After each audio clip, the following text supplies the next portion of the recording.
The Secret Agent Part 1 by Joseph Conrad. Chapter 1.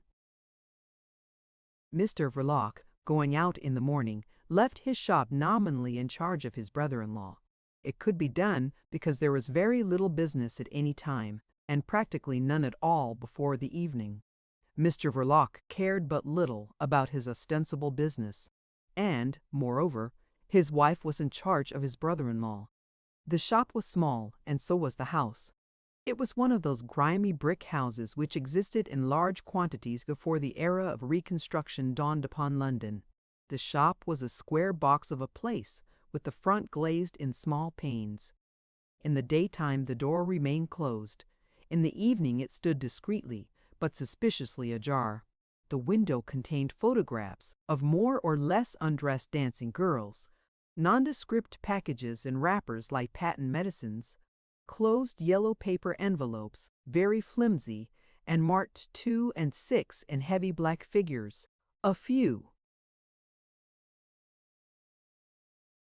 numbers of ancient French comic publications hung across the string as if to dry, a dingy blue china bowl, a casket of black wood, bottles of marking ink and rubber stamps, a few books with titles hinting at impropriety, a few apparently old copies of obscure newspapers, badly printed, with titles like The Torch, the gong-rousing titles.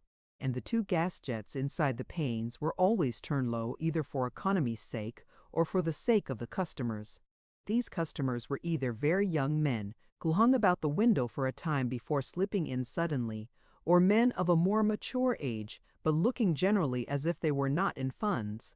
Some of that last kind had the collars of their overcoats turned right up to their mustaches, and traces of mud on the bottom of their nether garments, which had the appearance of being much worn and not very valuable. And the legs inside them did not, as a general rule, seem of much account either. With their hands plunged deep in the side pockets of their coats, they dodged in sideways, one shoulder first, as if afraid to start the bell. Going. The bell, hung on the door by means of a curved ribbon of steel, was difficult to circumvent. It was hopelessly cracked, but of an evening, at the slightest provocation, it clattered behind the customer with impudent virulence. It clattered, and at that signal, through the dusty glass door behind the painted deal counter, Mr. Verloc would issue hastily from the parlor at the back. His eyes were naturally heavy. He had an air of having wallowed, fully dressed, all day on an unmade bed. Another man would have felt such an appearance a distinct disadvantage. In a commercial transaction of the retail order, much depends on the seller's engaging and amiable aspect. But Mr. Verloc knew his business, and remained undisturbed by any sort of aesthetic doubt about his appearance. With a firm, steady-eyed impudence, which seemed to hold back the threat of some abominable menace, he would proceed to sell over the counter some object. Looking obviously and scandalously not worth the money which passed in the transaction, a small cardboard box with apparently nothing inside, for instance, or one of those carefully closed yellow flimsy envelopes, or a soiled volume in paper covers with a promising title. Now and then it happened that one of the faded yellow dancing girls would get sold to an amateur as though she had been alive and young. Sometimes it was Mrs. Verloc who would appear at the call of the cracked bell.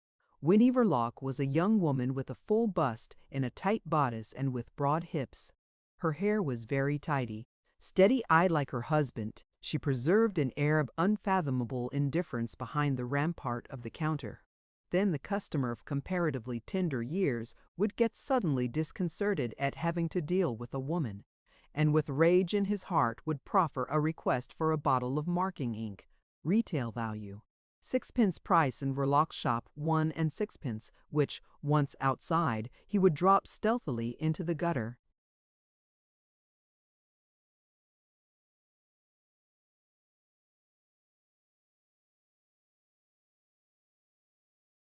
The evening visitors, the men with collars turned up and soft hats rammed down, nodded familiarly to Mrs. Verloc, and with a muttered greeting lifted up the flap at the end of the counter in order to pass into the back parlor, which gave access to a passage and to a steep flight of stairs.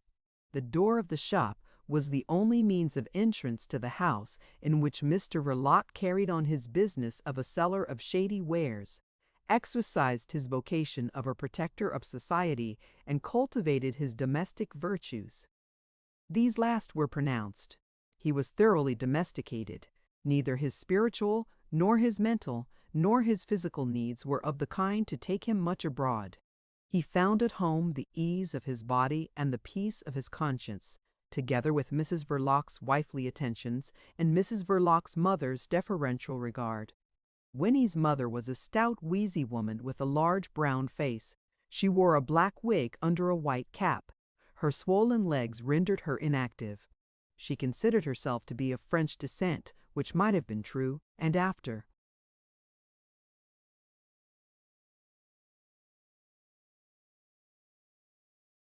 A good many years of married life with a licensed victualler of the more common sort, she provided for the years of widowhood by letting furnished apartments for gentlemen near Vauxhall Bridge Road, in a square once of some splendor and still included in the district of Belgravia.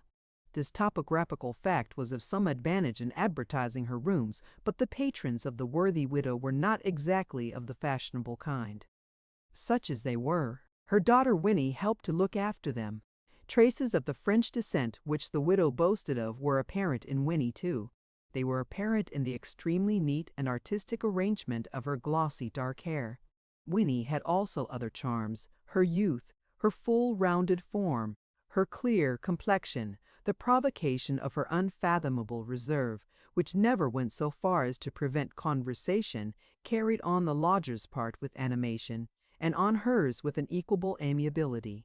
It must be that Mr. Verloc was susceptible to these fascinations. Mr. Verloc was an intermittent patron. He came and went without any very apparent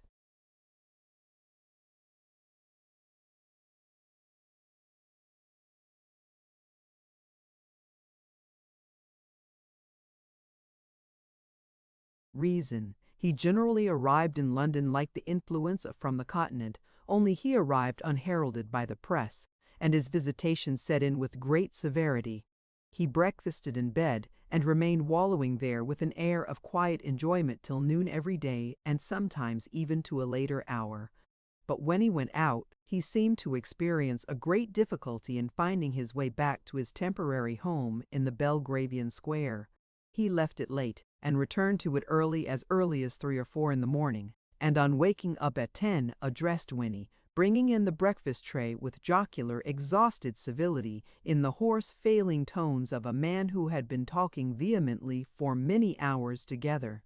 His prominent, heavy-lidded eyes rolled sideways amorously and languidly, the bedclothes were pulled up to his chin, and his dark, smooth moustache covered his thick lips, capable of much honeyed banter. In Winnie's mother's opinion, Mr. Verloc was a very nice gentleman. From her life's experience, gathered in various business houses the good woman had taken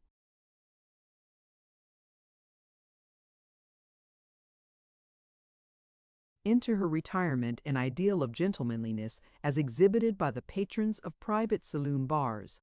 Mr. Verloc approached that ideal. He attained it, in fact. "Of course we'll take over your furniture, Mother," Winnie had remarked. The lodging house was to be given up. It seems it would not answer to carry it on. It would have been too much trouble for Mr. Verloc. It would not have been convenient for his other business. What his business was he did not say, but after his engagement to Winnie he took the trouble to get up before noon, and descending the basement stairs, make himself pleasant to Winnie's mother in the breakfast room downstairs where she had her motionless being. He stroked the cat, poked the fire, had his lunch served to him there. He left its slightly stuffy coziness with evident reluctance, but, all the same, remained out till the night was far advanced. He never offered to take Winnie to theatres, as such a nice gentleman ought to have done. His evenings were occupied. His work was in a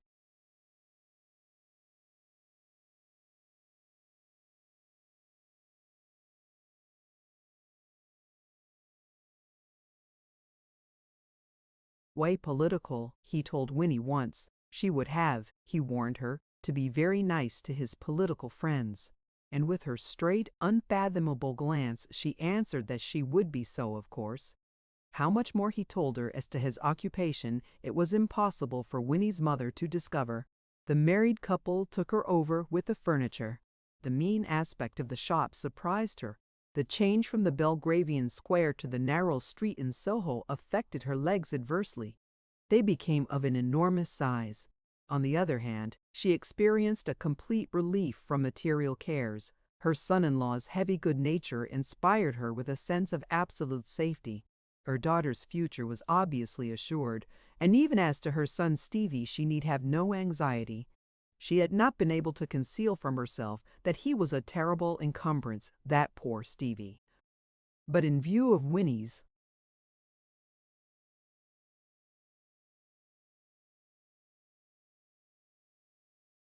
fondness for her delicate brother, and of Mr. Verloc's kind and generous disposition, she felt that the poor boy was pretty safe in this rough world. And in her heart of hearts she was not perhaps displeased that the Verlocs had no children. As that circumstance seemed perfectly indifferent to Mr. Verloc, and as Winnie found an object of quasi-maternal affection in her brother, perhaps this was just as well for poor Stevie, for he was difficult to dispose of, that boy. He was delicate and, in a frail way, good-looking too, except for the vacant droop of his lower lip. Under our excellent system of compulsory education, he had learned to read and write, notwithstanding the unfavorable aspect of the lower lip. But as errand boy, he did not turn out a great success. He forgot his messages. He was easily diverted from the straight path of duty by the attractions of stray cats and dogs, which he followed down narrow alleys into unsavory courts, by the comedies of the streets, which he contemplated open-mouthed to the detriment of his employers.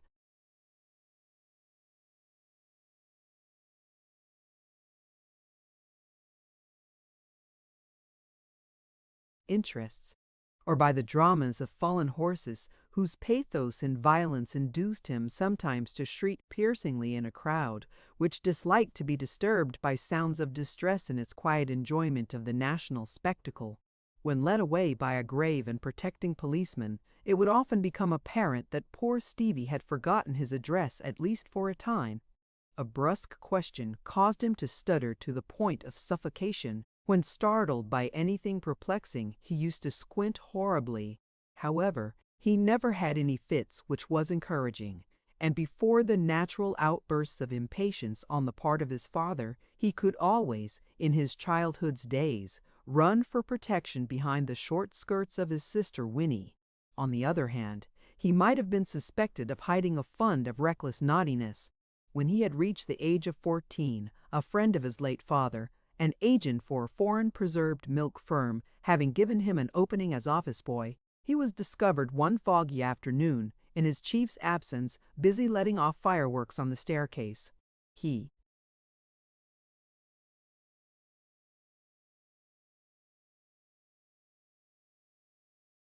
touched off in quick succession a set of fierce rockets, angry Catherine wheels, loudly exploding squibs, and the matter might have turned out very serious.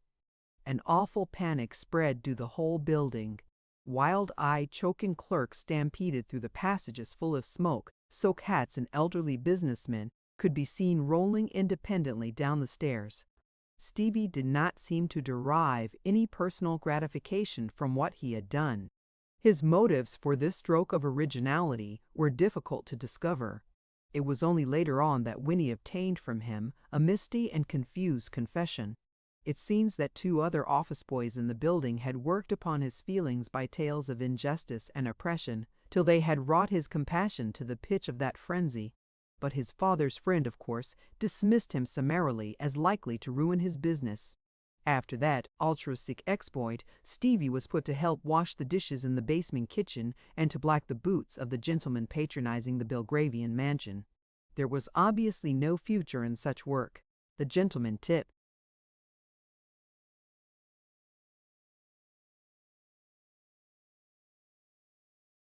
him a shilling now and then. Mr. Verloc showed himself the most generous of lodgers. But altogether all that did not amount to much either in the way of gain or prospects, so that when Winnie announced her engagement to Mr. Verloc, her mother could not help wondering, with a sigh and a glance towards the scullery, what would become of poor Stephen now. It appeared that Mr. Verloc was ready to take him over together with his wife's mother and with the furniture, which was the whole visible fortune of the family. Mr. Verloc gathered everything as it came to his broad, good-natured breast. The furniture was disposed to the best advantage all over the house, but Mrs. Verloc's mother was confined to 2 back rooms on the first floor. The luckless Stevie slept in one of them. By this time a growth of thin fluffy hair had come to blur, like a golden mist, the sharp line of his small lower jaw. He helped his sister with blind love and docility in her household duties. Mr. Verloc thought that some occupation would be good for him. His spare time he occupied by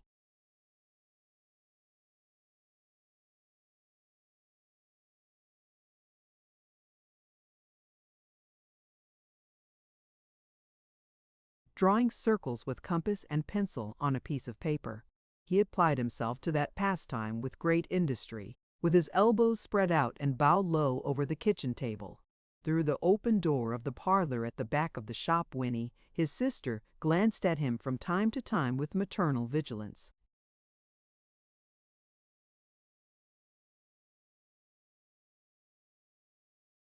Chapter 2. Such was the house, the household, and the business Mr. Verloc left behind him on his way westward at the hour of 10:30 in the morning.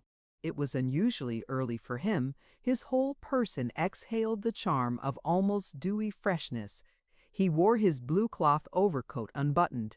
His boots were shiny. His cheeks, freshly shaven, had a sort of gloss, and even his heavy-lidded eyes, refreshed by a night of peaceful slumber, sent out glances of comparative alertness.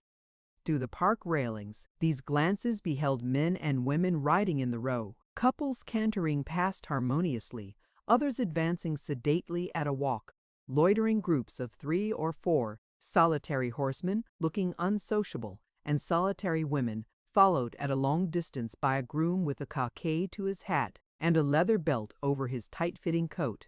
Carriages went bowling by, mostly 2-horse broughams, with here and there a victoria with the skin of some wild beast inside and a woman's face and hat emerging above the folded hood, and a peculiarly London sun against which nothing could be said except that it looked.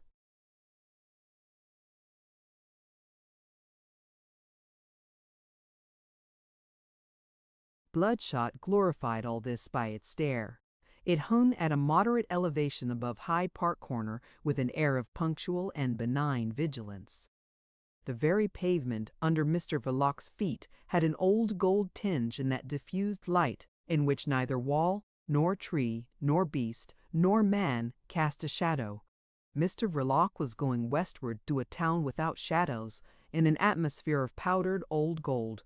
There were red, coppery gleams on the roofs of houses, on the corners of walls, on the panels of carriages, on the very coats of the horses, and on the broad back of Mr. Verloc's overcoat, where they produced a dull effect of rustiness. But Mr. Verloc was not in the least conscious of having got rusty. He surveyed through the park railings the evidences of the town's opulence and luxury with an approving eye. All these people had to be protected. Protection is the first necessity of opulence and luxury. They had to be protected, and their horses, carriages, houses, servants had to be protected, and the source of their wealth had to be protected in the heart of the city and the heart of the country.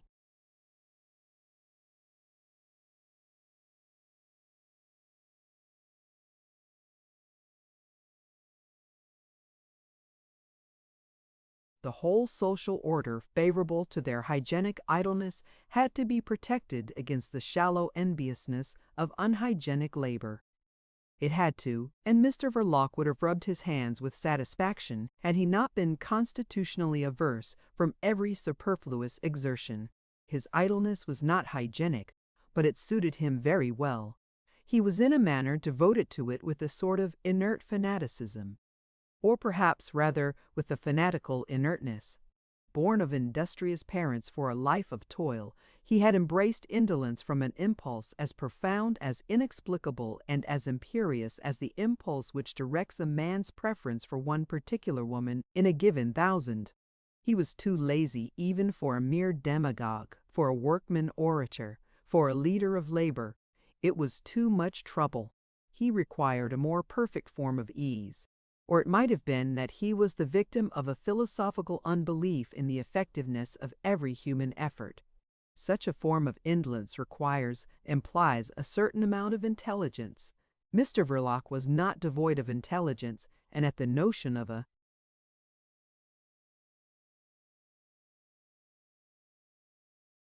menaced social order, he would perhaps have winked to himself if there had not been an effort to make in that sign of skepticism. His big, prominent eyes were not well adapted to winking.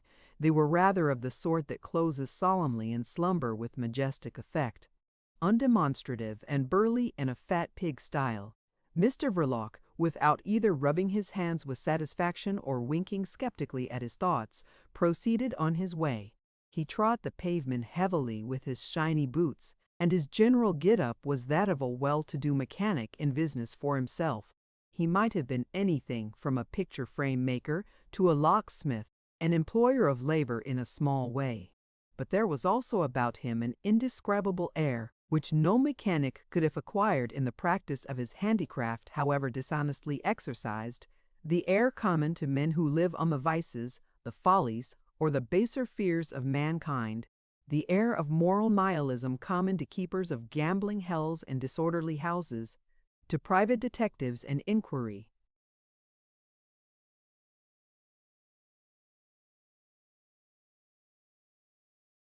agents, to drink sellers and, I should say, to the sellers of invigorating electric belts and to the inventors of patent medicines. But of that last I am not sure, not having carried my investigation so far into the depths. For all I know, the expression of these last may be perfectly diabolic. I shouldn't be surprised. What I want to affirm is that Mr. Verloc's expression was by no means diabolic.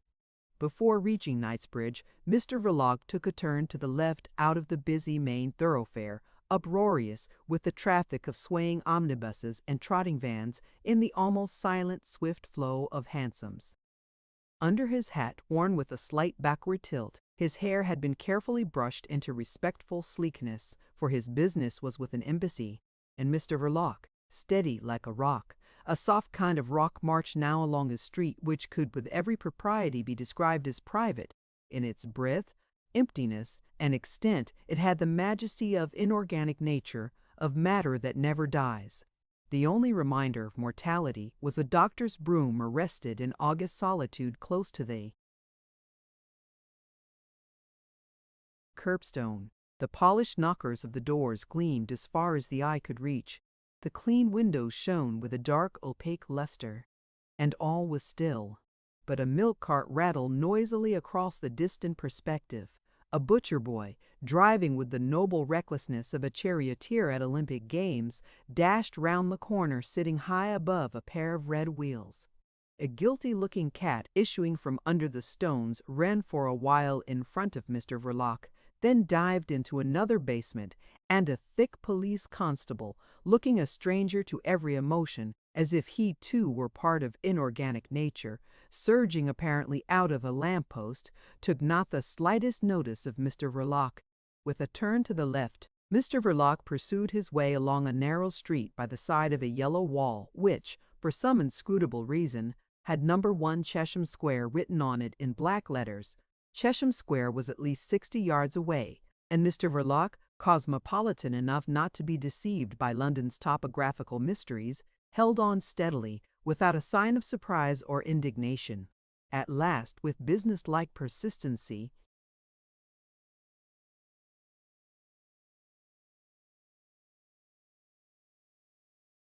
he reached the square and made diagonally for the No. 10.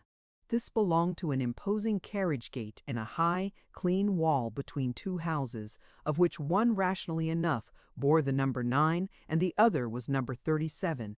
But the fact that this last belonged to Porthill Street, a street well known in the neighborhood, was proclaimed by an inscription placed above the ground floor windows by whatever highly efficient authority is charged with the duty of keeping track of London's straight houses. Why powers are not asked of Parliament a short act would do for compelling those edifices to return where they belong, is one of the mysteries of municipal administration. Mr. Verloc did not trouble his head about it, his mission in life being the protection of the social mechanism, not its perfectionment or even its criticism. It was so early that the porter of the embassy issued hurriedly out of his lodge, still struggling with the left sleeve of his livery coat. His waistcoat was red, and he wore knee breeches, but his aspect was flustered. Mr. Verloc, aware of the rush,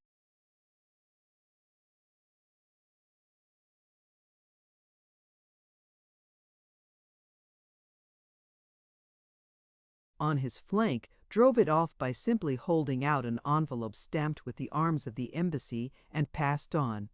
He produced the same talisman also to the footman who opened the door, and stood back to let him enter the hall. A clear fire burned in a tall fireplace, and an elderly man standing with his back to it, in evening dress and with a chain round his neck, glanced up from the newspaper he was holding spread out in both hands before his calm and severe face.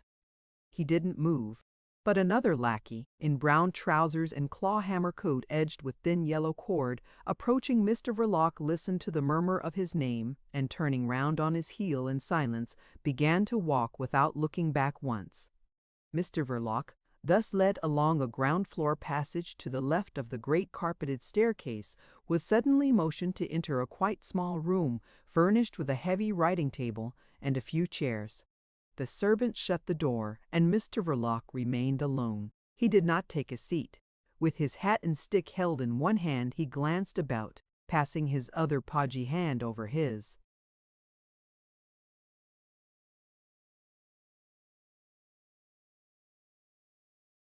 uncovered, sleek head. Another door opened noiselessly, and Mr. Verloc, immobilizing his glance in that direction, saw at first only black clothes, the bald top of a head, and a drooping dark gray whisker on each side of a pair of wrinkled hands.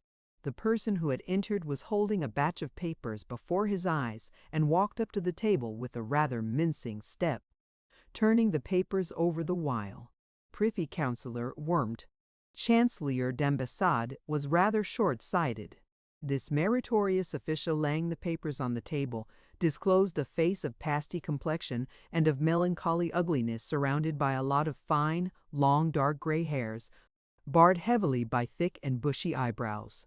He put on a black-framed pince-nez upon a blunt and shapeless nose, and seeing struck by Mr. Verloc's appearance. Under the enormous eyebrows his weak eyes blinked pathetically through the glasses. He made no sign of greeting. Neither did Mr. Verloc, who certainly knew his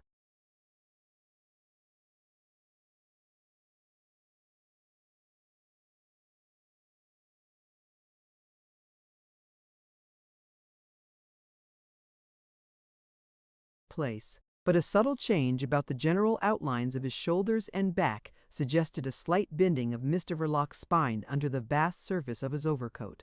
The effect was of unobtrusive deference. "I have here some of your reports," said the bureaucrat in an unexpectedly soft and weary voice, and pressing the tip of his forefinger on the papers with force. He paused, and Mr. Verloc, who had recognized his own handwriting very well, waited in an almost breathless silence. "We are not very satisfied with the attitude of the police here," the other continued, with every appearance of mental fatigue. The shoulders of Mr. Verloc, without actually moving, suggested a shrug, and for the first time since he left his home that morning, his lips opened. "Every country has its police," he said philosophically. But as the official of the embassy went on blinking at him steadily, he felt constrained to add, "Allow me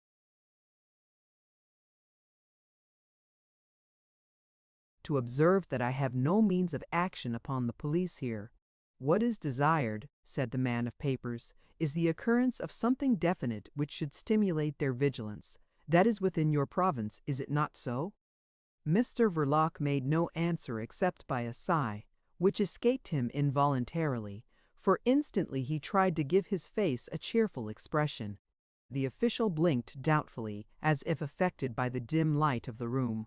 He repeated vaguely, "The vigilance of the police and the severity of the magistrates, the general leniency of the judicial procedure here, and the utter absence of all repressive measures are a scandal to Europe. What is wished for just now is the accentuation of the unrest of the fermentation which undoubtedly exists." Undoubtedly, broke in Mr. Verloc in a deep deferential bass of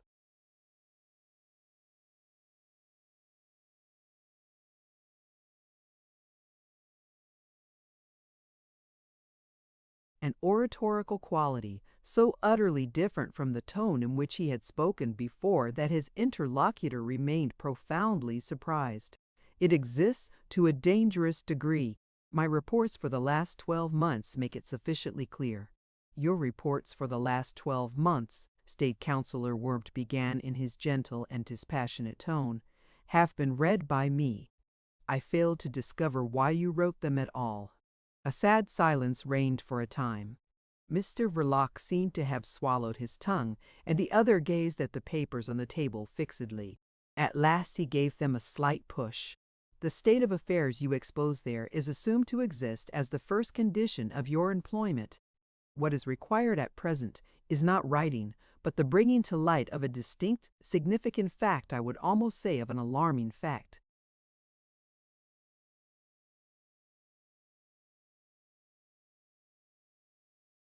"I need not say that all my endeavors shall be directed to that end," Mr. Verloc said with convinced modulations in his conversational husky tone.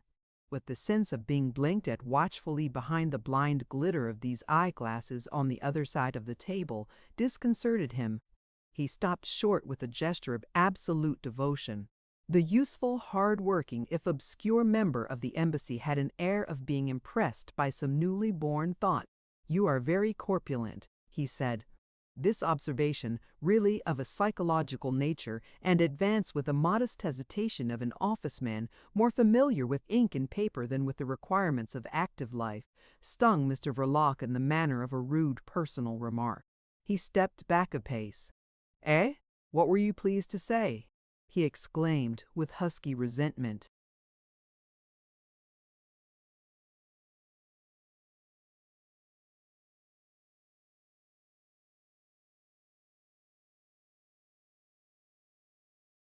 The Chancellor d'Ambassade, entrusted with the conduct of this interview, seemed to find it too much for him. "I think," he said, "that you had better see Mr. Vladimir. Yes, decidedly, I think you ought to see Mr. Vladimir. Be good enough to wait here," he added, and went out with mincing steps. At once Mr. Verloc passed his hand over his hair. A slight perspiration had broken out on his forehead. He let the air escape from his pursed-up lips like a man blowing at a spoonful of hot soup. But when the servant in brown appeared at the door silently, Mr. Verloc had not moved an inch from the place he had occupied throughout the interview. He had remained motionless, as if feeling himself surrounded by pitfalls. He walked along a passage lighted by a lonely gas jet, then up a flight of winding stairs, and through a glazed and cheerful corridor on the first floor. The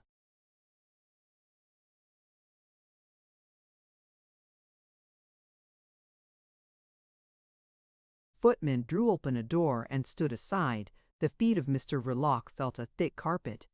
The room was large, with 3 windows, and a young man with a shaven, big face sitting in a roomy armchair before a vast mahogany writing table set in French to the Chancellor d'Ambassade, who was going out with the papers in his hand. "You are quite right, mon cher." He spat the animal. Mr. Vladimir, first secretary, had a drawing-room reputation as an agreeable and entertaining man. He was something of a favorite in society. His wit consisted in discovering droll connections between incongruous ideas, and when talking in that strain he sat well forward of his seat, with his left hand raised, as if exhibiting his funny demonstrations between the thumb and forefinger, while his round and clean-shaven face wore an expression of merry perplexity. But there was no trace of merriment or perplexity in the way he looked at Mr.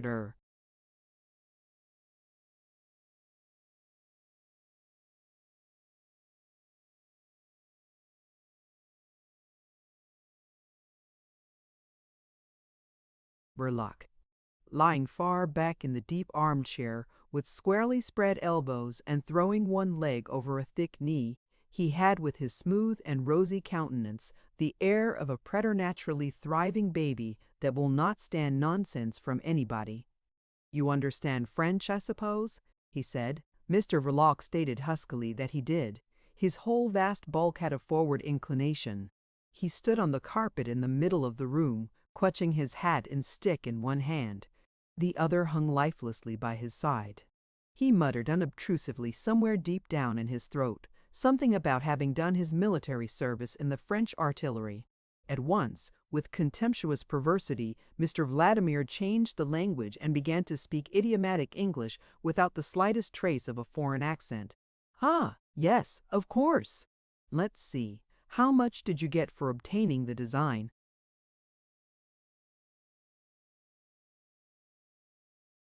"Of the improved breech block of their new field gun? 5 years' rigorous confinement in a fortress," Mr. Verloc answered unexpectedly, but without any sign of feeling.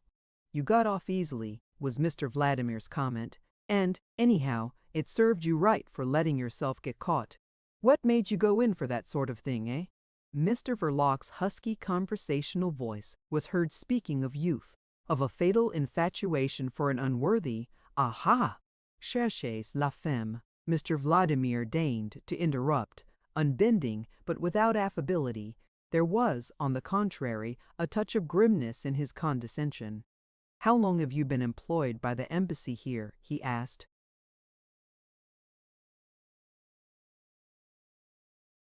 "Ever since the time of the late Baron Stott-Wartenheim," Mr. Verloc answered in subdued tones, and protruding his lips sadly, in sign of sorrow for the deceased diplomat.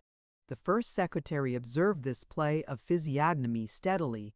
"Ah, ever since. Well, what have you got to say for yourself?" he asked sharply. Mr. Verloc answered with some surprise that he was not aware of having anything special to say. He had been summoned by a letter, and he plunged his hand busily into the side pocket of his overcoat, but before the mocking, cynical watchfulness of Mr. Vladimir, concluded to leave it there. "Bah," said that latter. "What do you mean by getting out of condition like this? You haven't got even the physique of your profession. You a member of a starving proletariat, never. You a desperate socialist or anarchist, which is it?"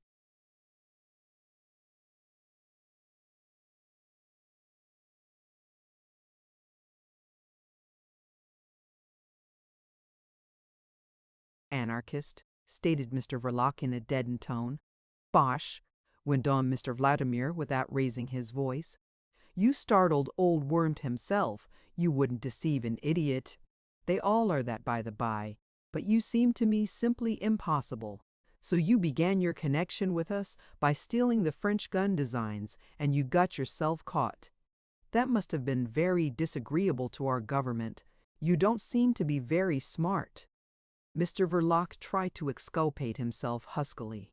"As I've had occasion to observe before, a fatal infatuation for an unworthy Mr. Vladimir raised a large, white, plump hand. Ah, yes, the unlucky attachment of your youth. She got hold of the money and then sold you to the police, eh?" The doleful change in Mr. Verloc's physiognomy, the momentary drooping of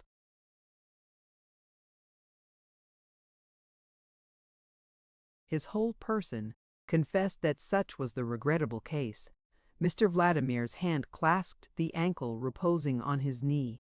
The sock was of dark blue silk. "You see, that was not very clever of you. Perhaps you are too susceptible." Mr. Verloc intimated in a throaty veiled murmur that he was no longer young. "Oh, that's a failing which age does not cure," Mr. Vladimir remarked with sinister familiarity. "But no, you are too fat for that. You could not have come to look like this if you had been at all susceptible. I'll tell you what I think is the matter. You are a lazy fellow. How long have you been drawing pay from this embassy?" 11 years, was the answer, after a moment of sulky hesitation. "I'd been charged with several missions to London while His Excellency Baron Stott-Wartenheim was still ambassador in Paris. Then by His Excellency's instructions,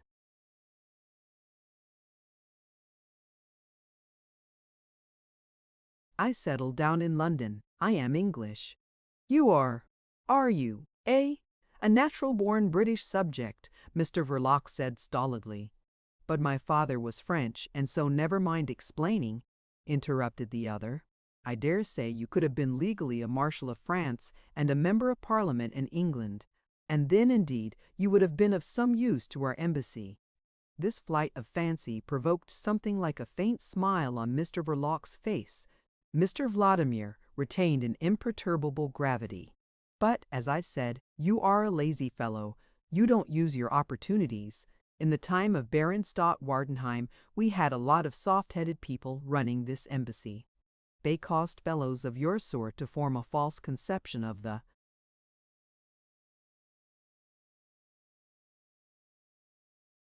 nature of a Secret Service fund. It is my business to correct this misapprehension by telling you what the Secret Service is not. It is not a philanthropic institution. I'd had you called here on purpose to tell you this.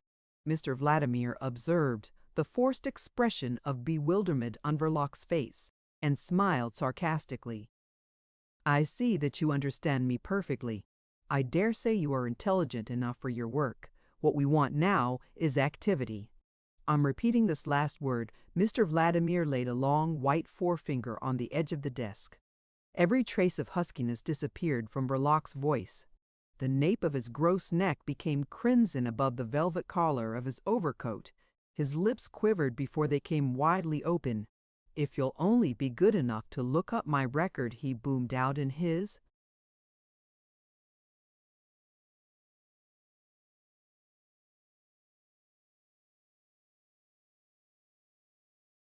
great, clear oratorical bass.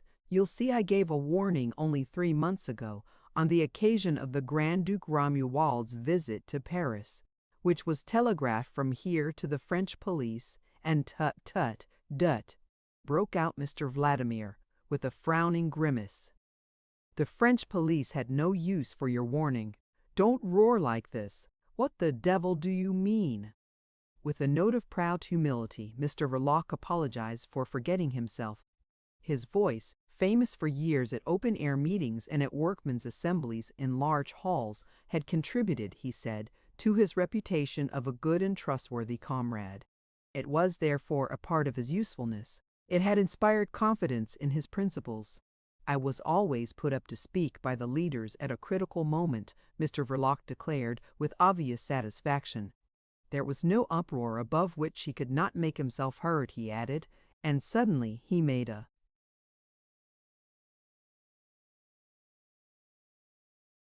demonstration. Allow me, he said. With lowered forehead, without looking up, swiftly and ponderously, he crossed the room to one of the French windows.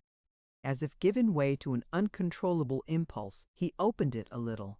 Mr. Vladimir, jumping up amazed from the depths of the armchair, looked over his shoulder, and below, across the courtyard of the embassy, well beyond the open gate, could be seen the broad back of a policeman, watching idly the gorgeous perambulator of a wealthy baby being wheeled in state across the square.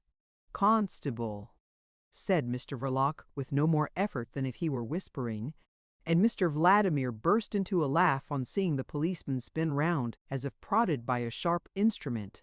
Mr. Verloc shut the window quietly and returned to the middle of the room. With a voice like that, he said, putting on the husky conversational pedal, I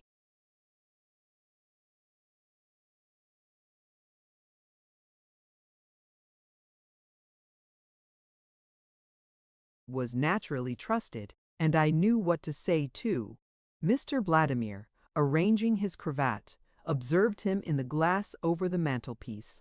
I dare say you have the social revolutionary jargon by heart well enough, he said contemptuously. Vox et? You haven't ever studied Latin, have you? No, growled Mr. Verloc. You did not expect me to know it. I belong to the million. Who knows Latin? Only a few hundred imbeciles who aren't fit to take care of themselves. For some 30 seconds longer Mr. Vladimir studied in the mirror the fleshy profile, the gross bulk, of the man behind him, and at the same time he had the advantage of seeing his own face, clean-shaved and round, rosy about the gills, and with the thin, sensitive lips formed exactly for the utterance of those delicate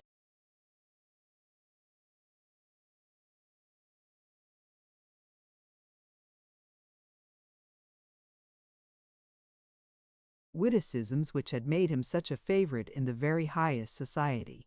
Then he turned and advanced into the room with such determination that the very ends of his quaintly old-fashioned bow-neck ties seemed to bristle with unspeakable menaces. The movement was so swift and fierce that Mr. Verloc, casting an oblique glance, wailed inwardly, "Aha!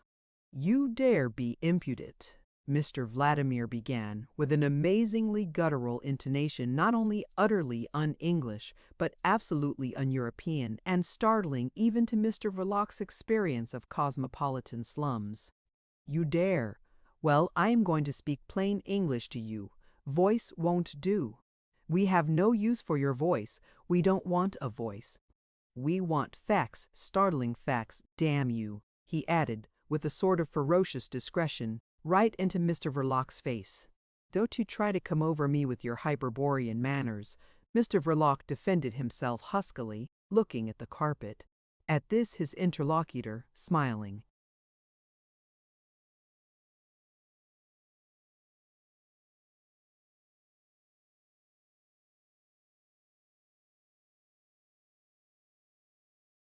mockingly above the bristling bow of his necktie, switched the conversation into French. "You give yourself for an agent provocateur. The proper business of an agent provocateur is to provoke. As far as I can judge from your record kept here, you have done nothing to earn your money for the last 3 years."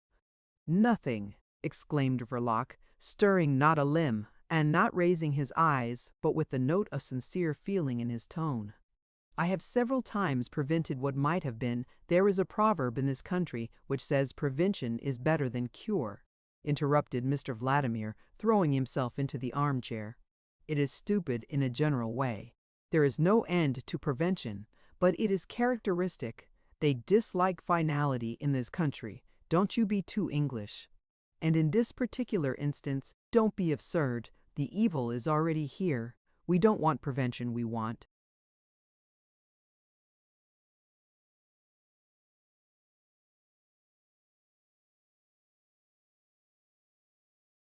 cure." He paused, turned to the desk, and turning over some papers lying there, spoke in a changed, business-like tone without looking at Mr. Verloc. "You know, of course, of the international conference assembled in Milan?" Mr. Verloc intimated hoarsely that he was in the habit of reading the daily papers. To a further question his answer was that, of course, he understood what he read.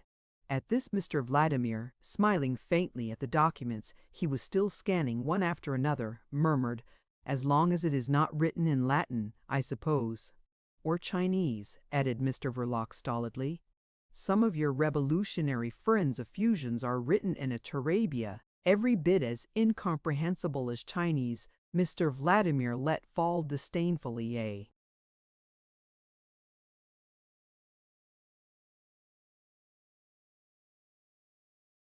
gray sheet of printed matter. "What are all these leaflets headed FP, with a hammer, pen and torch crossed? What does it mean, this FP?" Mr. Verloc approached the imposing writing table. "The future of the proletariat. It's a society," he explained, standing ponderously by the side of the armchair. "Not anarchist in principle, but open to all shades of revolutionary opinion. Are you in it?" "One of the vice-presidents." Mr. Verloc breathed out heavily, and the first secretary of the embassy raised his head to look at him. "Then you ought to be ashamed of yourself," he said incisively. "Isn't your society capable of anything else but printing this prophetic bosh in blunt type on this filthy paper? Eh? Why don't you do something? Look here, I've this matter in."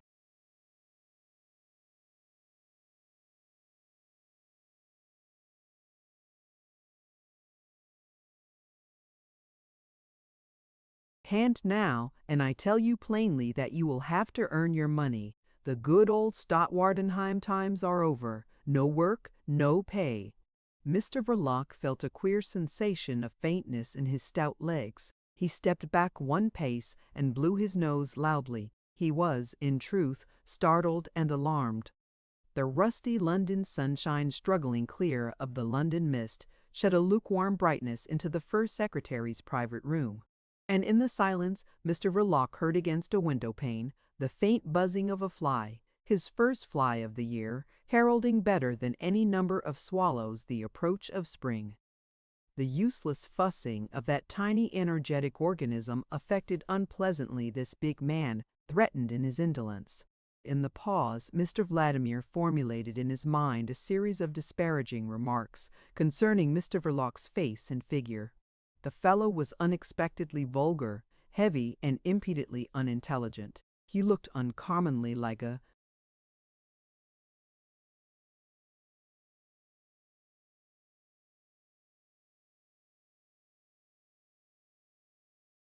master plumber come to present his bill. The first secretary of the embassy, from his occasional excursions into the field of American humor, had formed a special notion of that class of mechanic as the embodiment of fraudulent laziness and incompetency. This was then the famous and trusty secret agent, so secret that he was never designated otherwise but by the symbol delta in the late Baron Stott Wartenheim's official, semi-official, and confidential correspondence, the celebrated agent, Delta, whose warnings had the power to change the schemes and the dates of royal, imperial, grand ducal journeys, and sometimes cause them to be put off altogether. This fellow. And Mr. Vladimir indulged mentally in an enormous and derisive fit of merriment, partly at his own astonishment, which he judged naive, but mostly at the expense of the universally regretted Baron Stott Wartenheim, his late Excellency, whom the august favor of his imperial master had imposed as ambassador upon several reluctant ministers of foreign affairs, had enjoyed in his lifetime a fame for an owlish, pessimistic gullibility. His Excellency had the social revolution on the brain. He imagined himself to be a diplomatist set apart by special dispensation to watch the end of diplomacy, and pretty nearly the end of the world, in a horrid democratic upheaval. His prophetic and doleful dispatches had been for years the joke of foreign offices.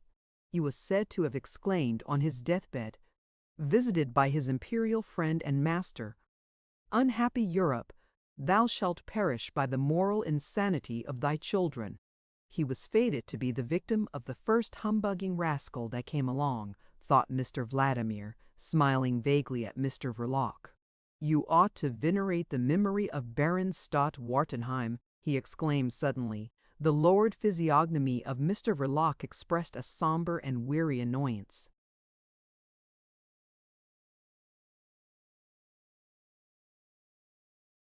"Permit me to observe to you," he said, "that I came here because I was summoned by a peremptory letter. I have been here only twice before in the last 11 years, and certainly never at 11 in the morning. It isn't very wise to call me up like this. There is just a chance of being seen, and that would be no joke for me." Mr. Vladimir shrugged his shoulders. "It would destroy my usefulness," continued the other hotly. "That's your affair," murmured Mr. Vladimir, with soft brutality. "When you cease to be useful, you shall cease to be employed. Yes, right off, cut short. You shall—" Mr. Vladimir, frowning, paused, at a loss for a sufficiently idiomatic expression, and instantly brightened up, with a grin of beautifully white teeth. "You shall be chucked," he brought out ferociously.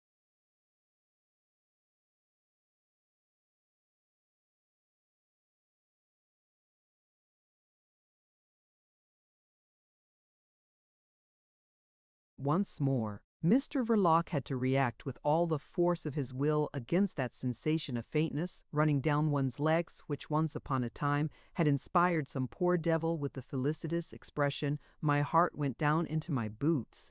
Mr. Verloc, aware of the sensation, raised his head bravely. Mr. Vladimir bore the look of heavy inquiry with perfect serenity. "What we want is to administer a tonic to the conference in Milan," he said airily. "Its deliberations upon international action for the suppression of political crime don't seem to get anywhere. England lags. This country is absurd with its sentimental regard for individual liberty. It's intolerable to think that all your friends have got only to come over to in that way I have them all under my eye, Mr. Verloc interrupted huskily. It would be much more to the point to have them all under lock and key.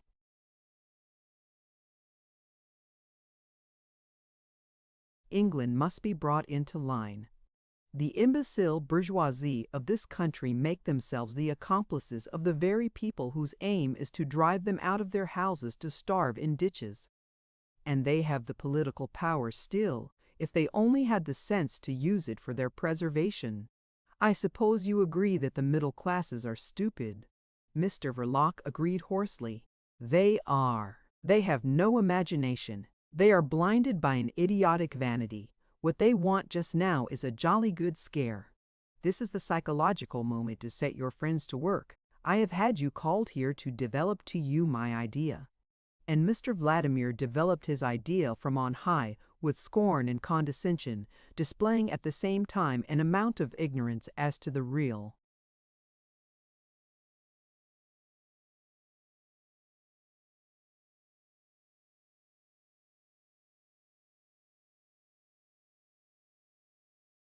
Aims, thoughts, and methods of the revolutionary world, which filled the silent Mr. Verloc with inward consternation.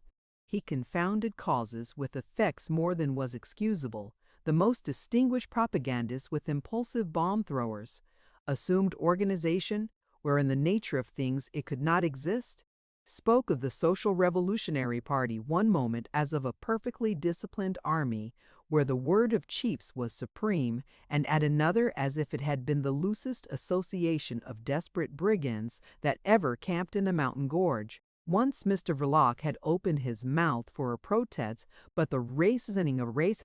Very soon he became too appalled to even try to protest. He listened in a stillness of dread which resembled the immobility of profound attention. A series of outrages, Mr. Vladimir continued calmly, executed here in this country, not only planned here that would not do they would not mind. Your friends could set half the continent on fire without influencing the public.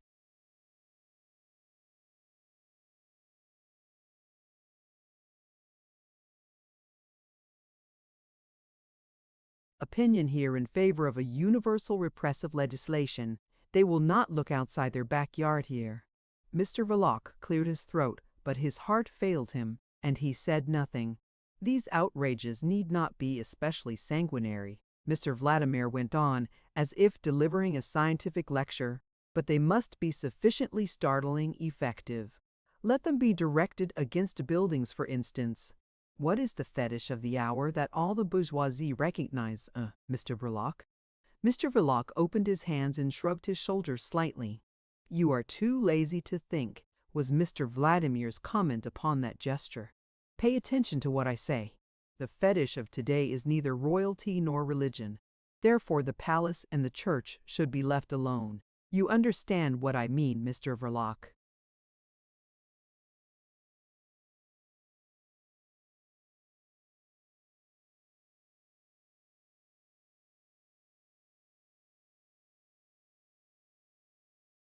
The dismay and the scorn of Mr. Verloc found vent in an attempt at levity. Perfectly, but what of the embassies? A series of attacks on the various embassies he began, but he could not withstand the cold, watchful stare of the first secretary. You can be facetious, I see, the latter observed carelessly. That's all right. It may enliven your oratory at socialistic congresses. But this room is no place for it. It would be infinitely safer for you to follow carefully what I am saying, as you are being called upon to furnish facts instead of cock and bull stories. You had better try to make your profit off what I am taking the trouble to explain to you. The sacrosanct fetish of today is science. Why don't you get some of your friends to go for that wooden-faced gendarme? Is it not part of these institutions which must be swept away before the FP comes along?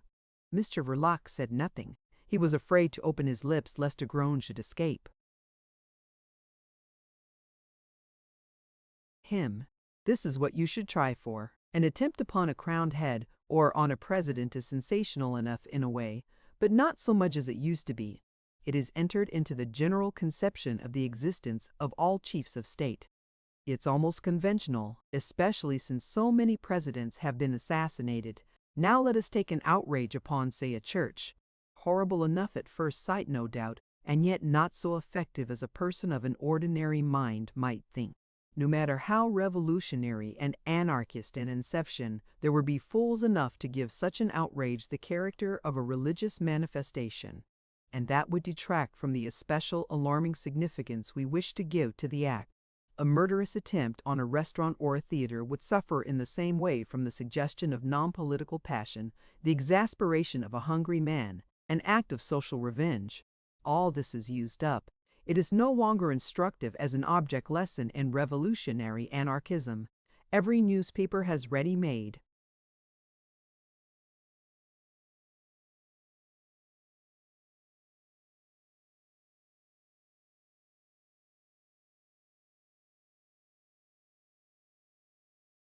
phrases to explain such manifestations away.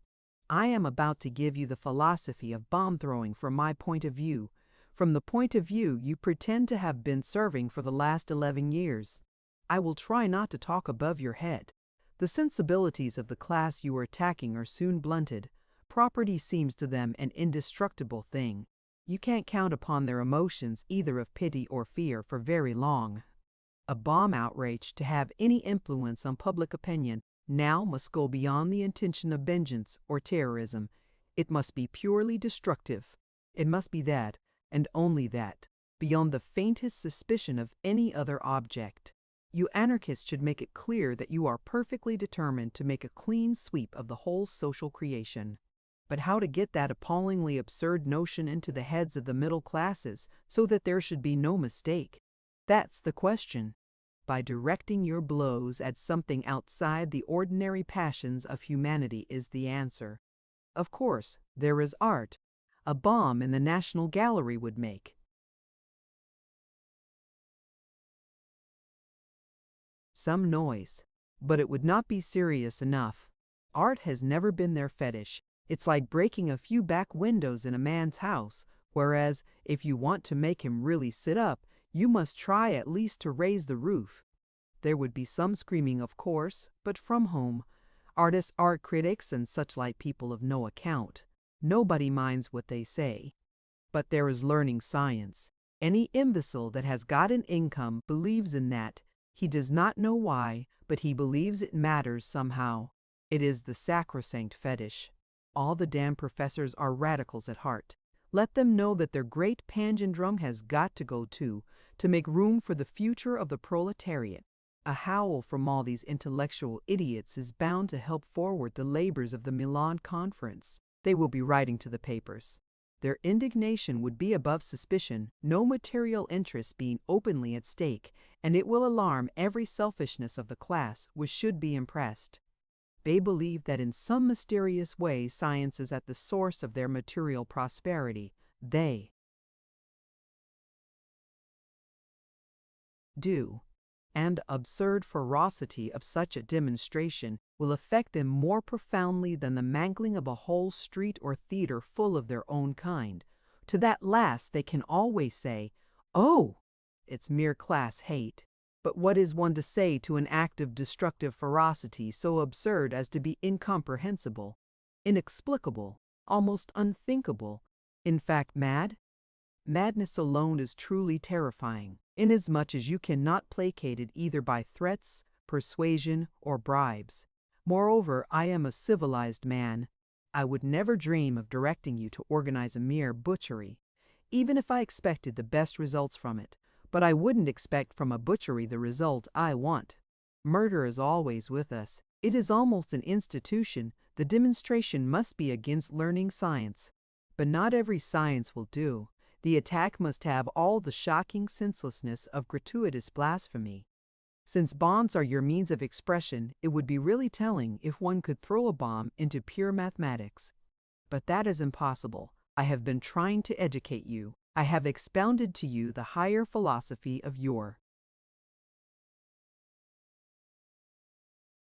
usefulness, and suggested to you some serviceable arguments. The practical application of my teaching interests you mostly. But from the moment I have undertaken to interview you, I have also given some attention to the practical aspect of the question. What do you think of having a go at astronomy? For some time already Mr. Verloc's immobility by the side of the armchair resembled a state of collapsed coma, a sort of passive insensibility interrupted by slight convulsive starts, such as may be observed in the domestic dog having a nightmare on the hearthrug. And it was in an uneasy, dog-like growl that he repeated the word, astronomy. He had not recovered thoroughly as yet from that state of bewilderment brought about by the effort to follow Mr. Vladimir's rapid, incisive utterance. It had overcome his power of assimilation. It had made him angry. This anger was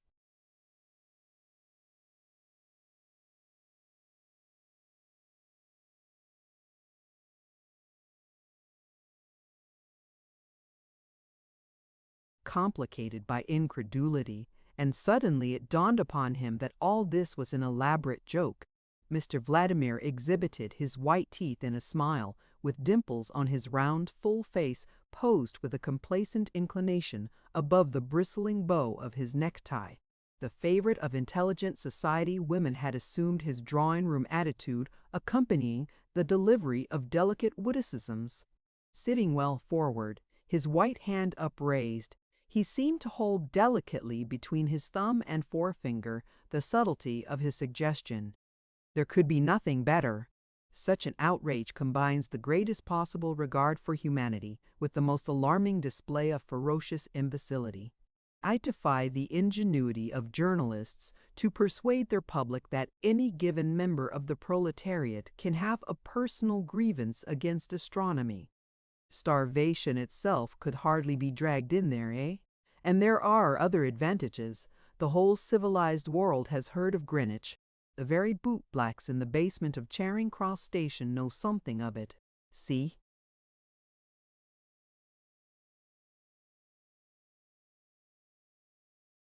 The features of Mr. Vladimir, so well known in the best society by their humorous urbanity, beamed with cynical self-satisfaction, which would have astonished the intelligent women his wit entertained so exquisitely.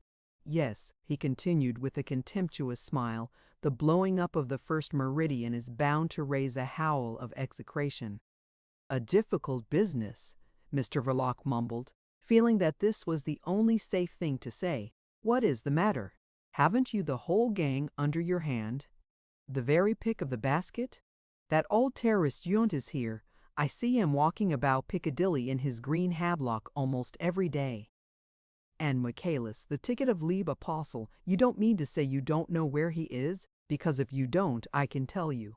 Mr. Vladimir went on menacingly. If you imagine that you are the only one on the secret fund list, you are mistaken.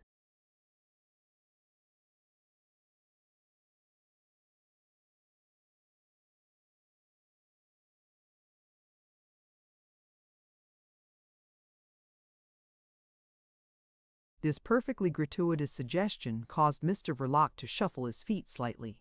And the whole Lausanne lot, eh? Haven't they been flocking over here at the first hint of the Milan conference? This is an absurd country. It will cost money, Mr. Verloc said, by a sort of instinct. That cock won't fight, Mr. Vladimir retorted with an amazingly genuine English accent. You'll get your screw every month, and no more till something happens. And if nothing happens very soon, you won't get even that. What's your ostensible occupation? What are you supposed to live by? I keep a shop, answered Mr. Verloc. A shop? What sort of shop?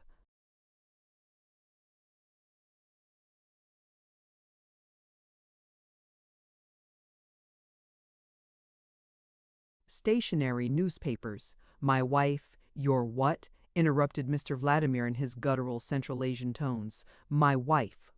Mr. Verloc raised his husky voice slightly. I am married. That be damned for a yarn, exclaimed the other in unfeigned astonishment.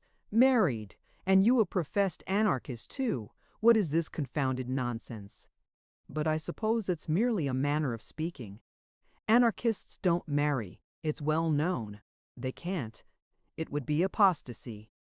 "My wife isn't one," Mr. Verloc mumbled sulkily. "Moreover, it's no concern of yours." "Oh, yes, it is," snapped Mr. Vladimir. "I am beginning to be convinced that you are not at all the man for the work you've been employed on. Why, you must have discredited yourself completely in your own world by your marriage."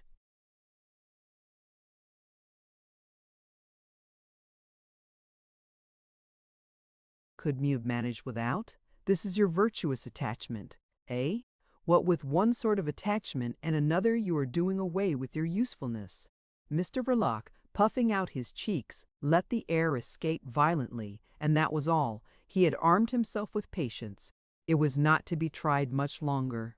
The first secretary became suddenly very curt, detached, final. "You may go now," he said. "A dynamite outrage must be provoked. I give you a month. The sittings of the conference are suspended. Before it reassembles again, something must have happened here, or your connection with us ceases." He changed the note once more with an unprincipled versatility. "Think over my philosophy, Mr. Verloc," he said, with a sort of chaffing condescension, waving his hand towards the door. "Go for the first meridian.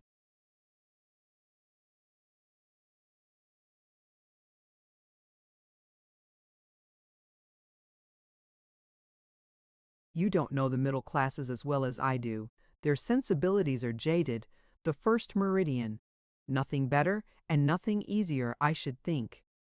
He had got up, and with his thin, sensitive lips twitching humorously, watched in the glass over the mantelpiece Mr. Verloc backing out of the room heavily, hat and stick in hand. The door closed. The footman in trousers, appearing suddenly in the corridor, let Mr. Verloc another way out and through a small door in the corner of the courtyard. The porter standing at the gate ignored his exit completely, and Mr. Verloc retraced the path of his morning's pilgrimage as if in a dream, an angry dream. This detachment from the material world was so complete that, though the mortal envelope of Mr. Verloc had not hastened unduly along the streets, that part of him to which it would be unwarrantably rude to refuse immortality found itself at the shop door all at once, as if borne from west to east on the wings of a great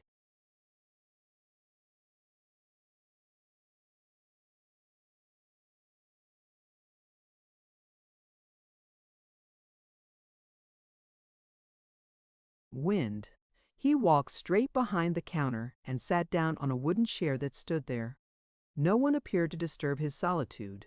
Stevie, put into a green baize apron, was now sweeping and dusting upstairs, intent and conscientious, as though he were playing at it. And Mrs. Verloc, warned in the kitchen by the clatter of the cracked bell, had merely come to the glazed door of the parlor, and putting the curtain aside a little, had peered into the dim shop. Seeing her husband sitting there shadowy and bulky, with his hat tilted far back on his head, she had at once returned to her stove.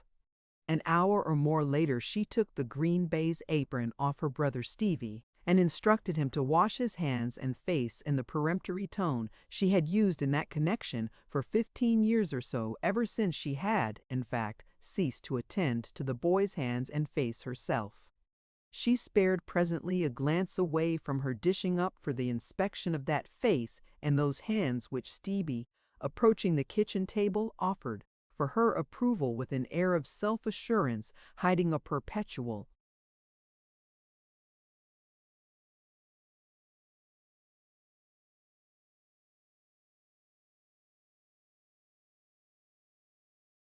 residue of anxiety.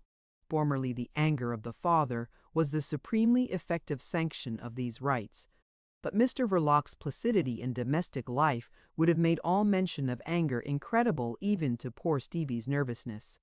The theory was that Mr. Verloc would have been inexpressibly pained and shocked by any deficiency of cleanliness at mealtimes. Winnie, after the death of her father, found considerable consolation in the feeling that she need no longer tremble for poor Stevie. She could not bear to see the boy hurt.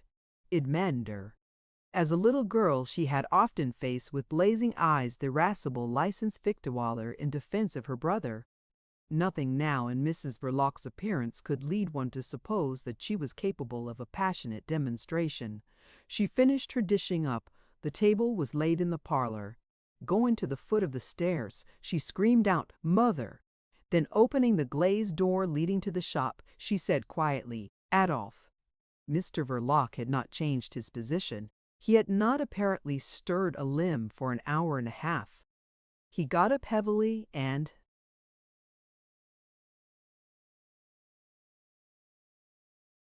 came to his dinner in his overcoat and with his hat on, without uttering a word. His silence in itself had nothing startlingly unusual in this household, hidden in the shades of the sordid street seldom touched by the sun, behind the dim shop with its wares of disreputable rubbish.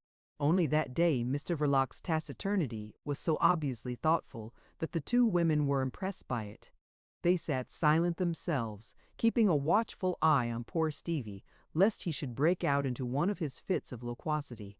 He faced Mr. Verloc across the table and remained very good and quiet, staring vacantly. The endeavor to keep him from making himself objectionable in any way to the master of the house put no inconsiderable anxiety into these two women's lives. That boy, as they alluded to him softly between themselves, had been a source of that sort of anxiety almost from the very day of his birth. The late licensed victualler's humiliation at having such a very peculiar boy for a son manifested itself by a propensity to brutal treatment, for he was a person of fine sensibilities, and his sufferings as a man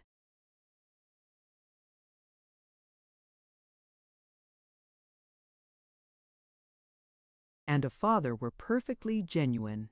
Afterwards, Stevie had to be kept from making himself a nuisance to the single gentlemen lodgers who are themselves a queer lot and are easily aggrieved. And there was always the anxiety of his mere existence to face. Visions of a workhouse infirmary for her child had haunted the old woman in the basement breakfast room of the decayed Belgravian house. "If you had not found such a good husband, my dear," she used to say to her daughter, "I don't know what would have become of that poor boy." Mr. Verloc extended as much recognition to Stevie as a man not particularly fond of animals may give to his wife's beloved cat, and this recognition, benevolent and perfunctory, was essentially of the same quality. Both women admitted to themselves that not much more could be reasonably expected. It was enough to earn for Mr. Verloc the old woman's reverential gratitude. In the early days, made skeptical by the trials of friendless life, she used sometimes to ask anxiously, "You don't think, my dear, that Mr. Verloc is getting tired of seeing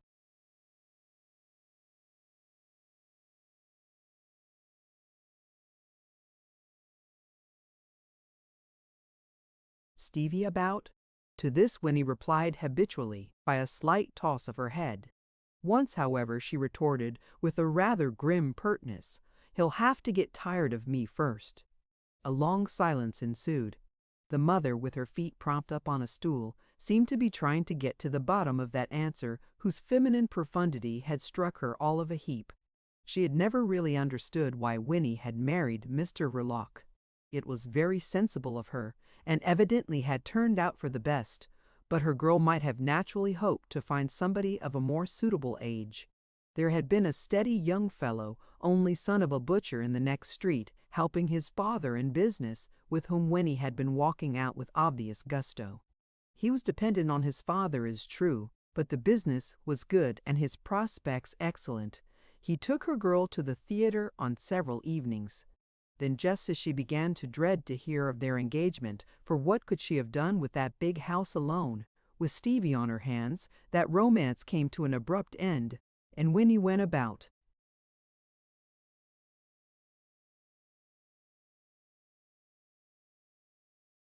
looking very dull. But Mr. Verloc, turning up providentially to occupy the first-floor front bedroom, there had been no more question of the young butcher. It was clearly providential. Chapter 3. Then why indulge in prophetic fantasies? At best they can only interpret the mind of the prophet and can have no objective value. Leave that pastime to the moralists, my boy. Michaelis, the ticket of leave apostle, was speaking in an even voice, a voice that wheezed as if deadened and oppressed by the layer of fat on his chest. He had come out of a highly hygienic prison round like a tub, with an enormous stomach and distended cheeks of a pale semi-transparent complexion, as though for 15 years the servants of an outraged society had made a point of stuffing him with fattening foods in a damp and lightless cellar. And ever since he had never managed to get his weight down as much as an ounce. It was said that for 3 seasons running a very wealthy old lady had sent him for a cure to Marienbad, where he was about to share the public curiosity once with a crowned head, but the police on that occasion ordered him to leave within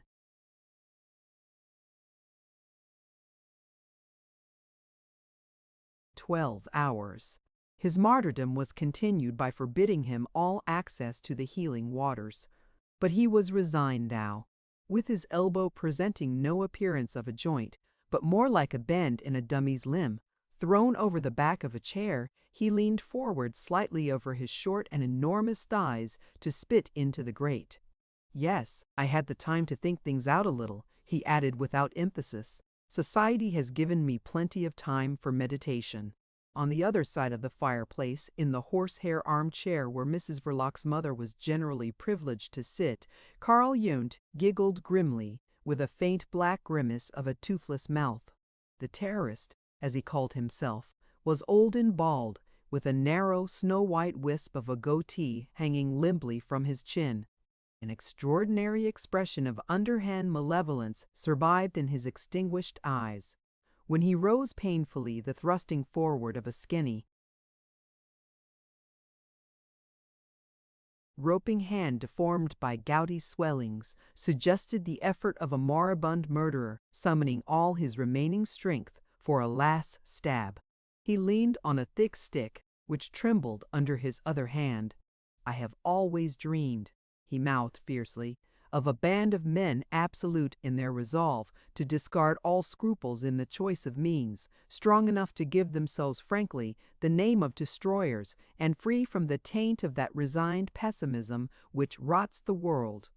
No pity for anything on earth, including themselves, and death enlisted for good and all in the service of humanity. That's what I would have liked to see." His little bald head quivered, imparting a comical vibration to the wisp of white goatee. His enunciation would have been almost totally unintelligible to a stranger. His worn-out passion, resembling in its impotent fierceness the excitement of a senile sensualist, was badly served by a dried throat and toothless,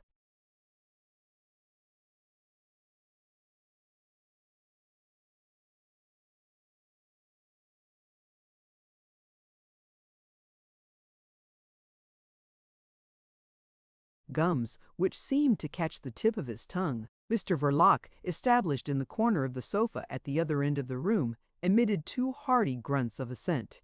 The old terrorist turned slowly his head on his skinny neck from side to side, and I could never get as many as 3 such men together. "So much for your rotten pessimism," he snarled at Michaelis, who uncrossed his thick legs, similar to bolsters, and slid his feet abruptly under his chair in sign of exasperation. He a pessimist, preposterous. He cried out that the charge was outrageous. He was so far from pessimism that he saw already the end of all private property coming along logically, unavoidably, by the mere development of its inherent viciousness. The possessors of property had not only to face the awakened proletariat, but they had also to fight amongst themselves. Yes, struggle, warfare, was the condition of private ownership. It was fatal. Ah, he did not depend upon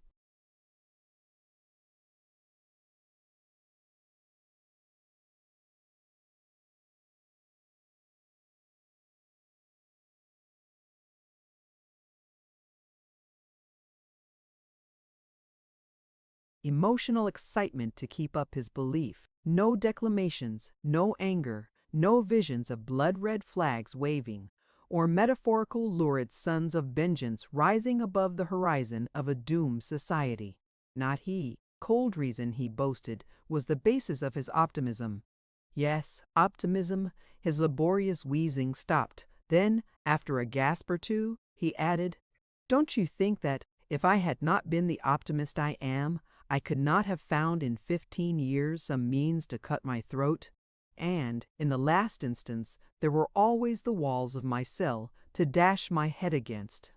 The shortness of breath took all fire, all animation out of his voice. His great pale cheeks hung like filled pouches, motionless, without a quiver. But in his blue eyes, narrowed as if peering, there was the same look of confident shrewdness, a little crazy in its fixity. They must have had while the indomitable optimist sat thinking at night in his cell. Before him, Carl Jung remained standing, one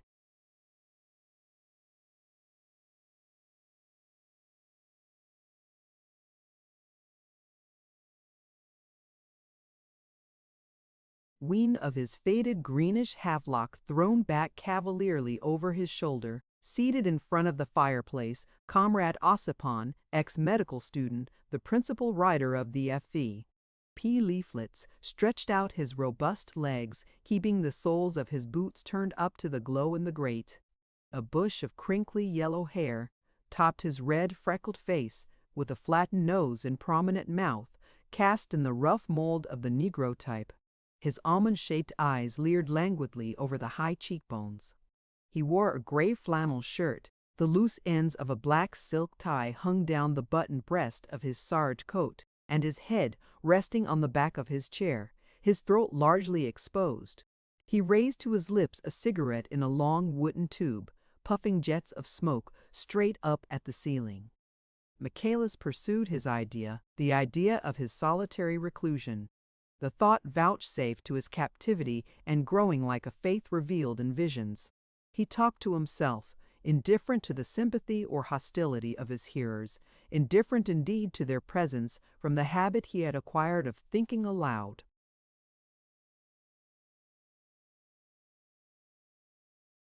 Hopefully, in the solitude of the four whitewashed walls of his cell, in the sepulchral silence of the great blind pile of bricks near a river, sinister and ugly, like a colossal mortuary for the socially drowned. He was no good in discussion, not because any amount of argument could shake his faith, but because the mere fact of hearing another voice disconcerted him painfully, confusing his thoughts at once, these thoughts that for so many years, in a mental solitude, more barren than a waterless desert, no living voice had ever combated, commented, or approved. No one interrupted him now, and he made again the confession of his faith, mastering him irresistible and complete like an act of grace, the secret of fate discovered in the material side of life, the economic condition of the world responsible for the past and shaping the future, the source of all history, of all ideas, guiding the mental development of mankind and the very impulses of their passion. A harsh laugh from Comrade Ossipon cut the tirade dead short in a sudden faltering of the tongue and a bewildered unsteadiness of the apostle's mildly exalted eyes. He closed them slowly for a moment, as if to collect his routed thoughts. A silence fell, but what with the two gas jets over the table and the glowing grate, the little parlor behind Mr. Verloc's shop had become frightfully hot. Mr. Verloc, getting off the sofa with ponderous reluctance, opened the door leading into the kitchen to get more air, and thus disclosed the innocent Stevie, seated very good and quiet at a deal table, drawing circles, circles, circles, innumerable circles, concentric, eccentric, eccentric, a coruscating whirl of circles by their tangled multitude of repeated curves, uniformity of form, and confusion of intersecting lines suggested a rendering of cosmic chaos, the symbolism of a mad art attempting the inconceivable. The artist never turned his head. And in all his soul's application to the task, his back quivered, his thin neck sunk into a deep awl.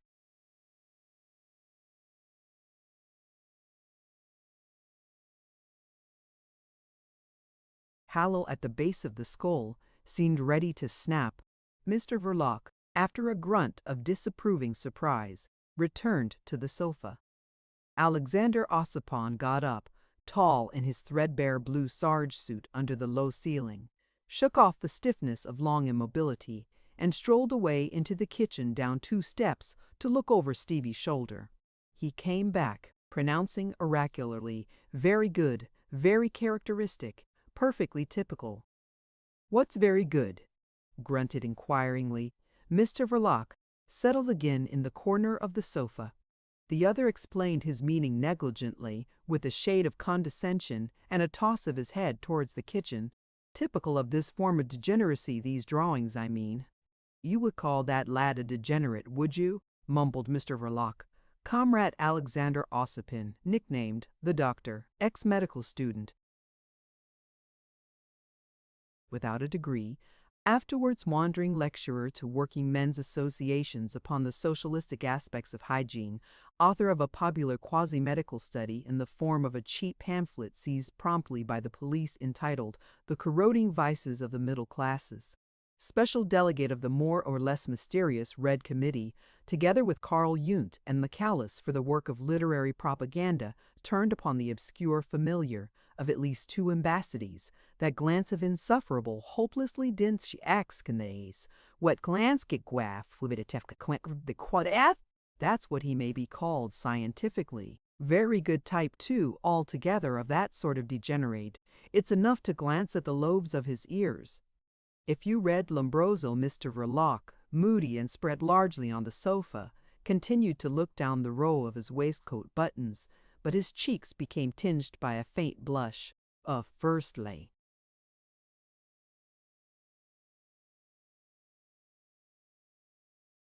Late even the merest derivative of the word science, a term in itself inoffensive and of indefinite meaning, had the curious power of evoking a definitely offensive mental vision of Mr. Vladimir in his body as he lived, with an almost supernatural clearness.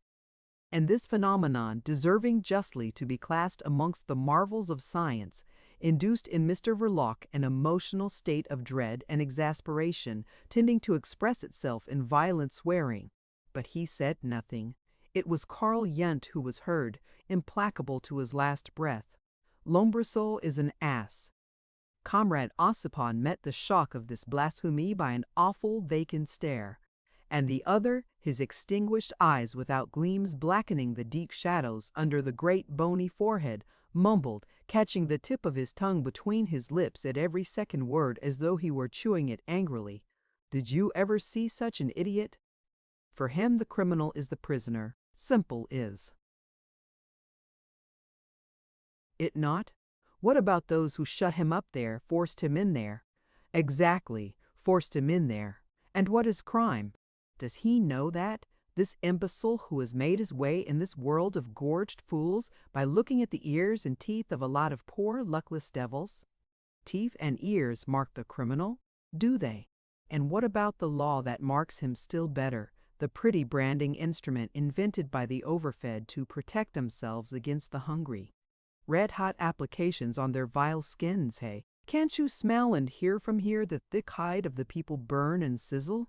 That's how criminals are made for your Lombrosos, to write their silly stuff about. The knob of his stick and his legs shook together with passion, whilst the trunk, draped in the wings of the havelock, preserved his historic attitude of defiance. He seemed to sniff the tainted air of social cruelty, to strain his ear for its atrocious sounds. There was an extraordinary force of suggestion in this posturing.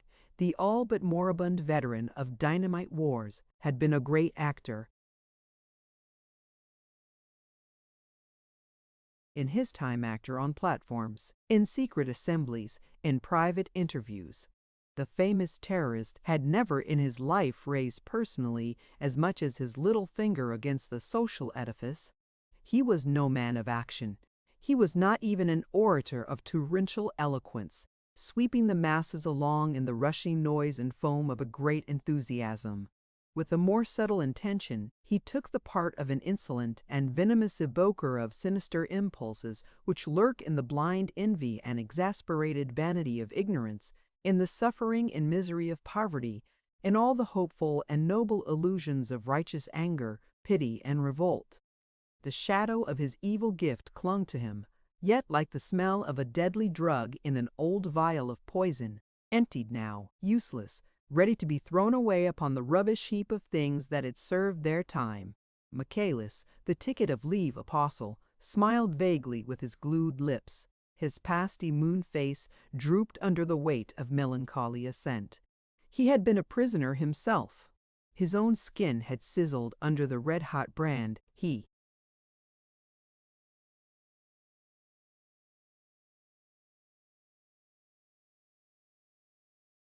murmured softly, but Comrade Ossipon, nicknamed the doctor, had got over the shock by that time.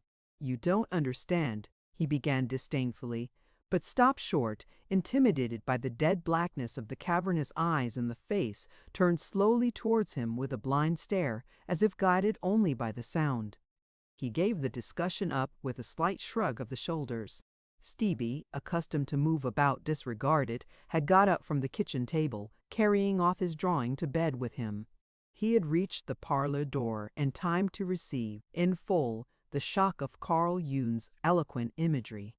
The sheet of paper covered with circles dropped out of his fingers, and he remained staring at the old terrorist, as if rooted suddenly to the spot by his morbid horror and dread of physical pain.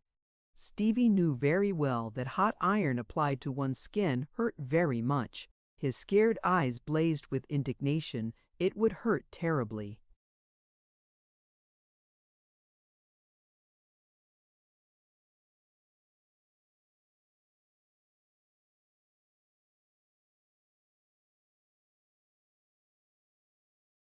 His mouth dropped open. Michaelis, by staring unwinkingly at the fire, had regained that sentiment of isolation necessary for the continuity of his thought. His optimism had begun to flow from his lips.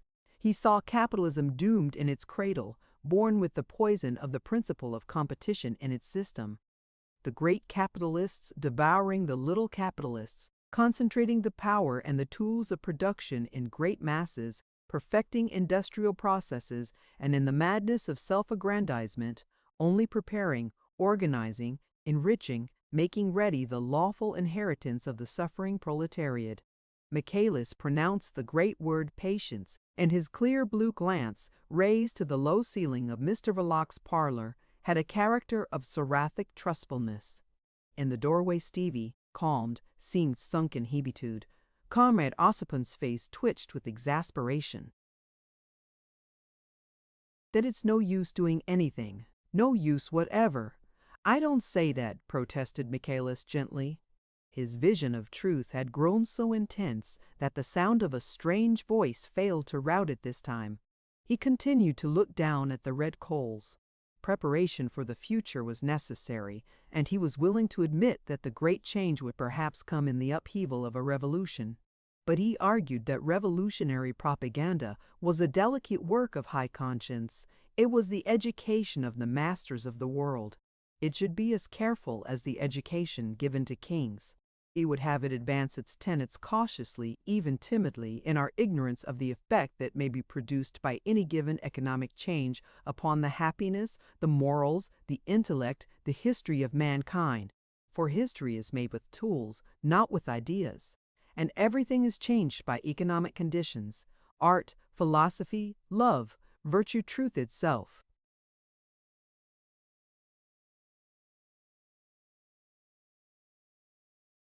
The coals in the grate settled down with a slight crash, and Michaelis, the hermit of visions in the desert of a penitentiary, got up impetuously. Round like a distended balloon, he opened his short, thick arms, as if in a pathetically hopeless attempt to embrace and hug to his breast a self-regenerated universe. He gasped with ardor. "The future is as certain as the past slavery, feudalism, individualism, collectivism. This is the statement of a law, not an empty prophecy." The disdainful pout of Comrade Ossipon's thick lips accentuated the Negro type of his face. "Nonsense," he said calmly enough. "There is no law and no certainty. The teaching propaganda be hanged. What the people knows does not matter, were its knowledge ever so accurate. The only thing that matters to us is the emotional state of the masses. Without emotion, there is no action." He paused, then added with modest firmness, "I am speaking now to you scientifically. Eh? What did you say, Verloc?" "Nothing," growled from the sofa Mr. Verloc, who, provoked by the abhorrent sound, had merely muttered a damn. The venomous spluttering of the old terrorist without teeth was heard. "Do you know how I would call the nature of the present economic conditions? I would call it cannibalistic. That's what it is. They are nourishing their greed on the quivering flesh and the warm blood of the people, nothing else. Stevie swallowed the terrifying statement with an audible gulp, and at once, as though it had been swift poison, sank limply in his sitting posture on the steps of the kitchen door.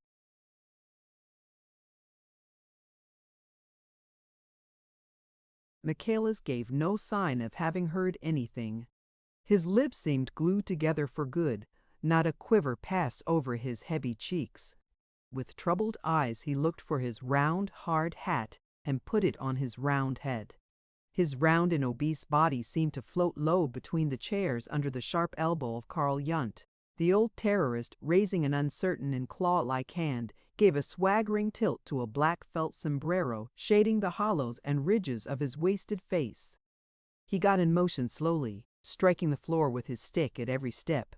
It was rather an affair to get him out of the house, because now and then he would stop as if to think, and did not offer to move again till impelled forward by Michaelis. The gentle apostle grasped his arm with brotherly care, and behind them, his hands in his pockets, the robust Ossipon yawned vaguely. A blue cap with a patent leather peak set well at the back of his yellow bush of hair gave him the aspect of a Norwegian sailor bored with the world after a thundering spree. Mr. Verloc saw his guests off the premises, attending them bareheaded, his heavy overcoat hanging open, his eyes on the ground. He closed the door behind their backs with restrained violence, turned the key, shot the bolt. He was not satisfied with his friends. In the light of Mr. Vladimir's philosophy of bomb-throwing, they appeared hopelessly futile. The part of Mr. Verloc in revolutionary politics having been to observe, he could not all at once, either in his own home or in larger assemblies, take the initiative of action. He had to be cautious. Moved by the just indignation of a man well over 40, menaced in what is dearest to him, his repose and his security, he asked himself scornfully what else could have been expected from such a lot, this Karl Yundt, this Michaelis, this Ossipon. Pausing in his intention to turn off the gas burning in the middle of the shop, Mr. Verloc descended into the abyss of moral reflections. With the insight of a kindred temperament, he pronounced his verdict: a lazy lot, this Karl Yundt.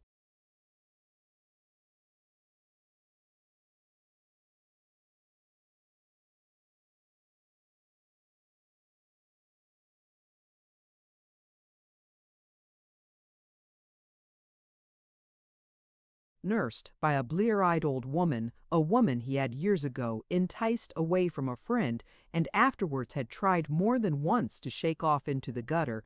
Jolly lucky for Yundt that she had persisted in coming up time after time, or else there would have been no one now to help him out of the bus by the Green Park railings, where that spectre took its constitutional crawl every fine morning.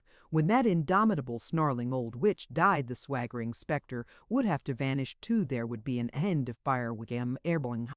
And Mr. Verloc's morality was offended also by the optimism of Michaelis, annexed by his wealthy old lady, who had taken lately to sending him to a cottage she had in the country. The ex-prisoner could moon about the shady lanes for days together in a delicious and humanitarian idleness. As to Ossipon, that beggar was sure to want for nothing as long as there were silly girls with savings bank books in the world. And Mr. Verloc, temperamentally identical with his associates, drew fine distinctions in his mind on the strength of insignificant differences. He drew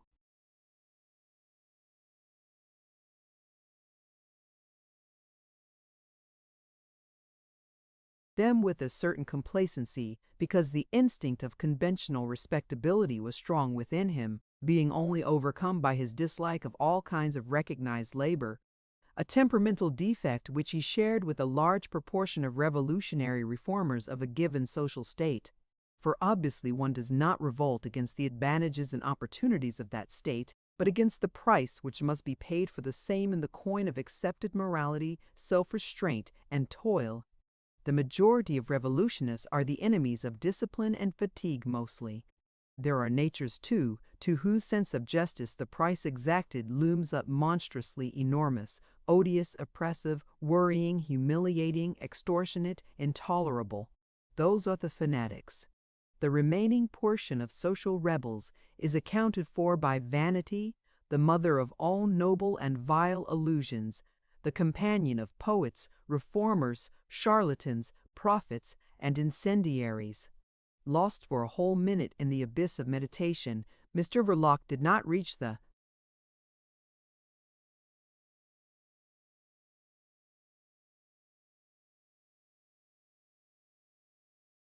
depth of these abstract considerations. Perhaps he was not able. In any case, he had not the time. He was pulled up painfully by the sudden recollection of Mr. Vladimir, another of his associates, whom in virtue of subtle moral affinities he was capable of judging correctly. He considered him as dangerous. A shade of envy crept into his thoughts. Loafing was all very well for these fellows who knew not Mr. Vladimir and had women to fall back upon, whereas he had a woman to provide for at this point. By a simple association of ideas, Mr. Verloc was brought face to face with the necessity of going to bed some time or other that evening. Then why not go now at once? He sighed. The necessity was not so normally pleasurable as it ought to have been for a man of his age and temperament. He dreaded the demon of sleeplessness, which he felt had marked him for its own. He raised his arm and turned off the flaring gas jet above his head.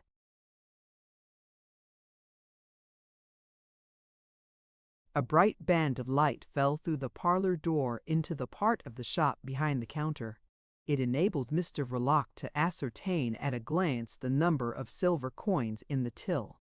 These were but few, and for the first time since he opened his shop he took a commercial survey of its value. This survey was unfavorable. He had gone into trade for no commercial reasons. He had been guided in the selection of this peculiar line of business by an instinctive leaning towards shady transactions, where money is picked up easily. Moreover, it did not take him out of his own sphere, the sphere which is watched by the police. On the contrary, it gave him a publicly confessed standing in that sphere, and as Mr. Verloc had unconfessed relations which made him familiar with yet careless of the police, there was a distinct advantage in such a situation, but as a means of livelihood it was by itself insufficient. He took the cash box out of the drawer, and turning to leave the shop, became aware that Stevie was still downstairs.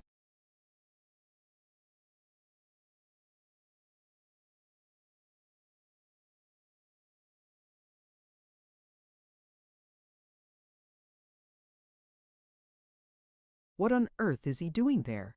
Mr. Verloc asked himself. What's the meaning of these antics? He looked dubiously at his brother-in-law, but he did not ask him for information. Mr. Verloc's intercourse with Stevie was limited to the casual mutter of a morning after breakfast, "My boots," and even that was more a communication at large of a need than a direct order or request. Mr. Verloc perceived with some surprise that he did not know really what to say to Stevie. He stood still in the middle of the parlor and looked into the kitchen in silence, nor yet did he know what would happen if he did say anything. And this appeared very queer to Mr. Verloc in view of the fact, borne upon him suddenly, that he had to provide for this fellow too. He had never given a moment's thought till then to that aspect of Stevie's existence. Positively he did not know how to speak to the lad. He watched him gesticulating and murmuring in the kitchen. Stevie prowled round the table like an excited animal in a cage. A tentative, "Hadn't you better go to bed now?"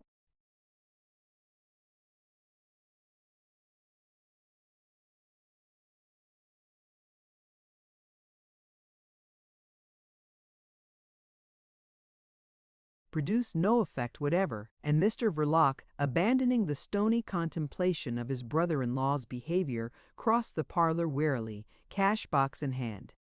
The cause of the general lassitude he felt while climbing the stairs being purely mental, he became alarmed by its inexplicable character.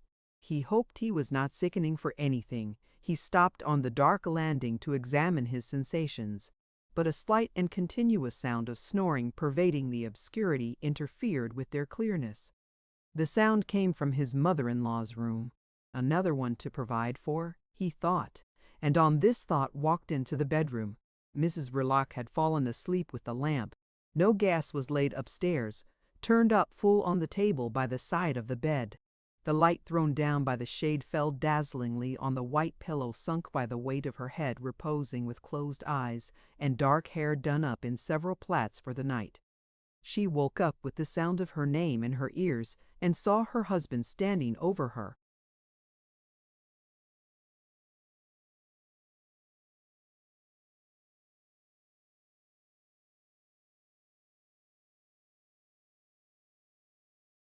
Winnie, Winnie. At first she did not stir, lying very quiet and looking at the cash box in Mr. Verloc's hand. But when she understood that her brother was capering all over the place downstairs, she swung out in one sudden movement onto the edge of the bed. Her bare feet, as if poked through the bottom of an unadorned sleeved calico sack buttoned tightly at neck and wrists, felt over the rug for the slippers while she looked upward into her husband's face. "I don't know how to manage him," Mr. Verloc explained peevishly. "Won't do to leave him downstairs alone with the lights." She said nothing, glided across the room swiftly, and the door closed upon her white form. Mr. Verloc deposited the cash box on the night table and began the operation.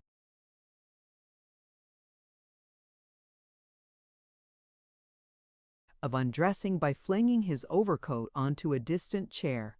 His coat and waistcoat followed. He walked about the room in his stockinged feet, and his burly figure, with the hands worrying nervously at his throat, passed and repassed across the long strip of looking-glass in the door of his wife's wardrobe.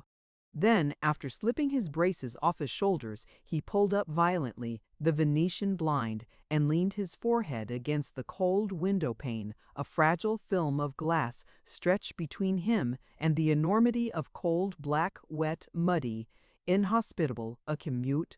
Since Mr. Verloc felt the latent unfriendliness of all out of doors with a force approaching to positive bodily anguish. There is no occupation that fails a man more completely than that of a secret agent of police. It's like your horse suddenly falling dead under you in the midst of an uninhabited and thirsty plain. The comparison occurred to Mr. Verloc because he had sat astride various army.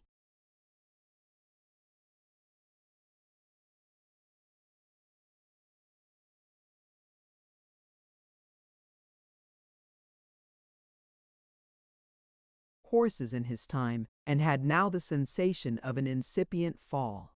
The prospect was as black as the window pane against which he was leaning his forehead.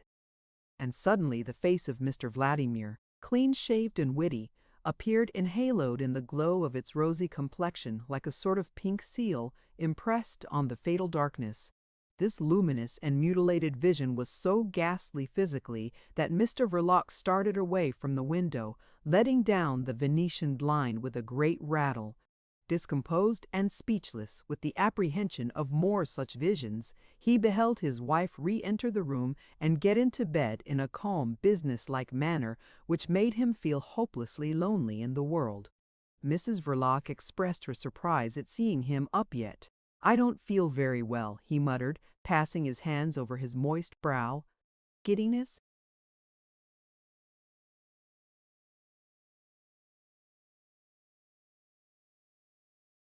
"Yes, not at all well."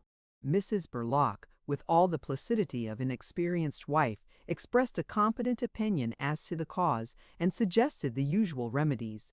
But her husband, rooted in the middle of the room, shook his lowered head sadly. "You'll catch cold standing there," she observed. Mr. Verloc made an effort, finished undressing, and got into bed. Down below in the quiet narrow street measured footsteps approached the house, then died away unhurried and firm, as if the passer-by had started to pace out all eternity from gas lamp to gas lamp in a night without end, and the drowsy ticking of the old clock on the landing became distinctly audible in the bedroom. Mrs. Verloc, on her back and staring at the ceiling, made a remark. "Taking's very small today."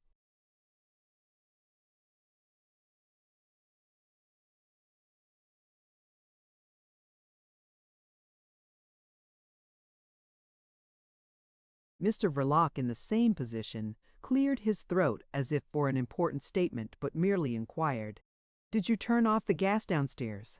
Yes, I did, answered Mrs. Verloc conscientiously. That poor boy is in a very excited state tonight, she murmured after a pause which lasted for 3 ticks of the clock. Mr. Verloc cared nothing for Stevie's excitement, but he felt horribly wakeful and dreaded facing the darkness and silence that would follow the extinguishing of the lamp. This dread led him to make the remark that Stevie had disregarded his suggestion to go to bed. Mrs. Verloc, falling into the trap, started to demonstrate at length to her husband that this was not impudence of any sort, but simply excitement. There was no young man of his age in London more willing and docile than Stephen, she affirmed, none more affectionate and ready.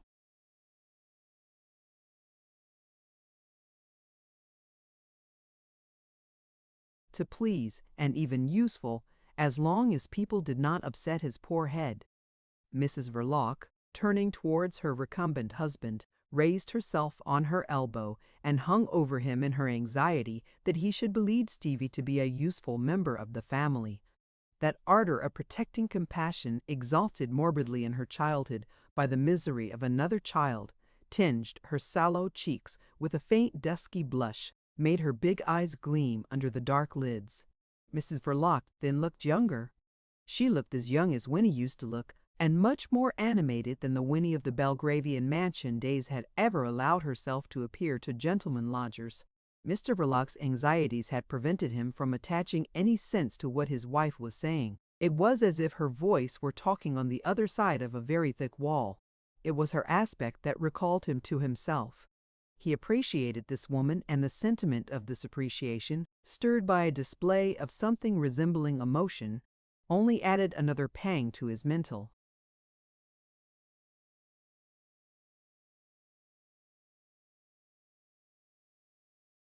anguish.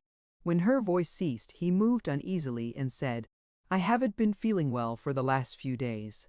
He might have meant this as an opening to a complete confidence, but Mrs. Verloc laid her head on the pillow again and, staring upward, went on, "That boy hears too much of what is talked about here. If I had known they were coming tonight, I would have seen to it that he went to bed at the same time I did. He was out of his mind with something he overheard about eating people's flesh and drinking blood. What's the good of talking like that?" There was a note of indignant scorn in her voice. Mr. Verloc was fully responsive now. "Ask Carl Jung," he growled savagely.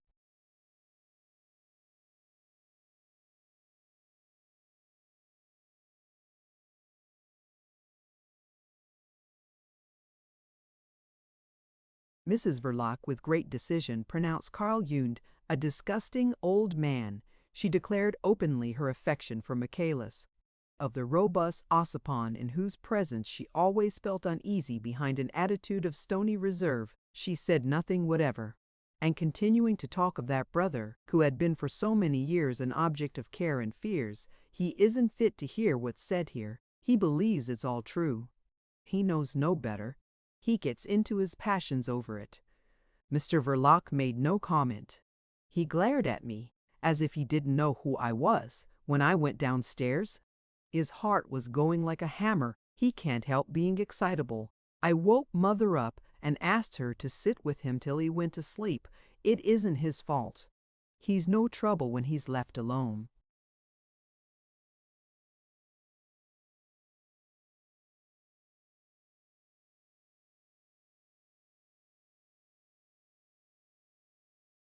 Mr. Verloc made no comment. "I wish he had never been to school," Mrs. Verloc began again brusquely. "He's always taking away those newspapers from the window to read. He gets a red face poring over them. We don't get rid of a dozen numbers in a month. They only take up room in the front window. And Mr. Ossipon brings every week a pile of these P tracts to sell at a halfpenny each. I wouldn't give a halfpenny for the whole lot. It's silly reading, that's what it is. There's no sale for it.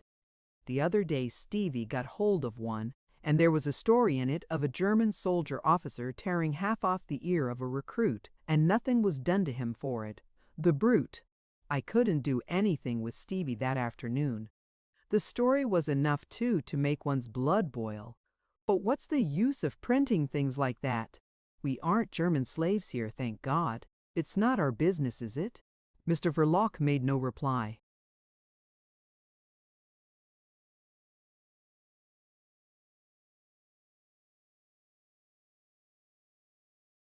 "I had to take the carving knife from the boy," Mrs. Verloc continued, a little sleepily now. "He was shouting and stamping and sobbing and combing. He can't stand the notion of any cruelty. He would have stuck that officer like a pig if he had seen him then. It's true, too. Some people don't deserve much mercy." Mrs. Verloc's voice ceased, and the expression of her motionless eyes became more and more contemplative and veiled during the long pause. "Comfortable, dear?" she asked in a faint, far-away voice. "Shall I put out the light now?" The dreary conviction that there was no sleep for him held Mr. Verloc mute and hopelessly inert in his fear of darkness. He made a great effort. "Yes, put it out," he said at last in a hollow tone.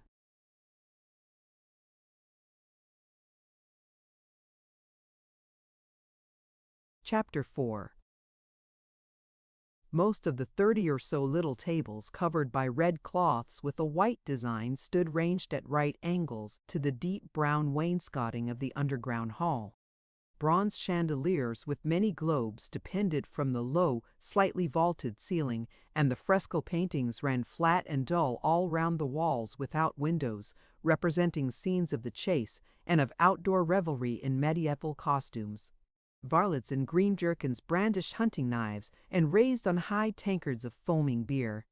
"Unless I am very much mistaken, you're the man who would know the inside of this confounded affair," said the robust Ossipon, leaning over, his elbows far out on the table and his feet tucked back completely under his chair.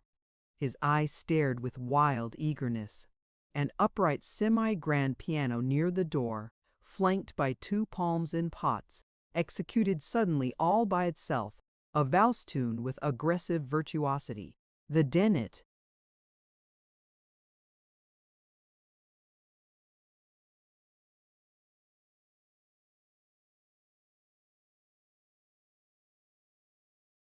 Raised was deafening. When it ceased, as abruptly as it had started, the bespectacled, dingy little man who faced Ossipon behind a heavy glass mug full of beer emitted calmly what had the sound of a general proposition. "In principle, what one of us may or may not know as to any given fact can't be a matter for inquiry to the others." "Certainly not," Comrade Ossipon agreed in a quiet undertone. "In principle." With his big, florid face held between his hands, he continued to stare hard, while the dingy little man in spectacles coolly took a drink of beer and stood the glass mug back on the table. His flat, large ears departed widely from the sides of his skull, which looked frail enough for Ossipon to crush between thumb and forefinger. The dome of the forehead seemed to rest on the rim of the spectacles. The flat cheeks, of a greasy, unhealthy complexion, were merely smudged by the miserable poverty of a thin, dark whisker. The lamentable inferiority of the whole.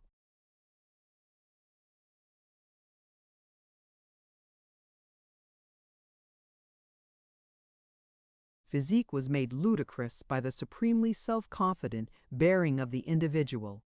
His speech was curt, and he had a particularly impressive manner of keeping silent. Ossipon spoke again from between his hands in a mutter. "Have you been out much today?" "No, I stayed in bed all the morning," answered the other. "Why?" "Oh!" "Nothing," said Ossipon, gazing earnestly and quivering inwardly with the desire to find out something, but obviously intimidated by the little man's overwhelming air of unconcern.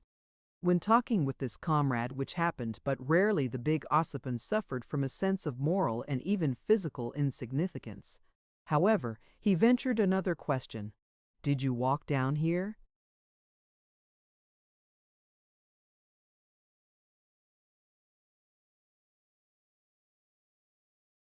"No omnibus," the little man answered readily enough.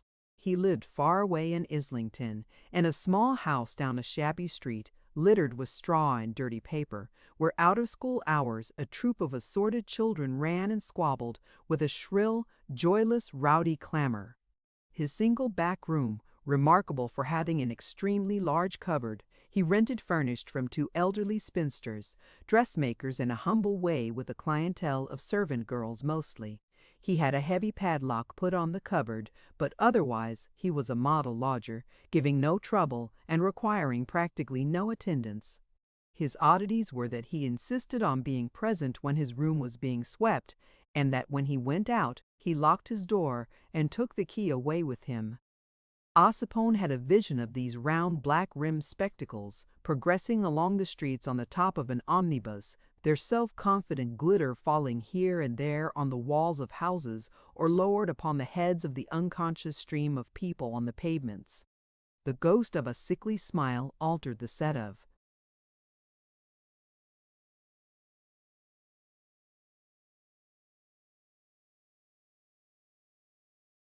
Ossipon's thick lips at the thought of the walls nodding, of people running for life at the sight of those spectacles. If they had only known! What a panic! He murmured interrogatively. Been sitting long here? An hour or more, answered the other negligently, and took a pull at the dark beer. All his movements, the way he grasped the mug, the act of drinking, the way he set the heavy glass down and folded his arms, had a firmness, an assured precision which made the big and muscular Ossipon, leaning forward with staring eyes and protruding lips, look the picture of eager indecision. "An hour," he said.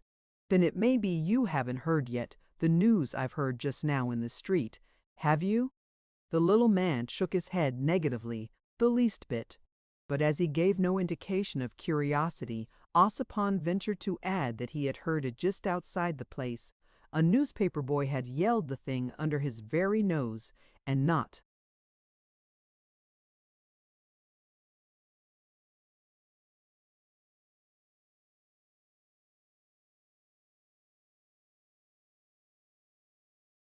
Being prepared for anything of that sort, he was very much startled and upset. He had to come in there with a dry mouth. "I never thought of finding you here," he added, murmuring steadily, with his elbows planted on the table. "I come here sometimes," said the other, preserving his provoking coolness of demeanor. "It's wonderful that you of all people should have heard nothing of it," the big Ossipon continued. His eyelids snapped nervously upon the shining eyes. "You of all people," he repeated tentatively.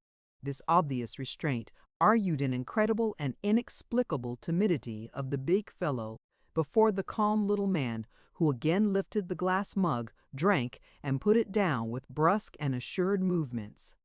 And that was all. Ossipon, after waiting for something, word or sign, that did not come, made an effort to assume a sort of indifference. "Do you," he said, deadening his voice still more, "give your stuff to anybody who's up to asking you for it?" "My absolute rule is never to refuse anybody as long as I have a pinch by me," answered the little man with decision. "That's a principle," commented Ossipon. "It's a principle. And you think it sound?" The large round spectacles, which gave a look of staring self-confidence to the sallow face, confronted Ossipon like sleepless, unwinking orbs flashing a cold fire. "Perfectly. Always, under every circumstance. What could stop me? Why?"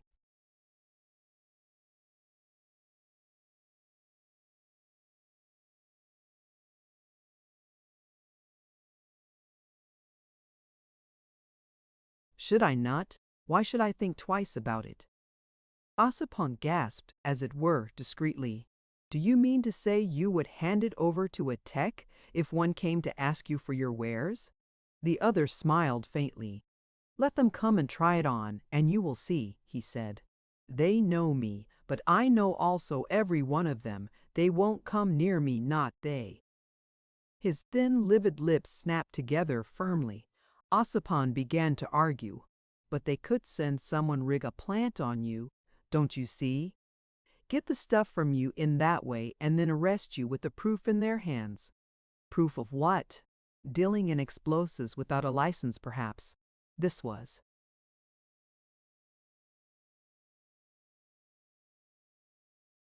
Meant for a contemptuous jeer, though the expression of the thin, sickly face remained unchanged, and the utterance was negligent. "I don't think there's one of them anxious to make that arrest. I don't think they could get one of them to apply for a warrant. I mean one of the best. Not one? Why? Ossipon asked. Because they know very well I take care never to part with the last handful of my wares. I've it always by me. He touched the breast of his coat lightly. In a thick glass flask, he added. So I have been told, said Ossipon, with a shade of wonder in his voice. But I didn't know if they know, interrupted the little man crisply, leaning against the straight chair back, which rose higher than his fragile head. I shall never be arrested. The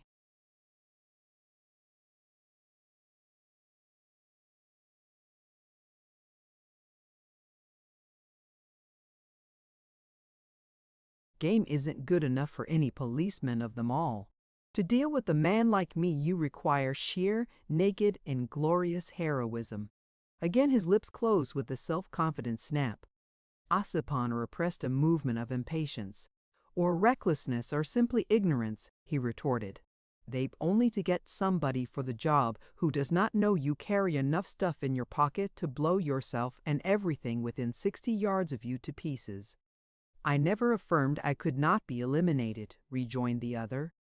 But that wouldn't be an arrest. Moreover, it's not so easy as it looks. Bah, Ossipon contradicted. Don't be too sure of that. What's to prevent half a dozen of them jumping upon you from behind in the street? With your arms pinned to your sides, you could do nothing, could you?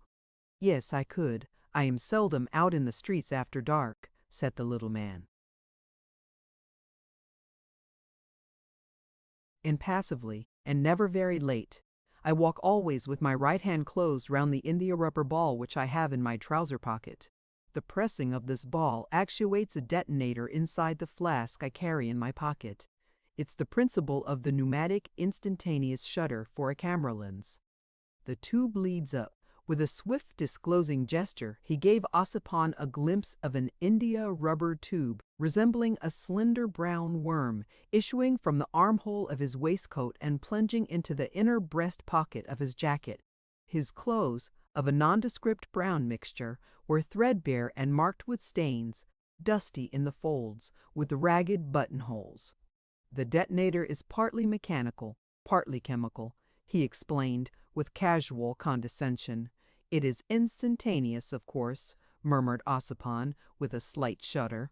Far from it, confessed the other with a reluctance which seemed to twist his mouth dolorously. A full 20 seconds must elapse from the moment I press.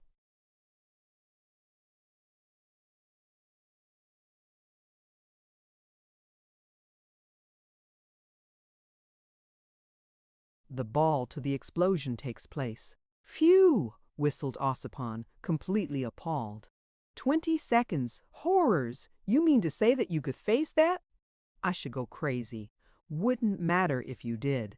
Of course, it's the weak point of this special system, which is only for my own use. The worst is that the manner of exploding is always the weak point with us. I am trying to invent a detonator that would adjust itself to all conditions of action and even to unexpected changes of conditions. A variable and yet perfectly precise mechanism, a really intelligent detonator. 20 seconds, muttered Ossipon again. Ah! And then, with a slight turn of the head, the glitter of the spectacles seemed to gauge the size of the beer saloon in the basement of the renowned Silenus restaurant.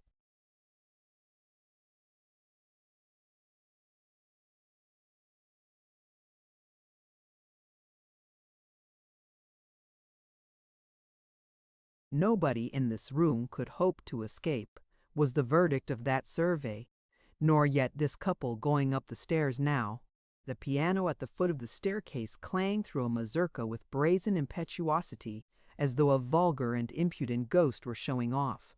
The keys sank and rose mysteriously. Then all became still.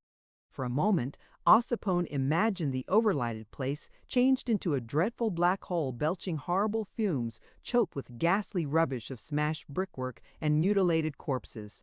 He had such a distinct perception of ruin and death that he shuddered again. The other observed, with an air of calm sufficiency, in the last instance it is character alone that makes for one's safety. There are very few people in the world whose character is as well established as mine. I wonder how you managed it, growled Ossipon.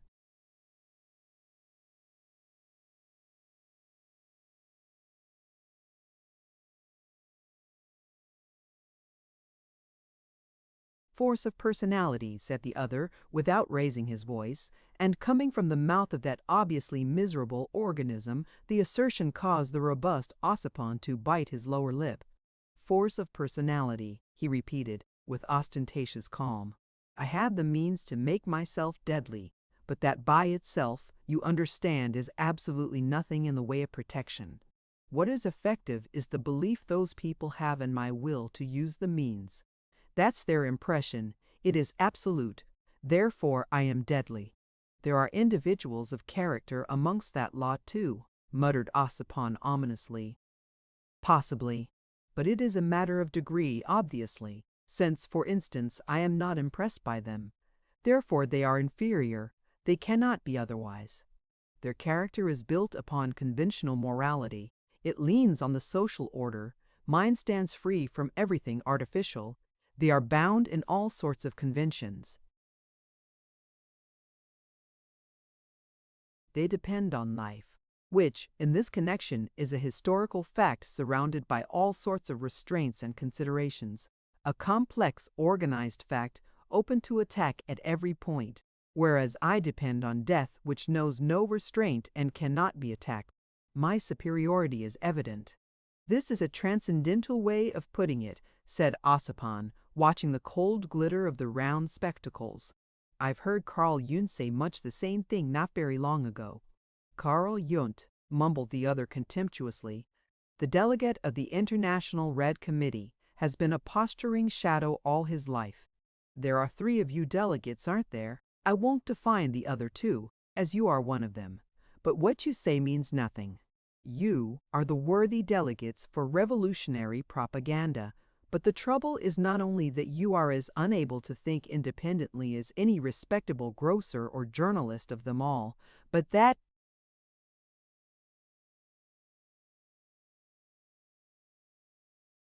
you have no character whatever.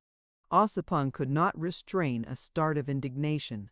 But what do you want from us? He exclaimed in a deadened voice. What is it you are after yourself? A perfect detonator, was the peremptory answer. What are you making that face for? You see, you can't even bear the mention of something conclusive. I am not making a face, growled the annoyed Ossipon bearishly.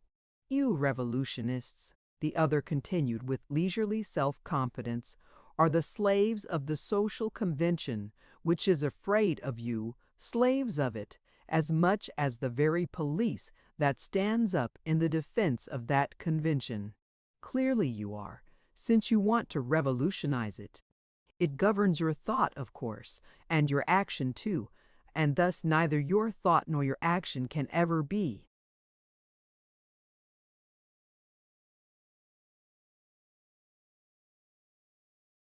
conclusive. He paused, tranquil, with that air of close, endless silence, then almost immediately went on. You are not a bit better than the forces arrayed against you than the police, for instance.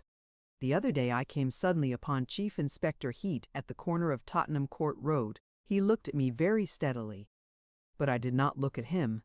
Why should I give him more than a glance? He was thinking of many things, of his superiors, of his reputation, of the law courts, of his salary, of newspapers, of 100 things. But I was thinking of my perfect detonator only. He meant nothing to me. He was as insignificant as I can't call to mind anything insignificant enough to compare him with, except Carl Jung, perhaps. Like to like. The terrorist and the policeman both come from the same basket, revolution, legality, counter moves in the same game, forms of idleness at bottom, identical. He plays his little game. So do you propagandists. But I don't play. I work 14 hours a day and go hungry sometimes. My experiments cost money now and again, and then I must do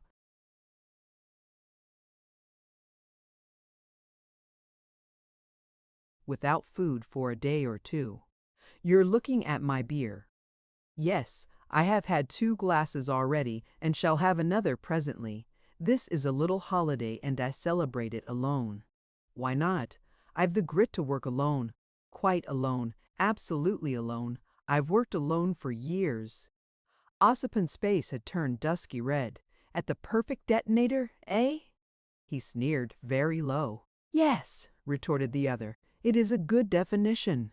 You couldn't find anything half so precise to define the nature of your activity with all your committees and delegations.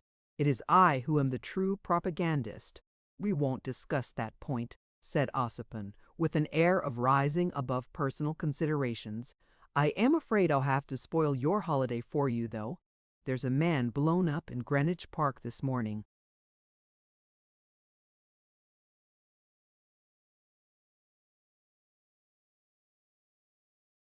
How do you know?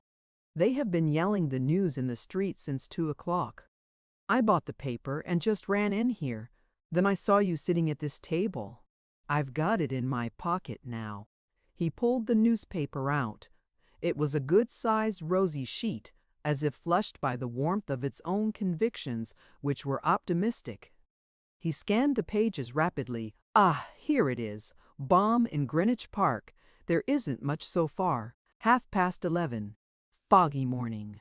Effects of explosion felt as far as Romney Road and Park Place. Enormous hole in the ground under a tree filled with smashed roots and broken branches. All round fragments of a man's body blown to pieces. That's all. The rest's mere newspaper goop. No doubt a wicked attempt to blow up the observatory, they say. That's hardly credible.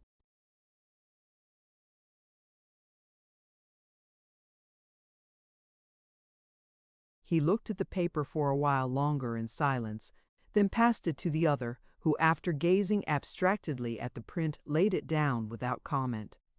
It was Ossipon who spoke first, still resentful. The fragments of only one man, you note, ergo, blew himself up. That spoils your day off for you, don't it? Were you expecting that sort of move? I hadn't the slightest idea, not the ghost of a notion of anything of the sort being planned to come off here in this country. Under the present circumstances, it's nothing short of criminal. The little man lifted his thin black eyebrows with dispassionate scorn. Criminal? What is that? What is crime? What can be the meaning of such an assertion? How am I to express myself? One must use the current words, said Ossipon impatiently. The meaning of this assertion is that this business may affect our position very adversely in this country. Isn't that crime enough for you? I am convinced you have been giving away some of your stuff lately. Ossipon stared hard. The other, without flinching, lowered and raised his head slowly. You have! Burst out the editor of the FP leaflets in an intense whisper. No! And are you really handing it over at large like this, for the asking, to the first fool that comes along? Just so. The condemned social order has not been built up on paper and ink, and I don't fancy that a combination of paper and ink will ever put an end to it, whatever you may think. Yes, I would give the stuff with both hands to every man, woman, or fool that likes to come along. I know what you are thinking about. But I am not taking my cue from the Red Committee. I would see you all.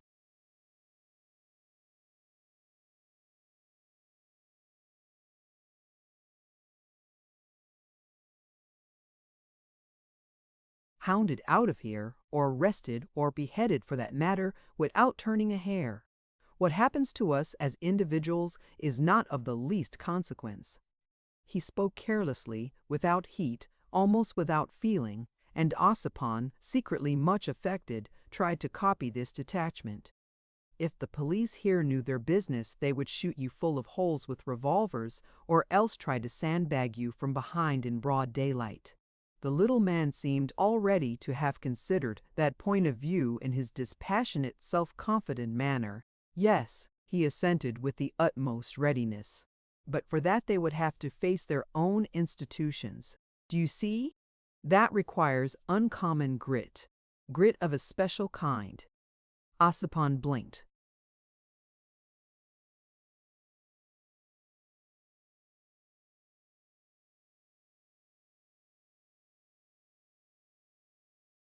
I fancy that's exactly what would happen to you if you were to set up your laboratory in the States. They don't stand on ceremony with their institutions there. I am not likely to go and see. Otherwise, your remark is just, admitted the other. They have more character over there, and their character is essentially anarchistic. Fertile ground for us, the States very good ground. The great republic has the root of the destructive matter in her. The collective temperament is lawless. Excellent. They may shoot us down, but you are too transcendental for me, growled Ossipon with moody concern. Logical, protested the other. There are several kinds of logic. This is the enlightened kind. America is all right. It is this country that is dangerous, with her idealistic conception of legality. The social spirit of this people is wrapped up in scrupulous prejudices, and that is fatal to our work. You talk of England being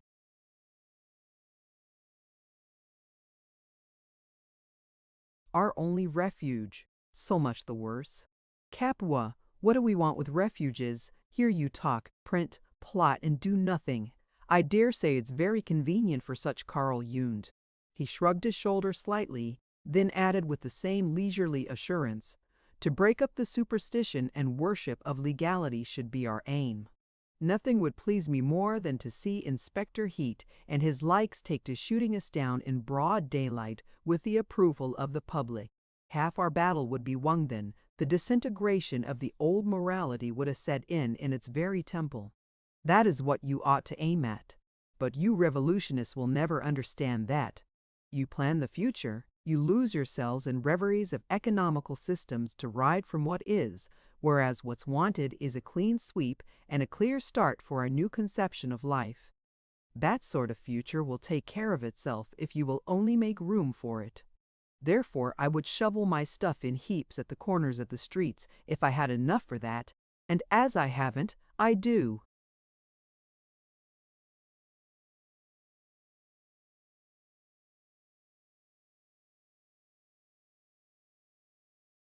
My best by perfecting a really dependable detonator.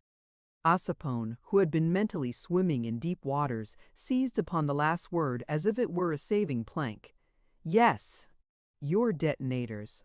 I shouldn't wonder if it weren't one of your detonators that made a clean sweep of the man in the park.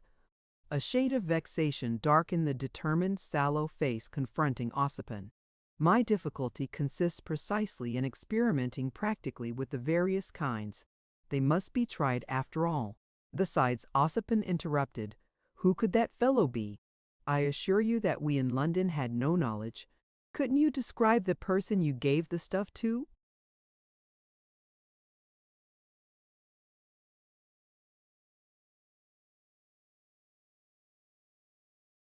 The other turned his spectacles upon Ossipon like a pair of searchlights. Describe him, he repeated slowly. I don't think there can be the slightest objection now. I will describe him to you in one word, Verloc. Ossipon, whom curiosity had lifted a few inches off his seat, dropped back as if hit in the face. Verloc. Impossible. The self-possessed little man nodded slightly once. Yes, he's the person. You can't say that in this case. I was giving my stuff to the first fool that came along.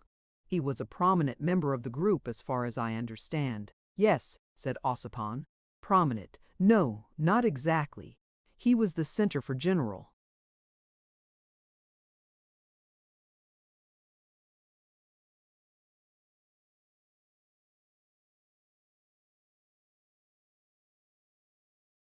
Intelligence and usually received comrades coming over here. More useful than important. Man of no ideas. Years ago he used to speak at meetings in France, I believe. Not very well, though. He was trusted by such men as Latour, Moser, and all that old lot. The only talent he showed really was his ability to elude the attentions of the police somehow. Here, for instance, he did not seem to be looked after very closely. He was regularly married, you know. I suppose it's with her money that he started that shop. Seemed to make it pay, too. Ossipon paused abruptly, muttered to himself, I wonder what that woman will do now, and fell into thought. The other waited with ostentatious indifference. His parentage was obscure, and he was generally known only by his nickname of Professor. His title to that designation consisted in his having been once assistant demonstrator in chemistry at some technical institute. He quarreled with the authorities upon a question of unfair treatment. Afterwards, he obtained a post in the laboratory of a manufactory of dyes. There, too, he had been treated with revolting injustice. His struggles, his privations, his hard work to raise himself in the social scale had filled him with such an exalted conviction of his merits that it was extremely difficult for the world to treat him with justice, the standard of that notion depending so much upon the patience of the individual. The professor had genius, but lacked the great social virtue of resignation. Intellectually a non-entity, Ossipon pronounced aloud, abandoning suddenly the inward contemplation of Mrs. Verloc's bereaved person and business. Quite an ordinary personality. You are wrong in not keeping more in touch with the comrades, Professor, he added in a reproving tone. Did he say anything to you give you some idea of his intentions? I hadn't seen him for a month. It seems impossible that he should be gone. He told me it was going to be a demonstration against a building, said the professor. I had to know that much to prepare the missile. I pointed out to him that I had hardly a sufficient quantity for a completely destructive result, but he pressed me very earnestly to do my best. As he wanted something that could be carried openly in the hand, I proposed to make use of an old 1-gallon copal varnish can. I happened to have by me. He was pleased at the idea. It gave me some trouble because I had to cut out the bottom first and solder it on again afterwards. When prepared for use, the can enclosed a wide-mouthed, well-corked jar of thick glass packed around with some wet clay and containing 16 ounces of X2 green powder. The detonator was connected with the screw top of the can. It was ingenious, a combination of time and shock. I explained the system to him. It was a thin tube of tin enclosing a fitting. Ossipon's attention had wandered. What do you think has happened? He interrupted. Can't tell. Screwed the top on tight, which would make the connection, and then forgot the time. It was set for 20 minutes. On the other hand, the time contact being made, a sharp shock would bring about the explosion at once. He either ran the time too close or simply let the thing fall. The contact was made all right. That's clear to me at any rate. The systems worked perfectly. And yet you would think that a common fool in a hurry would be much more likely to forget to make the contact altogether. I was worrying myself about that sort of failure mostly. There are more kinds of fools than one can guard against. You can't expect a detonator to be absolutely foolproof. He beckoned to a waiter. Ossipon sat rigid with the abstracted gaze of mental travail. After the man had gone away with the money, he roused himself with an air of profound dissatisfaction.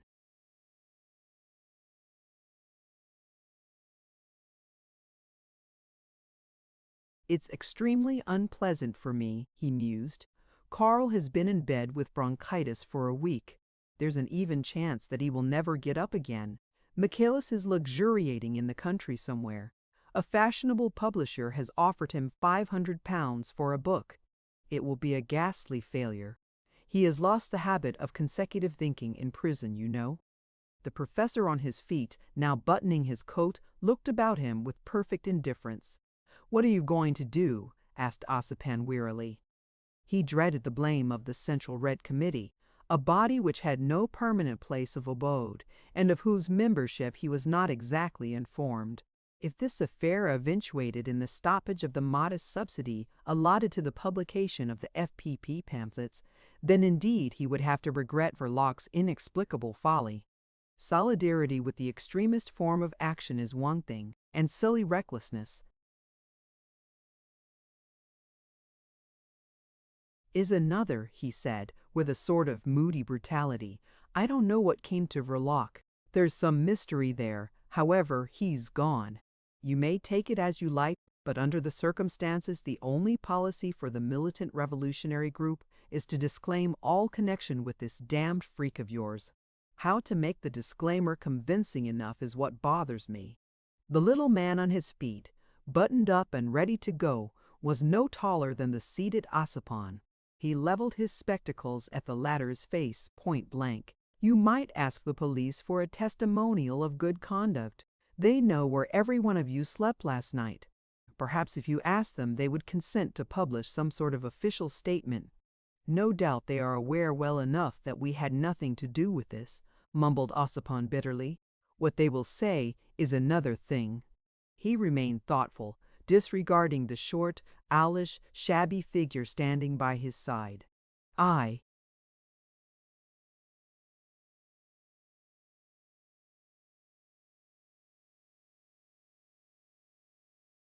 must lay hands on Michaelis at once and get him to speak from his heart at one of our gatherings.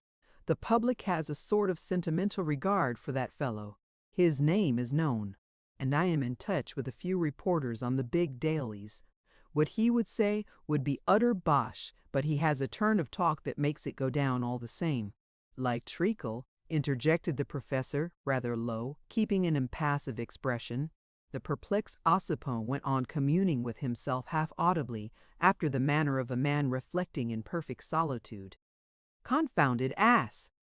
To leave such an imbecile business on my hands, and I don't even know if he sat with compressed lips. The idea of going for news straight to the shop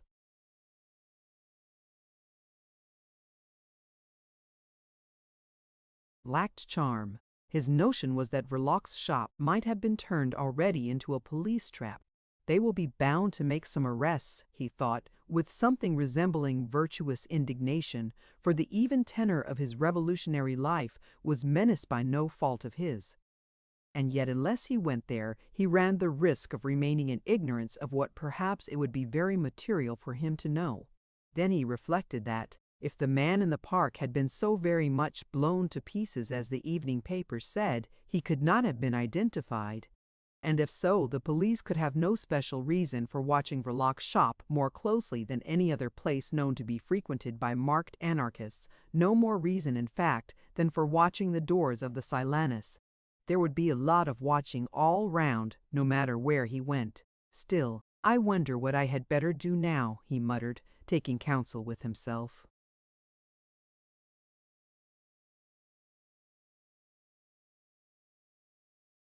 A rasping voice at his elbow said, with sedate scorn, "Fasten yourself upon the woman for all she's worth." After uttering these words, the professor walked away from the table. Ossipon, whom that piece of insight had taken unawares, gave one ineffectual start and remained still, with a helpless gaze as though nailed fast to the seat of his chair. The lonely piano, without as much as a music stool to help it, struck a few chords courageously, and beginning a selection of national airs, played him out at last to the tune of Bluebells of Scotland. The painfully detached notes grew faint behind his back while he went slowly upstairs, across the hall, and into the street. In front of the great doorway a dismal row of newspaper sellers, standing clear of the pavement, dealt out their wares from the gutter. It was a raw, gloomy day of the early spring, and the grimy sky, the mud of the streets, the rags of the dirty men harmonized excellently with the eruption of the damp, rubbishy sheets of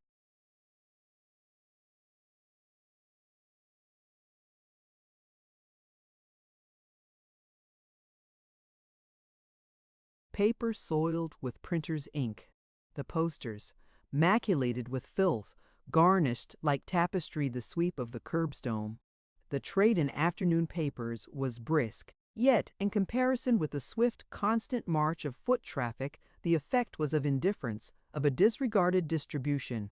Ossipon looked hurriedly both ways before stepping out into the cross-currents, but the professor was already out of sight.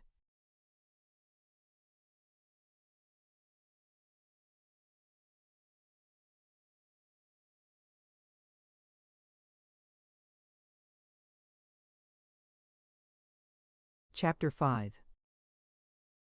The professor had turned into a street to the left and walked along, with his head carried rigidly erect, in a crowd whose every individual almost overtopped his stunted stature.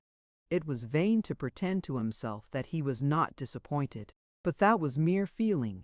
The stoicism of his thought could not be disturbed by this or any other failure. Next time, or the time after next, a telling stroke would be delivered, something really startling, a blow fit to open the first crack in the imposing front of the great edifice of legal conceptions sheltering the atrocious injustice of society. Of humble origin, and with an appearance really so mean as to stand in the way of his considerable natural abilities, his imagination had been fired early by the tales of men rising from the depths of poverty to positions of authority and affluence. The extreme, almost ascetic purity of his thought, combined with an astounding ignorance of worldly conditions, had set before him a goal of power and prestige, to be attained without the medium of arts, graces, tact, wealth, by sheer weight of merit alone. On that view he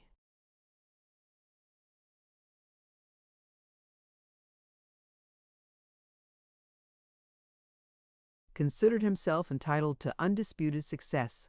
His father, a delicate dark enthusiast with a sloping forehead, had been an itinerant and rousing preacher of some obscure but rigid Christian sect, a man supremely confident in the privileges of his righteousness.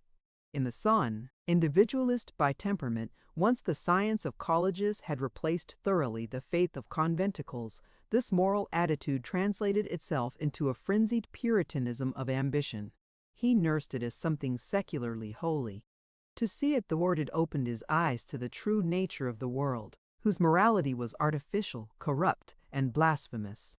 The way of even the most justifiable revolutions is prepared by personal impulses disguised into creeds. The professor's indignation found in itself a final cause that absolved him from the sin of turning to destruction as the agent of his ambition. To destroy public faith in legality was the imperfect formula of his pedantic fanaticism. But the subconscious conviction that the framework of an established social order cannot be effectually shattered except by some form of collective or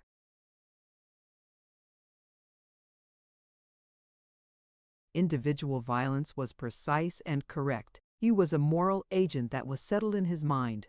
By exercising his agency with ruthless defiance, he procured for himself the appearances of power and personal prestige. That was undeniable to his vengeful bitterness. It pacified its unrest.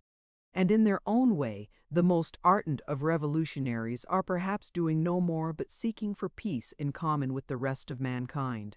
The peace of soothed vanity, of satisfied appetites, or perhaps of appeased conscience. Lost in the crowd, miserable and undersized, he meditated confidently on his power, keeping his hand in the left pocket of his trousers, rasping lightly the india-rubber ball, the supreme guarantee of his sinister freedom. But after a while he became disagreeably affected by the sight of the roadway thronged with vehicles, and of the pavement crowded with men and women.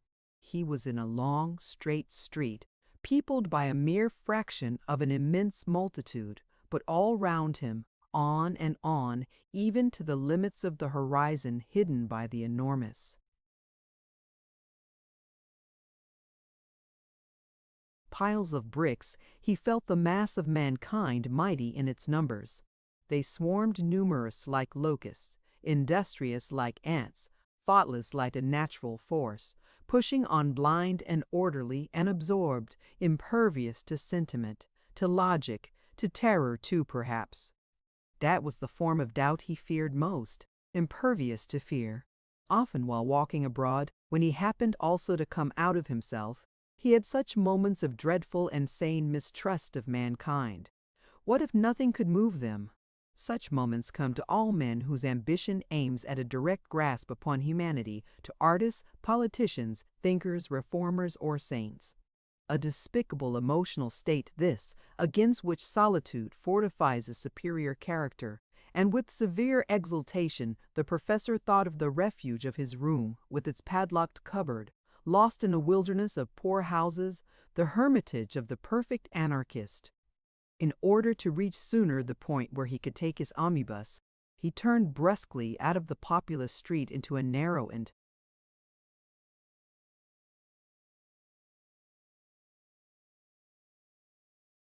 dusky alley paved with flagstones. On one side, the low brick houses had in their dusty windows the sightless, moribund look of incurable decay, empty shells awaiting demolition. From the other side, life had not departed wholly as yet. Facing the only gas lamp yawned the cavern of a second-hand furniture dealer, where, deep in the gloom of a sort of narrow avenue winding through a bizarre forest of wardrobes with an undergrowth tangle of table legs, a tall pier glass glimmered like a pool of water in a wood. An unhappy homeless couch, accompanied by two unrelated chairs, stood in the open.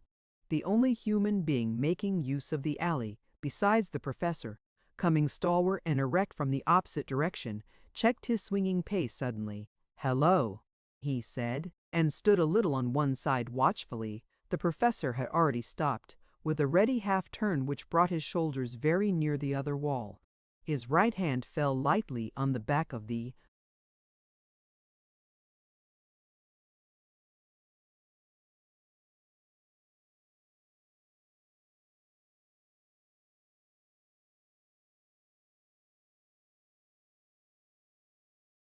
outcast couch. The left remained purposefully plunged deep in the trousers pocket, and the roundness of the heavy-rimmed spectacles imparted an owlish character to his moody, unperturbed face. It was like a meeting in a side corridor of a mansion full of life. The stalwart man was buttoned up in a dark overcoat and carried an umbrella. His hat, tilted back, uncovered a good deal of forehead, which appeared very white in the dusk. In the dark patches of the orbits the eyeballs glimmered piercingly. Long drooping mustaches, the color of ripe corn, framed with their points the square block of his shaved chin. "I am not looking for you," he said curtly. The professor did not stir an inch. The blended noises of the enormous town sank down to an inarticulate low murmur. Chief Inspector Heat of the Special Crimes Department changed his tone.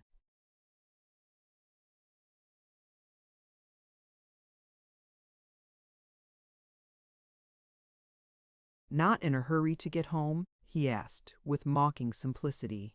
The unwholesome-looking little moral agent of destruction exulted silently in the possession of personal prestige, keeping in check this man armed with the defensive mandate of a menaced society. More fortunate than Caligula, who wished that the Roman Senate had only one head for the better satisfaction of his cruel lust. He beheld in that one man all the forces he had set at defiance, the force of law, property, oppression, and injustice.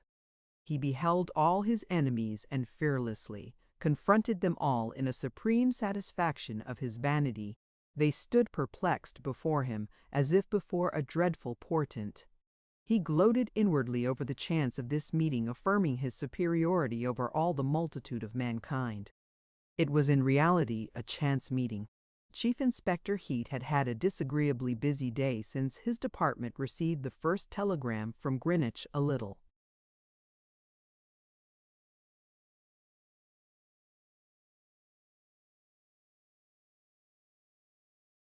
before 11 in the morning. First of all, the fact of the outrage being attempted less than a week after he had assured a high official that no outbreak of anarchist activity was to be apprehended was sufficiently annoying. If he ever thought himself safe in making a statement, it was then. He had made that statement with infinite satisfaction to himself because it was clear that the high official desired greatly to hear that very thing. He had affirmed that nothing of the sort could even be thought of without the department being aware of it within 24 hours, and he had spoken thus in his consciousness of being the great expert of his department. He had gone even so far as to utter words which true wisdom would have kept back, but Chief Inspector Heat was not very wise, at least not truly so. True wisdom, which is not certain of anything in this world of contradictions, would have prevented him from attaining his present position. It would have alarmed his superiors and done away with his chances of promotion. His promotion had been very rapid.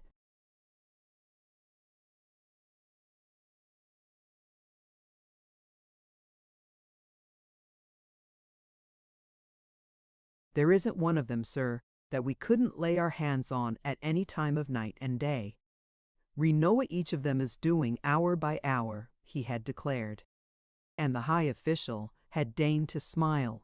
This was so obviously the right thing to say for an officer of Chief Inspector Heat's reputation that it was perfectly delightful.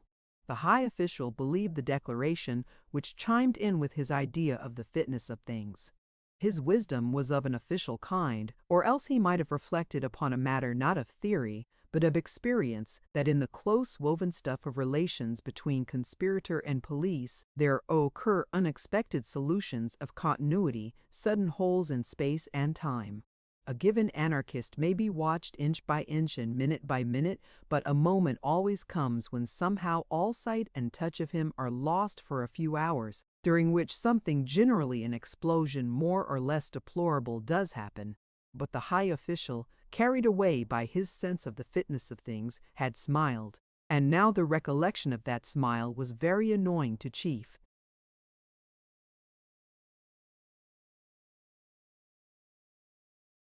Inspector Heat, principal expert in anarchist procedure. This was not the only circumstance whose recollection depressed the usual serenity of the eminent specialist. There was another dating back only to that very morning. The thought that when called urgently to his assistant commissioner's private room he had been unable to conceal his astonishment was distinctly vexing. His instinct of a successful man had taught him long ago that, as a general rule, a reputation is built on manner as much as on achievement. And he felt that his manner, when confronted with the telegram, had not been impressive. He had opened his eyes widely and had exclaimed, "Impossible!" exposing himself thereby to the unanswerable retort of a fingertip laid forcibly on the telegram, which the assistant commissioner, after reading it aloud, had flung on the desk. To be crushed, as it were, under the tip of a forefinger was an unpleasant experience, very damaging too. Furthermore, Chief Inspector Heat was conscious of not having mended matters by allowing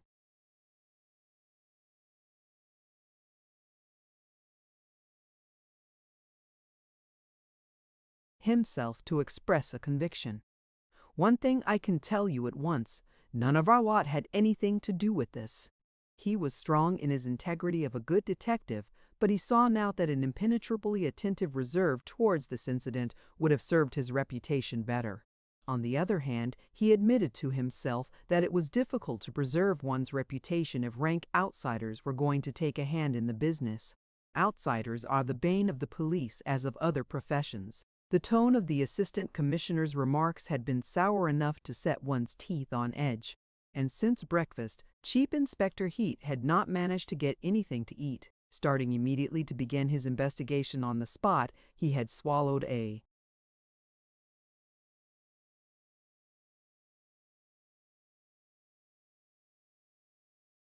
good deal of raw, unwholesome fog in the park. Then he had walked over to the hospital, and when the investigation in Greenwich was concluded at last, he had lost his inclination for food.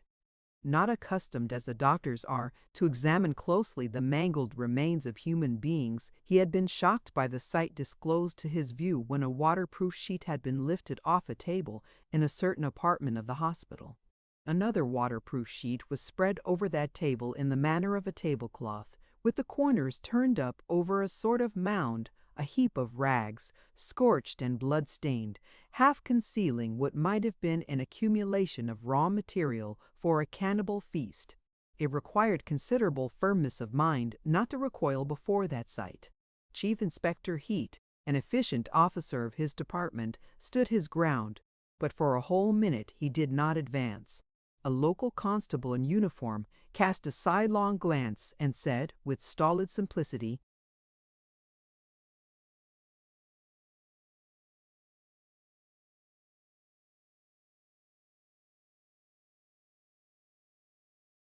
"He's all there, every bit of him." It was a job. He had been the first man on the spot after the explosion. He mentioned the fact again. He had seen something like a heavy flash of lightning in the fog. At that time he was standing at the door of the King William Street lodge talking to the keeper. The concussion made him tingle all over. He ran between the trees towards the observatory. "As fast as my legs would carry me," he repeated twice. Chief Inspector Heat, bending forward over the table in a gingerly and horrified manner, let him run on. The hospital porter and another man turned down the corners of the cloth and stepped aside. The chief inspector's eyes searched the gruesome detail of that heap of mixed things, which seemed to have been collected in shambles and rag shops. "You used a shovel," he remarked, observing a sprinkling of small gravel, tiny brown bits of bark, and particles of splintered wood as fine as needles. "Had to in one place," said the stolid constable. "I sent a keeper to fetch a spade. When he heard me scraping the ground with it, he leaned his forehead against a tree and was as sick as a dog." The chief inspector, stooping guardedly over the table, fought down the unpleasant sensation in his throat. The shattering violence of destruction which had made of that body a heap of nameless fragments affected his feelings with a sense of ruthless cruelty, though his reason told him the effect must have been as swift as a flash of lightning. The man, whoever he was, had died instantaneously, and yet it seemed impossible to believe that a human body could have reached that state of disintegration without passing through the pangs of inconceivable agony.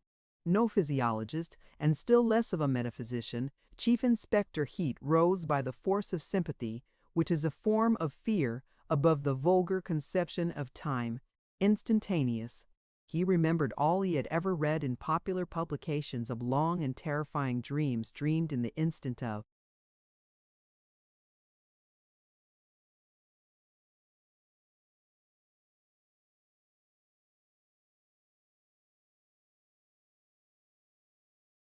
waking, of the whole past life lived with frightful intensity by a drowning man as his doomed head bobs up, streaming for the last time.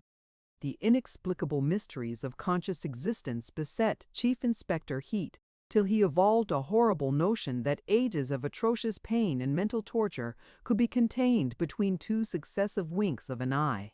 And meantime the chief inspector went on, peering at the table with a calm face and the slightly anxious attention of an indigent customer bending over what may be called the by-products of a butcher's shop with a view to an inexpensive Sunday dinner. All the time his trained faculties of an excellent investigator who scorns no chance of information followed the self-satisfied, disjointed loquacity of the constable. "A fair-haired fellow," the last observed in a placid tone and paused. The old woman who spoke to the sergeant noticed a fair-haired fellow coming out of Maze Hill Station. He paused, and he was a fair-haired fellow. She noticed two men coming out of the station after the up train had gone on, he continued. Slowly. She couldn't tell if they were together. She took no particular notice of the big one, but the other was a fair, slight chap, carrying a tin varnish can in one hand. The constable ceased. "No, the woman," muttered the chief inspector, with his eyes fixed on the table and a vague notion in his mind of an inquest to be held presently upon a person likely to remain forever unknown.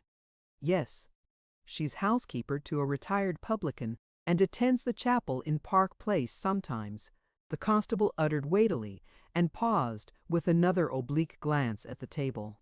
Then suddenly, "Well, here he is. All of him I could see. Fair. Slight enough. Look at that foot there. I picked up the legs first, one after another. He was that scattered you didn't know where to begin."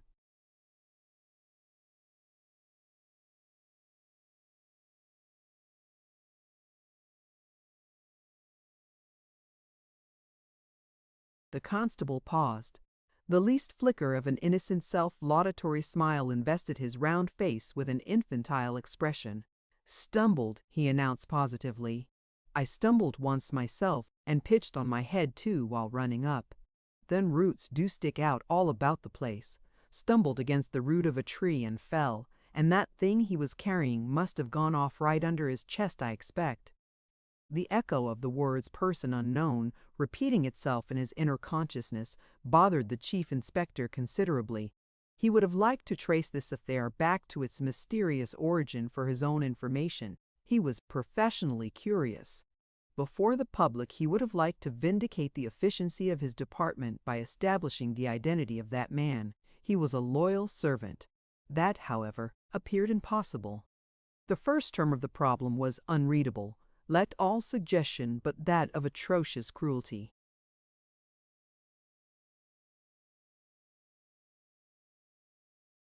Overcoming his physical repugnance, Chief Inspector Heat stretched out his hand without conviction for the salving of his conscience and took up the least soiled of the rags. It was a narrow strip of velvet with a larger triangular piece of dark blue cloth hanging from it. He held it up to his eyes, and the police constable spoke. "Velvet collar." Funny the old woman should have noticed the velvet collar. Dark blue overcoat with a velvet collar, she has told us. He was the chap she saw, and no mistake. And here he is all complete, velvet collar and all. I don't think I missed a single piece as big as a postage stamp. At this point the trained faculties of the chief inspector ceased to hear the voice of the constable. He moved to one of the windows for better light. His face, averted from the room, expressed a startled, intense interest while he examined closely the triangular piece of broad cloth. By a sudden jerk he detached it, and,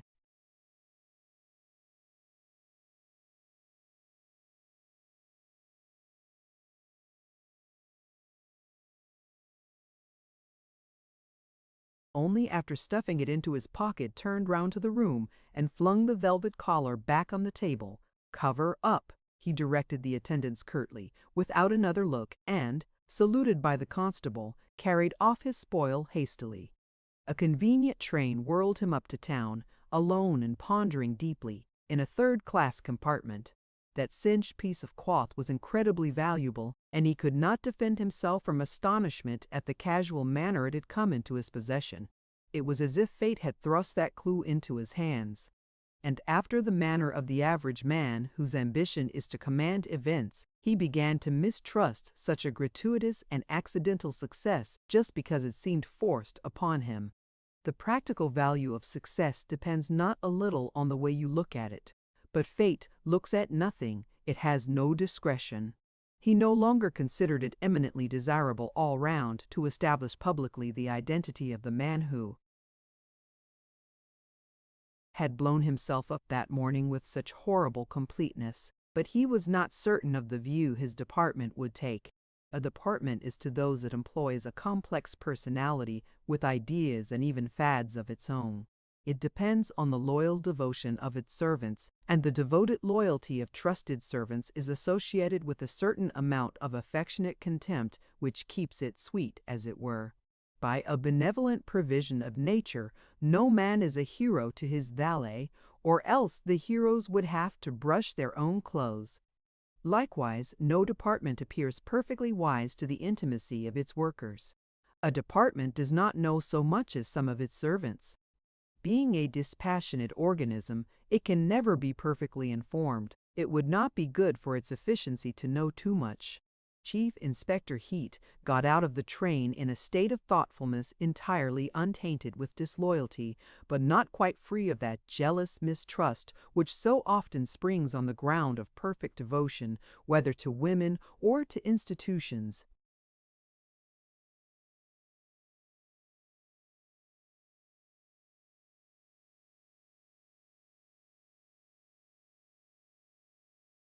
It was in this mental disposition, physically very empty but still nauseated by what he had seen, that he had come upon the professor.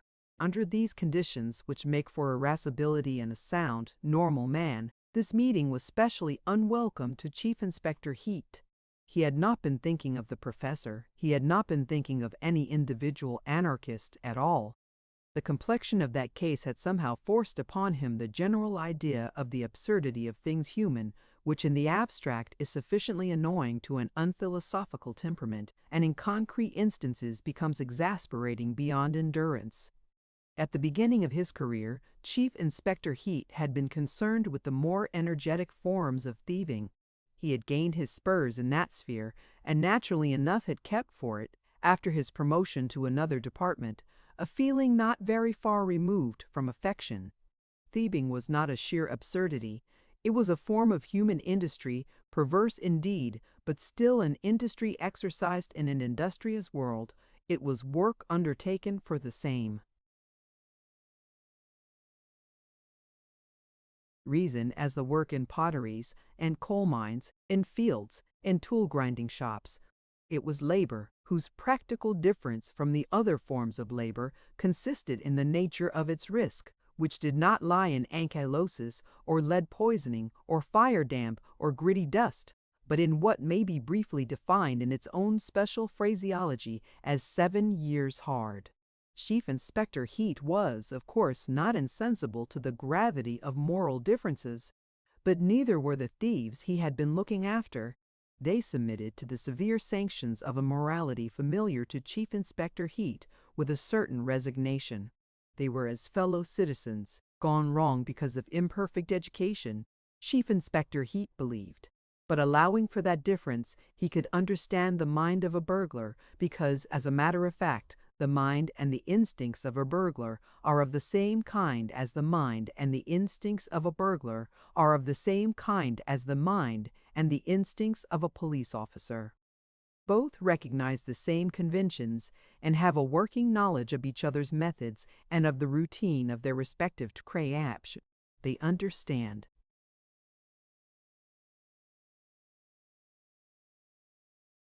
each other, which is advantageous to both, and establishes a sort of amenity in their relations.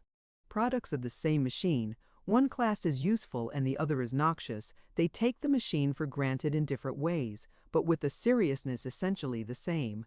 The mind of Chief Inspector Heat was inaccessible to ideas of revolt. But his thieves were not rebels.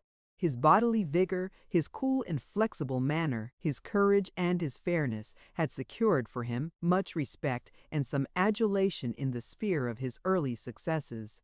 He had felt himself revered and admired. And Chief Inspector Heat, arrested within 6 paces of the anarchist nicknamed the Professor, gave a thought of regret to the world of thieves, sane, without morbid ideals, working by routine, respectful of constituted authorities, free from all taint of hate and despair. After paying this tribute to what is normal in the constitution of society, for the idea of thieving appeared to his instinct as normal as the idea of property, Chief Inspector Heat felt very angry with himself for having stopped, for having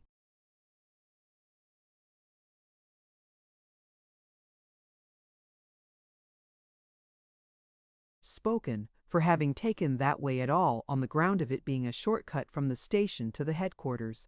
And he spoke again in his big authoritative voice, which, being moderated, had a threatening character. "You are not wanted, I tell you," he repeated. The anarchist did not stir. An inward laugh of derision uncovered not only his teeth but his gums as well, shook him all over without the slightest sound. Chief Inspector Heat was led to add, against his better judgment, "Not yet. When I want you, I will know where to find you." Those were perfectly proper words, within the tradition and suitable to his character of a police officer addressing one of his special flock. But the reception they got departed from tradition and propriety.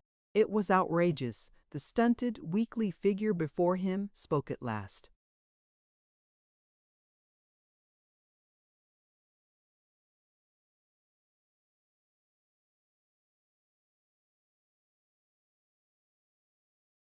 "I've no doubt the papers would give you an obituary notice then.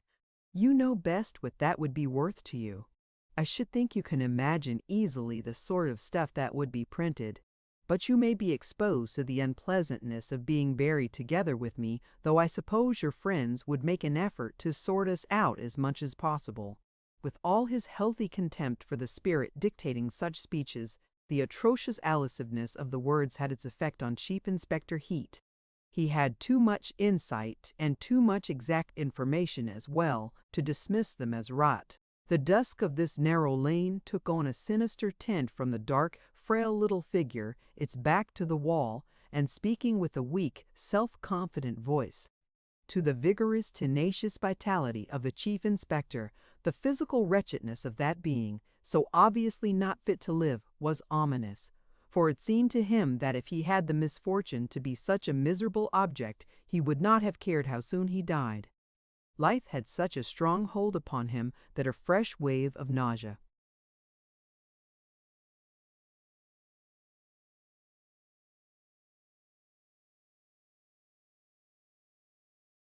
broke out in slight perspiration upon his brow.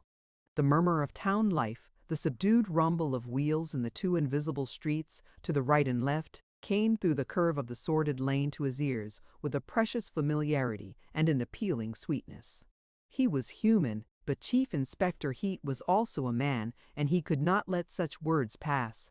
"All this is good to frighten children with," he said. "I'll have you yet." It was very well said, without scorn, with an almost austere quietness. "Doubtless," was the answer, "but there's no time like the present. Believe me, for a man of real convictions, this is a fine opportunity of self-sacrifice.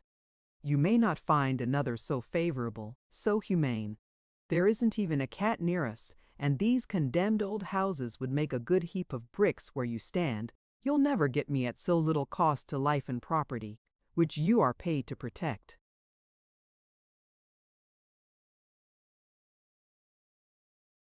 "You don't know who you're speaking to," said Chief Inspector Heat firmly. "If I were to lay my hands on you now, I would be no better than yourself.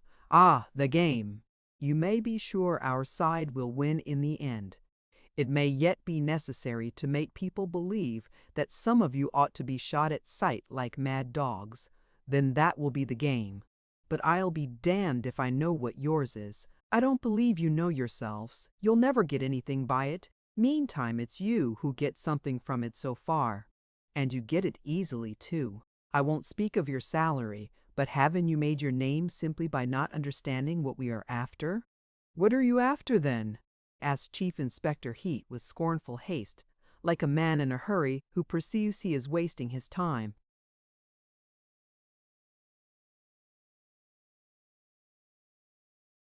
The perfect anarchist answered by a smile which did not part his thin, colorless lips, and the celebrated chief inspector felt a sense of superiority which induced him to raise a warning finger.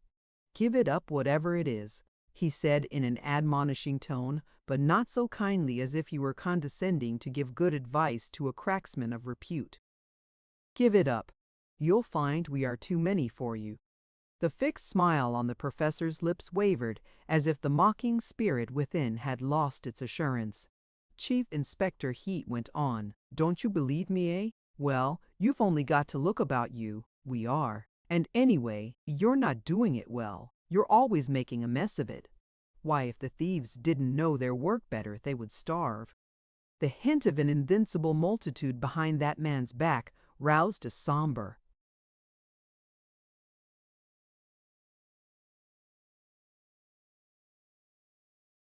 indignation in the breast of the professor. He smiled, no longer his enigmatic and mocking smile. The resisting power of numbers, the unattackable stolidity of a great multitude, was the haunting fear of his sinister loneliness. His lips trembled for some time before he managed to say in a strangled voice, "I am doing my work better than you're doing yours." "That'll do now," interrupted Chief Inspector Heat hurriedly, and the professor laughed right out this time. While still laughing he moved on, but he did not laugh long. It was a sad-faced, miserable little man who emerged from the narrow passage into the bustle of the broad thoroughfare. He walked with the nerveless gait of a tramp going on, still going on, indifferent to rain or sun, in a sinister detachment from the aspects of sky and earth.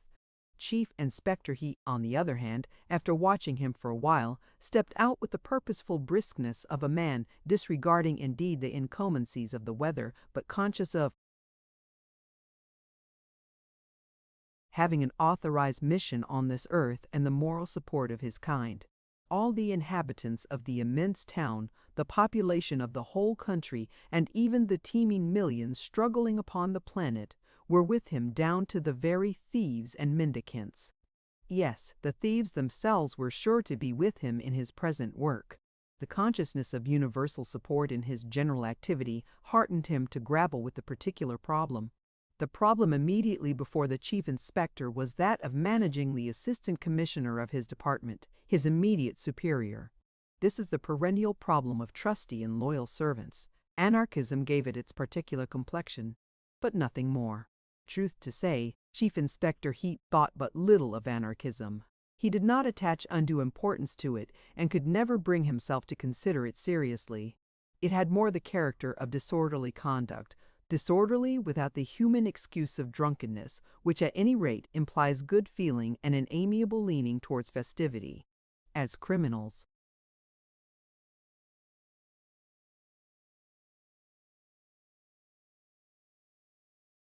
anarchists were distinctly no class at all, and recalling the professor, Chief Inspector Heat, without checking his swinging pace, muttered through his teeth, "Lunatic." Catching thieves was another matter altogether. It had that quality of seriousness belonging to every form of open sport where the best man wins under perfectly comprehensible rules. There were no rules for dealing with anarchists, and that was distasteful to the chief inspector. It was all foolishness, but that foolishness excited the public mind, affected persons in high places, and touched upon international relations. A hard, merciless contempt settled rigidly on the chief inspector's face as he walked on. His mind ran over all the anarchists of his flock. Not one of them had half the spunk of this or that burglar he had known. Not half. Not 1/10.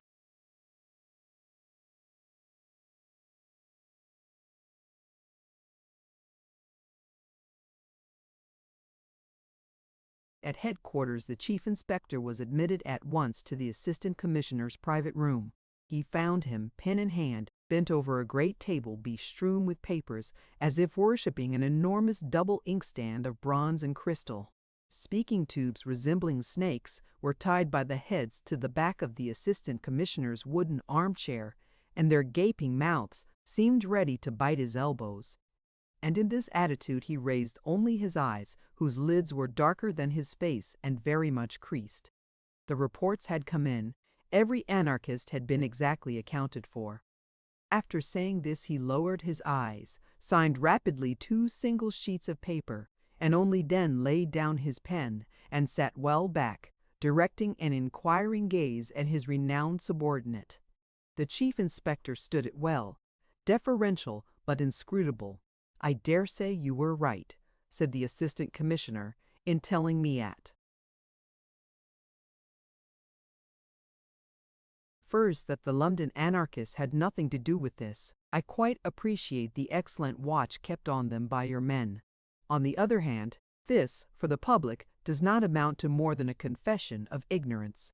The assistant commissioner's delivery was leisurely, as it were, cautious.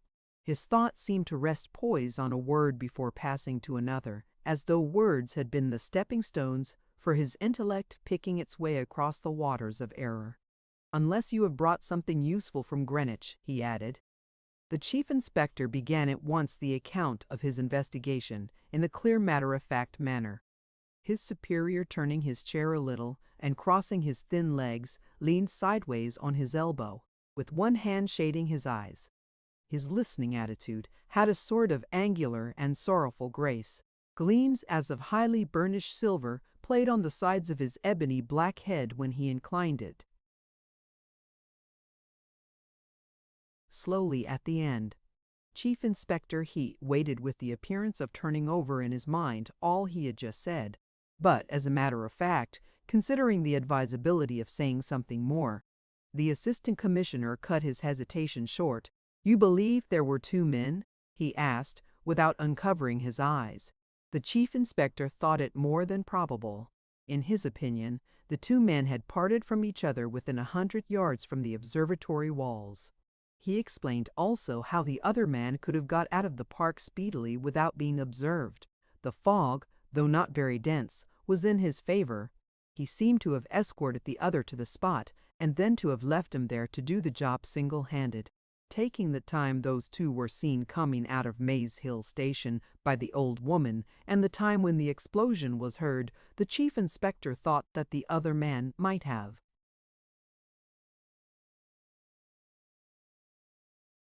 been actually at the Greenwich Park station, ready to catch the next train up, at the moment his comrade was destroying himself so thoroughly. "Very thoroughly, eh?" murmured the assistant commissioner from under the shadow of his hand. The chief inspector in a few vigorous words described the aspect of the remains. The coroner's jury will have a treat," he added grimly. The assistant commissioner uncovered his eyes. "We shall have nothing to tell them," he remarked languidly. He looked up, and for a time watched the markedly non-committal attitude of his chief inspector. His nature was one that is not easily accessible to illusions. He knew that a department is at the mercy of its subordinate officers, who have their own conceptions of loyalty. His career had begun in a tropical colony. He had liked his work there. It was police work. He had been very successful in tracking and breaking up certain nefarious secret societies amongst the natives. Then he took his long leave and got married rather impulsively. It was a good match from a worldly point of view, but his wife formed an unfavorable opinion of the colonial climate on hearsay evidence. On the other hand, she had influential connections. It was an excellent match, but he did not like the work he had to do now. He felt himself dependent on too many subordinates and too many masters. The near presence of that strange emotional phenomenon called public opinion weighed upon his spirits and alarmed him by its irrational nature. No doubt that from ignorance he exaggerated to himself its power for good and evil, especially for evil. And the rough east winds of the English spring, which agreed with his wife, augmented his general mistrust of men's motives and of the efficiency of their organization. The futility of office work especially appalled him on those days so trying to his sensitive liver.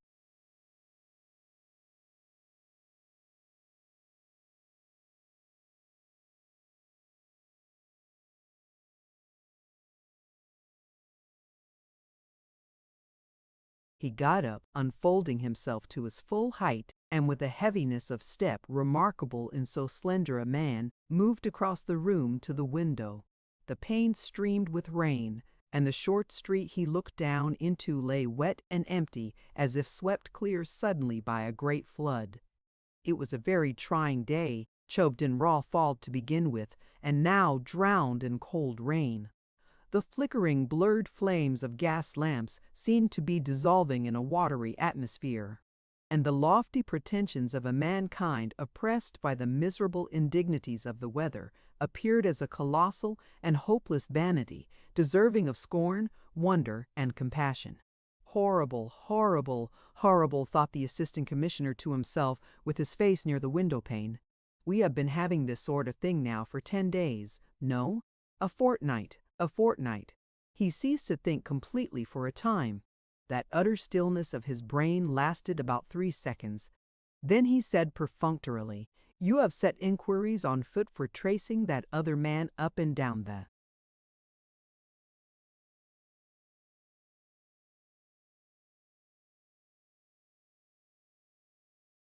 line." He had no doubt that everything needful had been done. Chief Inspector Heat knew, of course, thoroughly the business of manhunting. And these were the routine steps, too, that would be taken as a matter of course by the merest beginner. A few inquiries amongst the ticket collectors and the porters of the 2 small railway stations would give additional details as to the appearance of the 2 men. The inspection of the collected tickets would show at once where they came from that morning. It was elementary and could not have been neglected. Accordingly, the chief inspector answered that all this had been done directly the old woman had come forward with her deposition, and he mentioned the name of a station. "That's where they came from, sir," he went on. The porter who took the tickets at Maze Hill remembers 2 chaps answering to the description passing the barrier. They seemed to him 2 respectable working men of a superior sort, sign painters or house decorators. The big man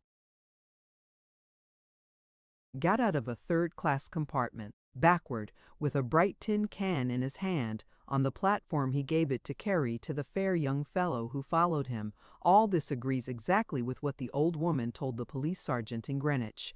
The assistant commissioner, still with his face turned to the window, expressed his doubt as to these 2 men having had anything to do with the outrage. All this theory rested upon the utterances of an old charwoman who had been nearly knocked down by a man in a hurry. Not a very substantial authority indeed, unless on the ground of sudden inspiration, which was hardly tenable. Frankly now, could she have been really inspired? he queried with grave irony, keeping his back to the room as if entranced by the contemplation of the town's colossal forms half lost in the night. He did not even look round when he heard the mutter of the word providential from the principal subordinate of his department, whose name, printed sometimes in the papers, was familiar to the great public as that of one of its zealous and hard-working protectors. Chief Inspector Heat raised his voice a little. "Strips and bits of bright tin were quite visible to me," he said. "That's a pretty good corroboration." "And these men came from that little country station?" The assistant commissioner mused aloud, wondering. He was told that such was the name on 2 tickets out of 3 given up out of that train at Maze Hill. The third person who got out was a hawker from Gravesend well known to the porters. The chief inspector imparted that information in a tone of finality with some ill humor, as loyal servants will do in the consciousness of their fidelity and with the sense of the value of their loyal exertions. And still the assistant commissioner did not turn away from the darkness outside, as vast as the sea. 2 foreign anarchists coming from that place, he said, apparently to the window pane. It's rather unaccountable. Yes, sir. But it would be still more unaccountable if that Michaelis weren't staying in a cottage in the neighborhood. At the sound of that name, falling unexpectedly into this annoying affair, the assistant commissioner dismissed brusquely the vague remembrance of his daily whist party at his club. It was the most comforting habit of his life, in a mainly successful display of his skill without the assistance of any subordinate. He entered his club to play from 5 to 7 before going home to dinner, forgetting for those 2 hours whatever was distasteful in his life, as though the game were a beneficent drug for allaying the pangs of moral discontent.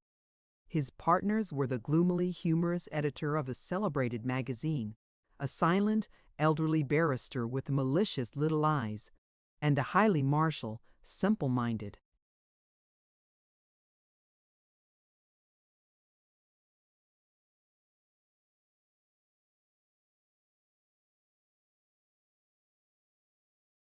old colonel with nervous brown hands. They were his club acquaintances merely. He never met them elsewhere except at the card table. But they all seemed to approach the game in the spirit of co-sufferers, as if it were indeed a drug against the secret ills of existence, and every day as the sun declined over the countless roofs of the town, a mellow, pleasurable impatience resembling the impulse of a sure and profound friendship lightened his processional labors. And now this pleasurable sensation went out of him with something resembling a physical shock, and was replaced by a special kind of interest in his work of social protection, an improper sort of interest, which masked with them astwaiscum. It would war it.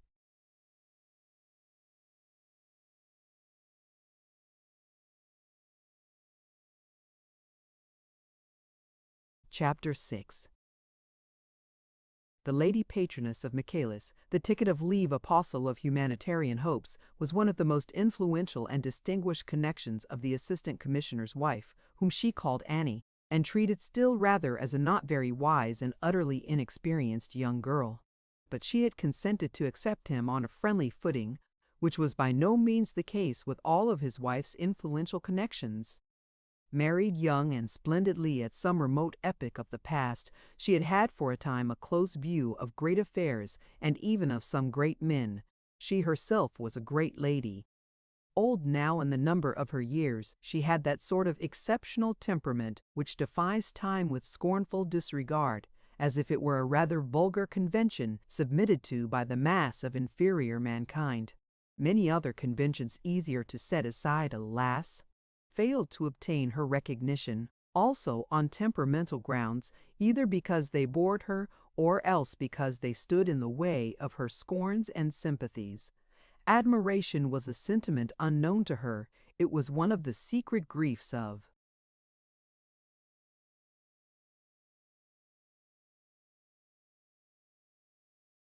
her most noble husband against her first, as always more or less tainted with mediocrity, and next as being in a way an admission of inferiority. And both were frankly inconceivable to her nature. To be fearlessly outspoken in her opinions came easily to her, since she judged solely from the standpoint of her social position. She was equally untrammeled in her actions, and as her tactfulness proceeded from genuine humanity, her bodily vigor remained remarkable and her superiority was serene and cordial. 3 generations had admired her infinitely, and the last she was likely to see had pronounced her a wonderful woman. Meantime intelligent, with a sort of lofty simplicity and curious at heart, but not like many women merely of social gossip, she amused her age by attracting within her ken, through the power of her great, almost historical, social prestige, everything that rose above the dead level of mankind, lawfully or unlawfully, by position, wit, audacity, fortune, or misfortune. Royal highnesses, artists, men of science, young statesmen, and charlatans of all ages.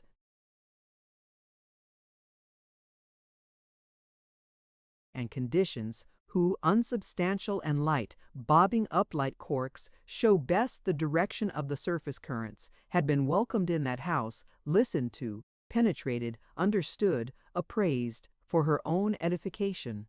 In her own words, she liked to watch what the world was coming to.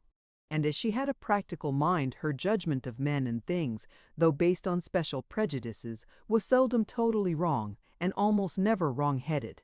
Her drawing-room was probably the only place in the wide world where an assistant commissioner of police could meet a convict liberated on a ticket of leave on other than professional and official ground.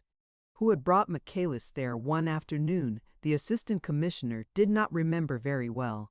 He had a notion it must have been a certain member of Parliament of illustrious parentage and unconventional sympathies, which were the standing joke of the comic papers. The notabilities and even the simple notorieties of the day brought each other freely to that temple of an old woman's not ignoble curiosity. You never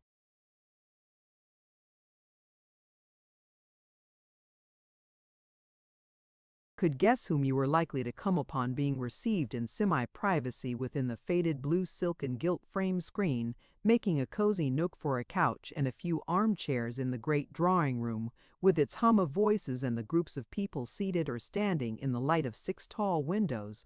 Michaelis had been the object of a revulsion of popular sentiment, the same sentiment which years ago had applauded the ferocity of the life sentence passed upon him for complicity in a rather mad attempt to rescue some prisoners from a police van. The plan of the conspirators had been to shoot down the horses and overpower the escort. Unfortunately, one of the police constables got shot too. He left a wife and 3 small children, and the death of that man aroused through the length and breadth of a realm for whose defense, welfare, and glory men die every day as matter of duty, an outburst of furious indignation, of a raging implacable pity for the victim. 3 ringleaders got hanged. Michaelis, young and slim, locksmith by trade and great frequenter of evening schools, did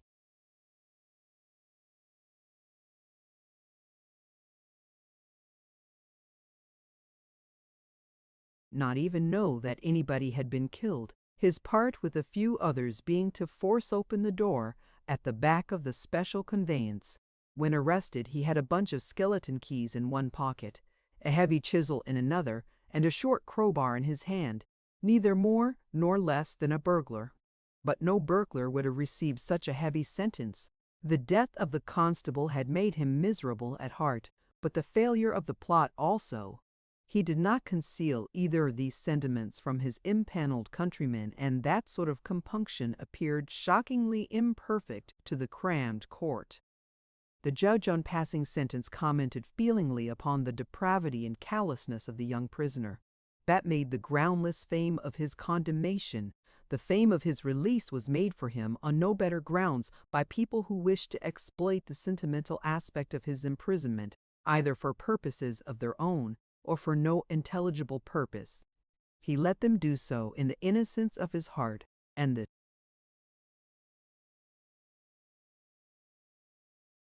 simplicity of his mind. Nothing that happened to him individually had any importance.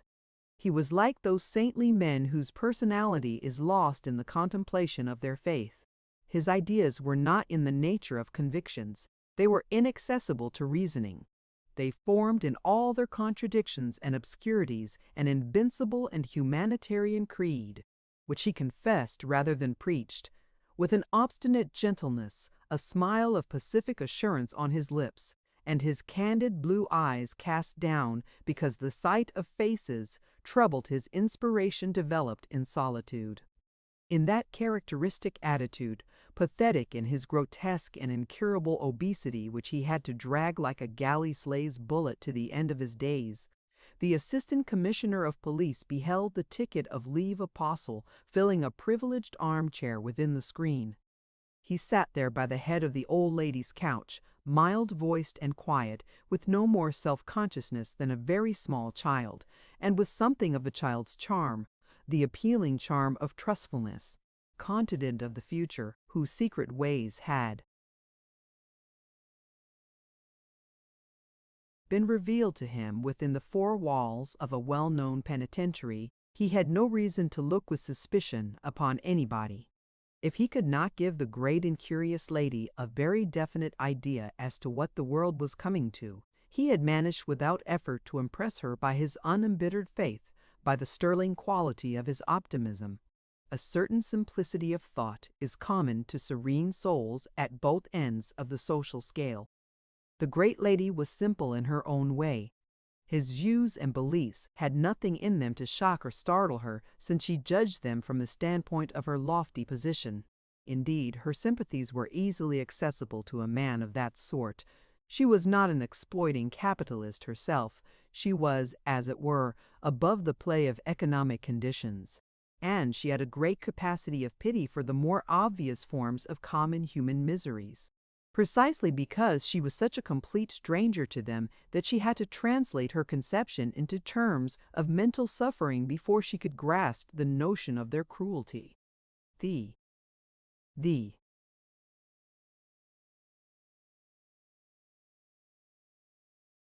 assistant commissioner remembered very well the conversation between these two.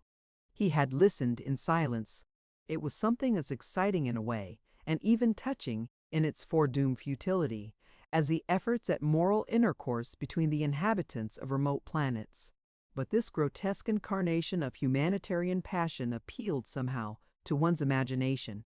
At last Michaelis rose, and taking the great lady's extended hand, shook it, retained it for a moment in his great cushioned palm with unembarrassed friendliness, and turned upon the semi-private nook of the drawing-room, his back, vast and square, and as if distended under the short tweed jacket.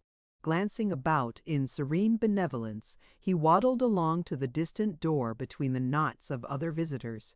The murmur of conversations paused on his passage. He smiled innocently at a tall, brilliant girl whose eyes met his accidentally and went out unconscious of the glances following him across the room. Michaelis's first appearance in the world was a success of esteem unmarred by a single.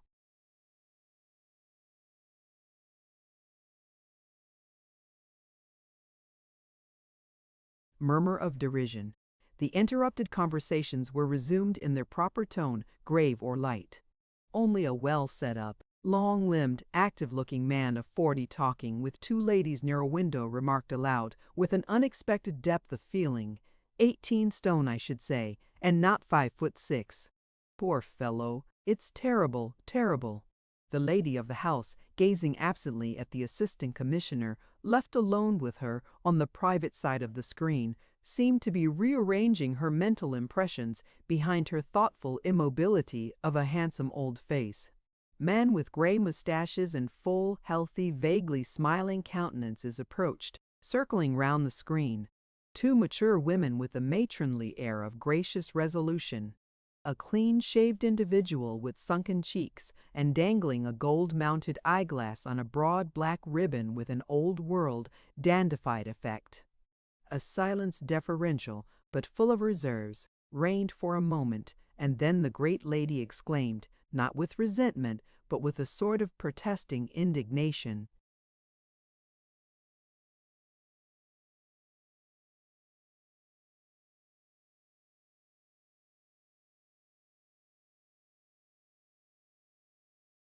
And that officially is supposed to be a revolutionist. What nonsense. She looked hard at the assistant commissioner, who murmured apologetically, "Not a dangerous one, perhaps?" "Not dangerous. I should think not indeed. He is a mere believer." "It's the temperament of a saint," declared the great lady in a firm tone. "And they kept him shut up for 20 years. One shudders at the stupidity of it. And now they have let him out. Everybody belonging to him is gone away somewhere or dead. His parents are dead. The girl he was to marry has died while he was in prison. He has lost the skill necessary for his manual occupation." He told me all this himself with the sweetest patience. But then he said he had had plenty of time to think out things for himself. A pretty compensation! If that's the stuff revolutionists are made of, some of us may well go on their knees to them, she continued in a slightly bantering voice, while the banal society smiles hardened on the worldly.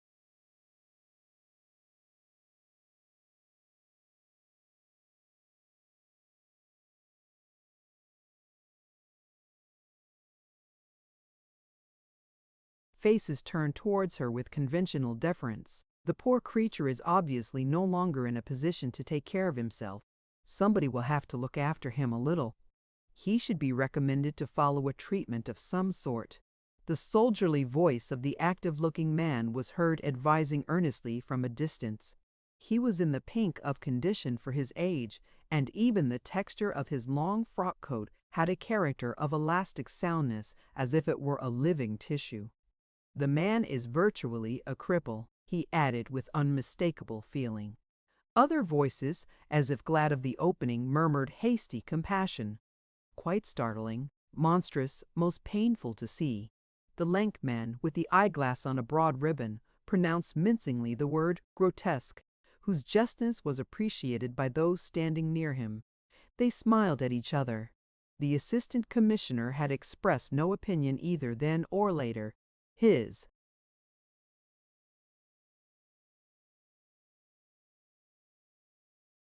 position making it impossible for him to ventilate any independent view of a ticket of leave convict. But, in truth, he shared the view of his wife's friend and patron that Michaelis was a humanitarian sentimentalist, a little mad, but upon the whole incapable of hurting a fly intentionally.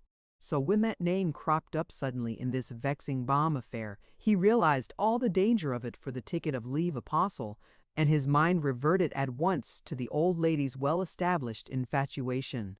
Her arbitrary kindness would not brook patiently any interference with Michaelis's freedom. It was a deep, calm, convinced infatuation. She had not only felt him to be inoffensive, but she had said so, which last, by a confusion of her absolutist mind, became a sort of incontrovertible demonstration. It was as if the monstrosity of the man, with his candid infant's eyes and a fat angelic smile, had fascinated her. She had come to believe almost his theory of the future, since it was not repugnant to her prejudices. She disliked the new element of plutocracy in the social compound, and industrialism as a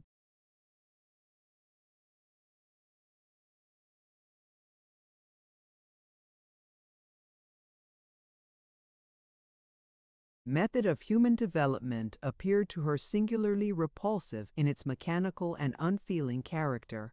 The humanitarian hopes of the mild Michaelis tended not towards utter destruction, but merely towards the complete economic ruin of the system, and she did not really see where was the moral harm of it. It would do away with all the multitude of the parvenists whom she disliked and mistrusted, not because they had arrived anywhere, she denied that, but because of their profound unintelligence of the world, which was the primary cause of the crudity of their perceptions and the aridity of their hearts. With the annihilation of all capital, they would vanish too, but universal ruin, providing it was universal, as it was revealed to Michaelis, would leave the social values untouched. The disappearance of the last piece of money could not affect people of position. She could not conceive how it could affect her position, for instance. She had developed these discoveries to the assistant commissioner with all the serene fearlessness of an old woman who had escaped the blight of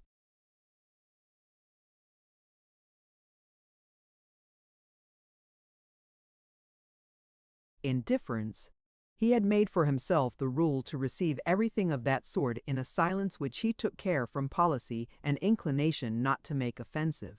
He had an affection for the aged disciple of Michaelis, a complex sentiment depending a little on her prestige, on her personality, but most of all on the instinct of flattered gratitude. He felt himself really liked in her house. She was kindness personified, and she was practically wise too, after the manner of experienced women. She made his married life much easier than it would have been without her generously full recognition of his rights as Annie's husband. Her influence upon his wife, a woman devoured by all sorts of small selfishnesses, small envies, small jealousies, was excellent. Unfortunately, both her kindness and her wisdom were of unreasonable complexion, distinctly feminine and difficult to deal with. She remained a perfect woman all along her full tale of years, and not as some of them do become a sort of slippery, pestilential old man in petticoats. And it was as of a woman that he thought of her the specially. Choice incarnation of the feminine, wherein is recruited the tender, ingenuous, and fierce bodyguard for all sorts of men who talk under the influence of an emotion, true or fraudulent, for preachers, seers, prophets, or reformers. Appreciating the distinguished and good friend of his wife and himself, in that way, the assistant commissioner became alarmed at the convict Michaelis' possible fate. Once arrested on suspicion of being in some way, however remote, a party to this outrage, the man could hardly escape being sent back to finish his sentence at least. And that would kill him. He would never come out alive. The assistant commissioner made a reflection extremely unbecoming his official position without being really creditable to his humanity. If the fellow is laid hold of again, he thought, she will never forgive me. The frankness of such a secretly outspoken thought could not go without some derisive self-criticism.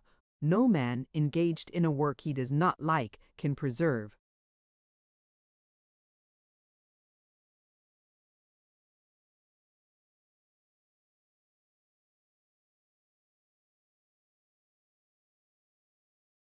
Many saving illusions about himself. The distaste, the absence of glamour, extend from the occupation to the personality. It is only when our appointed activities seem by a lucky accident to obey the particular earnestness of our temperament that we can taste the comfort of complete self-deception. The assistant commissioner did not like his work at home. The police work he had been engaged on in a distant part of the globe had the saving character of an irregular sort of warfare, or at least the risk and excitement of open-air sport. His real abilities, which were mainly of an administrative order, were combined with an adventurous disposition. Chained to a desk in the thick of 4 millions of men, he considered himself the victim of an ironic fate, the same, no doubt, which had brought about his marriage with a woman exceptionally sensitive in the matter of colonial climate, besides other limitations testifying to the delicacy of her nature and her tastes. Though he judged his alarm sardonically, he did not dismiss the improper thought from his mind. The instinct of self-preservation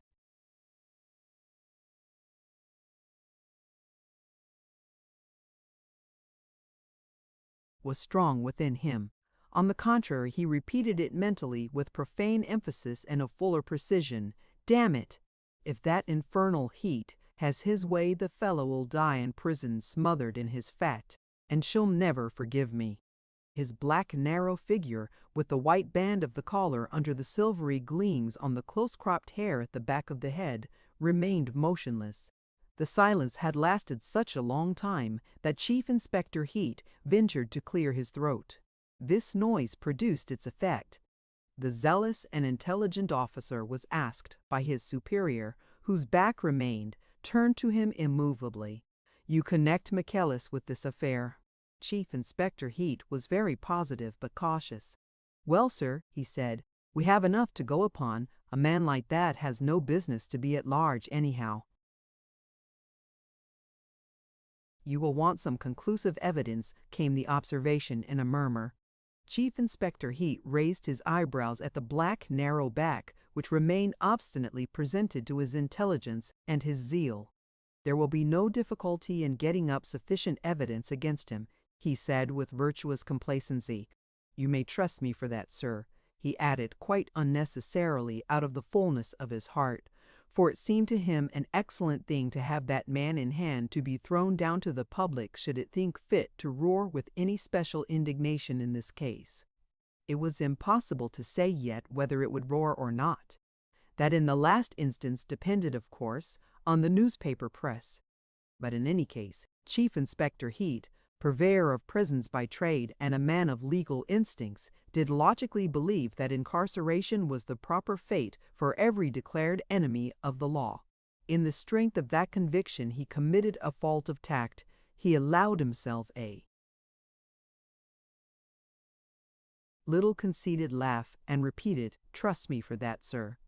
This was too much for the forced calmness under which the Assistant Commissioner had for upwards of 18 months concealed his irritation with the system and the subordinates of his office. A square peg forced into a round hole, he had felt like a daily outrage that long-established smooth roundness into which a man of less sharply angular shape would have fitted himself with voluptuous acquiescence after a shrug or two. What he resented most was just the necessity of taking so much on trust. At the little laugh of Chief Inspector Heat's, he spun swiftly on his heels, as if whirled away from the window pane by an electric shock. He caught on the latter's face not only the complacency proper to the occasion lurking under the mustache, but the vestiges of experimental watchfulness in the round eyes, which had been, no doubt, fastened on his back.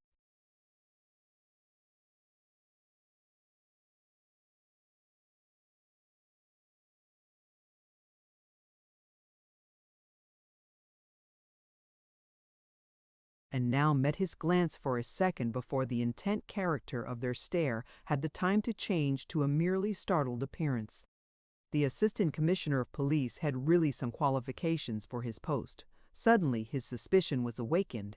It is but fair to say that his suspicions of the police methods, unless the police happened to be a semi-military body organized by himself, was not difficult to arouse. If it ever slumbered from sheer weariness, it was but lightly.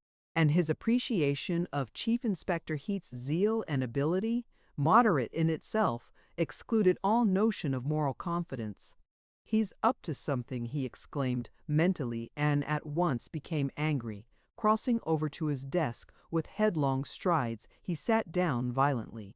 "Here I am stuck in a litter of paper," he reflected with unreasonable resentment. "Suppose to hold all the threads in my hands, and yet I can but hold what is put in my hand and nothing else. And they can fasten the other ends of the threads where they please."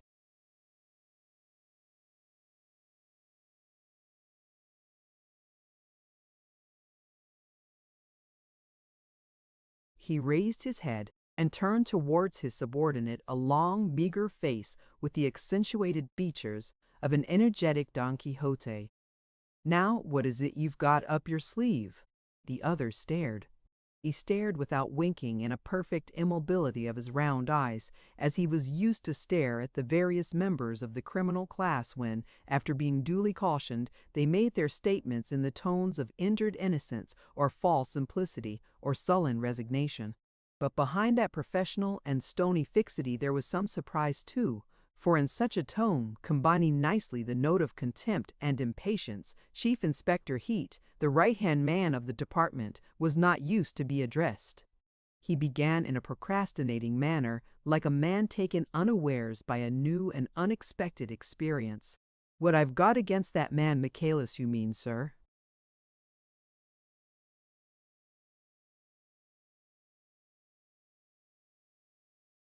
The Assistant Commissioner watched the bullet head, the points of that Norse rover's mustache falling below the line of the heavy jaw, the whole full and pale physiognomy, whose determined character was marred by too much flesh, at the cunning wrinkles radiating from the outer corners of the eyes, and in that purposeful contemplation of the valuable and trusted officer he drew a conviction so sudden that it moved him like an inspiration.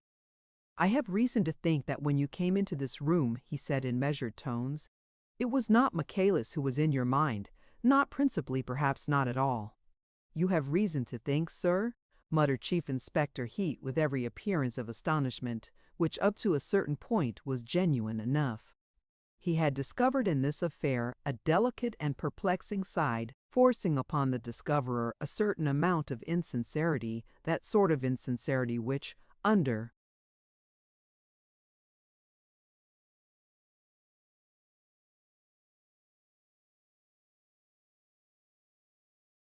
the names of skill, prudence, discretion, turns up at one point or another in most human affairs. He felt at the moment like a tight-rope artist might feel if suddenly, in the middle of the performance, the manager of the music hall were to rush out of the proper managerial seclusion and begin to shake the rope. Indignation, the sense of moral insecurity engendered by such a treacherous proceeding joined to the immediate apprehension of a broken neck, would, in the colloquial phrase, put him in a state. And there would be also some scandalized concern for his art too, since a man must identify himself with something more tangible than his own personality, and establish his pride somewhere, either in his social position or in the quality of the work he is obliged to do, or simply in the superiority of the idleness he may be fortunate enough to enjoy. "Yes," said the Assistant Commissioner, "I have. I do not mean to say that you have not thought of Michaelis at all, but you are giving the fact you've mentioned a prominence which strikes me as not quite candid, Inspector Heat. If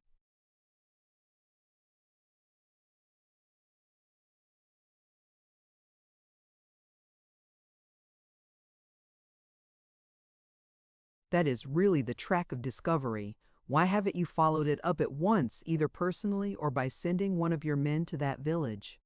"Do you think, sir, I have failed in my duty there?" the Chief Inspector asked, in a tone which he sought to make simply reflective. Forced unexpectedly to concentrate his faculties upon the task of preserving his balance, he had seized upon that point and exposed himself to a rebuke, for the Assistant Commissioner, frowning slightly, observed that this was a very improper remark to make. "But since you've made it," he continued coldly, "I'll tell you that this is not my meaning." He paused, with a straight glance of his sunken eyes, which was a full equivalent of the unspoken termination, "and you know it." The head of the so-called Special Crimes Department debarred by his position from going out of doors personally.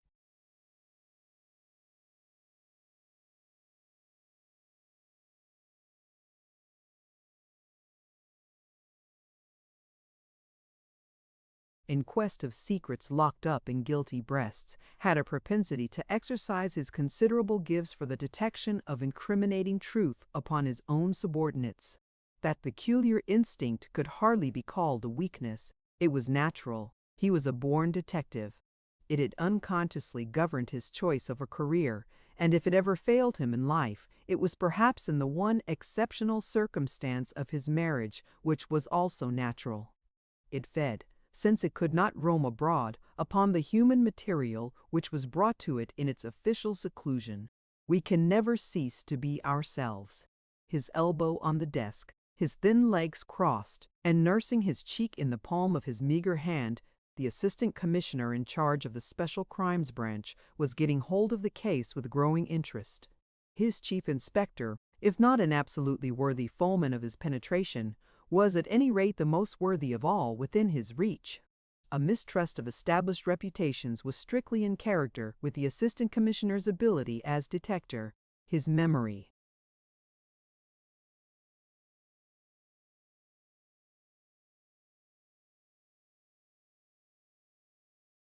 Evoked a certain old, fat, and wealthy native chief in the distant colony whom it was a tradition for the successive colonial governors to trust and make much of as a firm friend and supporter of the order and legality established by white men, whereas, when examined skeptically, he was found out to be principally his own good friend and nobody else's. Not precisely a traitor, but still a man of many dangerous reservations in his fidelity, caused by a due regard for his own advantage, comfort, and safety. A fellow of some innocence in his naive duplicity, but none the less dangerous. He took some finding out. He was physically a big man, too, and allowing for the difference of color, of course, Chief Inspector Heat's appearance recalled him to the memory of his superior. It was not the eyes, nor yet the lips exactly. It was bizarre. But does not Alfred Wallace relate in his famous book on the Malay archipelago how, amongst the Aru Islanders, he discovered in an old and naked savage with a sooty skin a peculiar resemblance to a dear friend at home?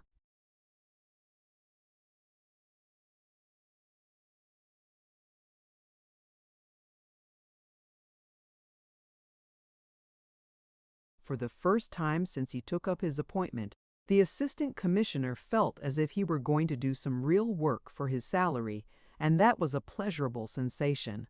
"I'll turn him inside out like an old glove," thought the assistant commissioner with his eyes resting pensively upon Chief Inspector Heat. "No, that was not my thought," he began again.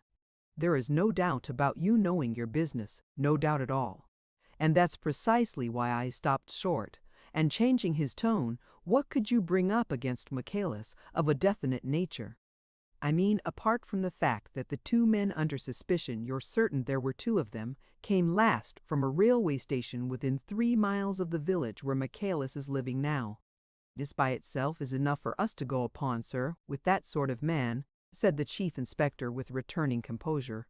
The slight approving movement of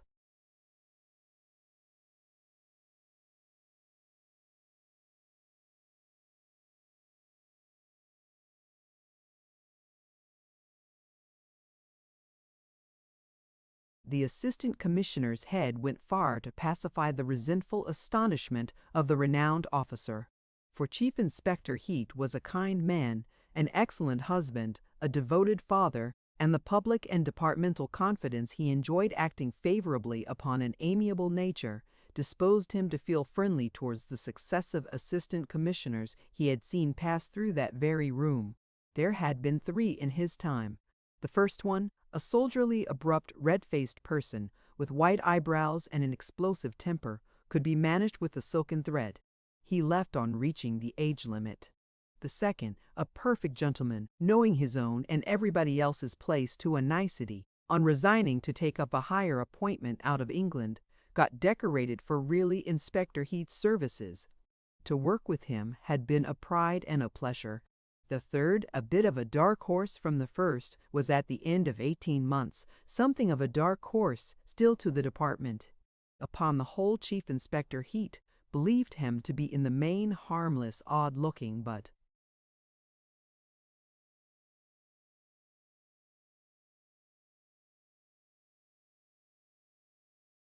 harmless. He was speaking now, and the chief inspector listened with outward deference which means nothing, being a matter of duty, and inwardly with benevolent toleration.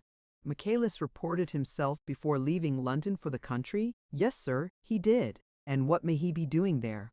Continued the assistant commissioner, who was perfectly informed on that point.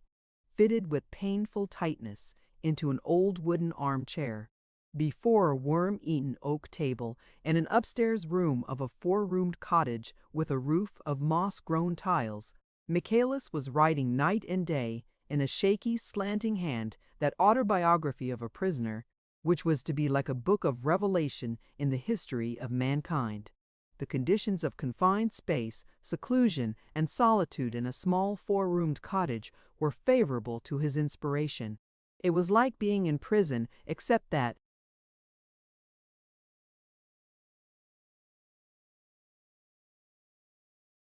one was never disturbed for the odious purpose of taking exercise according to the tyrannical regulations of his old home and the penitentiary.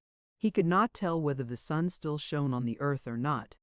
The perspiration of the literary labor dropped from his brow.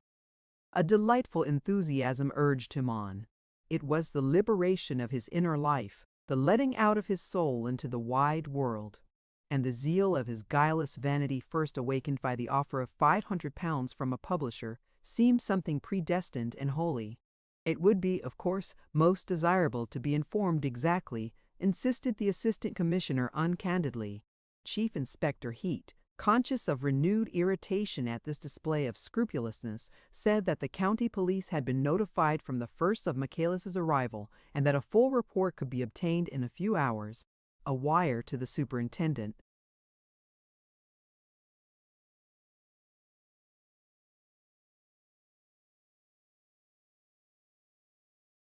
Thus he spoke rather slowly, while his mind seemed already to be weighing the consequences.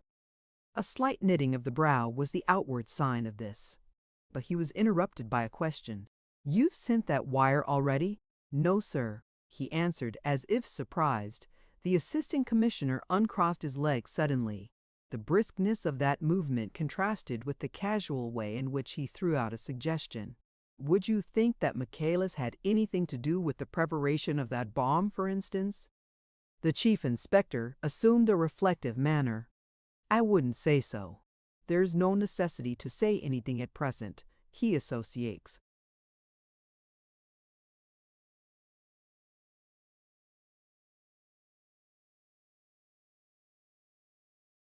with men who are classed as dangerous. He was made a delegate of the Red Committee less than a year after his release on license. A sort of compliment, I suppose." And the chief inspector laughed a little angrily, a little scornfully. With a man of that sort, scrupulousness was a misplaced and even an illegal sentiment. The celebrity bestowed upon Michaelis on his release 2 years ago by some emotional journalists in want of special copy had rankled ever since in his breast. It was perfectly legal to arrest that man on the barest suspicion. It was legal and expedient on the face of it. His two former chiefs would have seen the point at once, whereas this one, without saying either yes or no, sat there as if lost in a dream. Moreover, besides being legal and expedient, the arrest of Michaelis solved a little personal difficulty which worried Chief Inspector Heat somewhat. This difficulty had its bearing upon his reputation, upon his comfort, and even upon the efficient performance of his duties. For, if Michaelis no doubt knew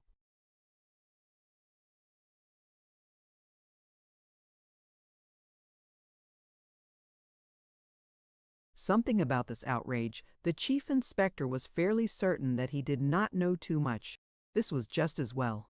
He knew much less, the chief inspector was positive, than certain other individuals he had in his mind, but whose arrest seemed to him inexpedient, besides being a more complicated matter on account of the rules of the game. The rules of the game did not protect so much Michaelis, who was an ex-convict.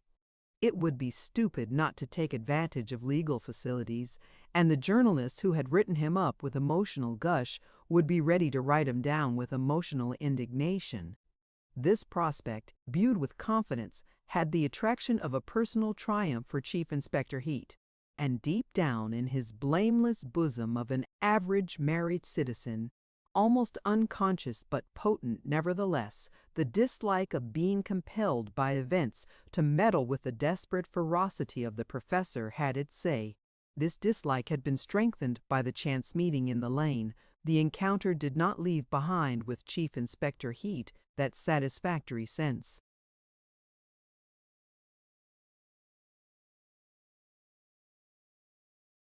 of superiority the members of the police force get from the unofficial but intimate side of their intercourse with the criminal classes, by which the vanity of power is soothed, and the vulgar love of domination over our fellow creatures is flattered as worthily as it deserves. The perfect anarchist was not recognized as a fellow creature by Chief Inspector Heat. He was impossible, a mad dog to be left alone. Not that the chief inspector was afraid of him. On the contrary, he meant to have him some day. But not yet. He meant to get hold of him in his own time, properly and effectively, according to the rules of the game. The present was not the right time for attempting that feat, not the right time for many reasons, personal and of public service. This being the strong feeling of Inspector Heat, it appeared to him just and proper that this affair should be shunted off its obscure and inconvenient track, leading goodness knows where, into a quiet and lawful siding called Michaelis. And he repeated, as if reconsidering the suggestion conscientiously,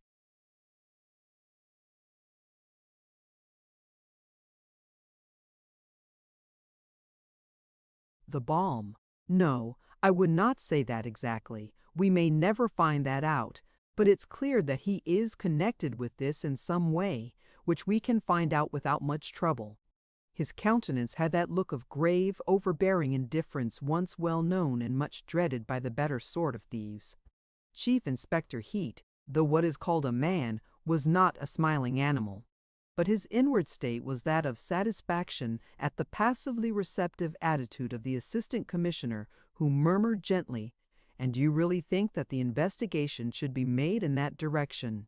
"I do, sir. Quite convinced. I am, sir. That's the true line for us to take."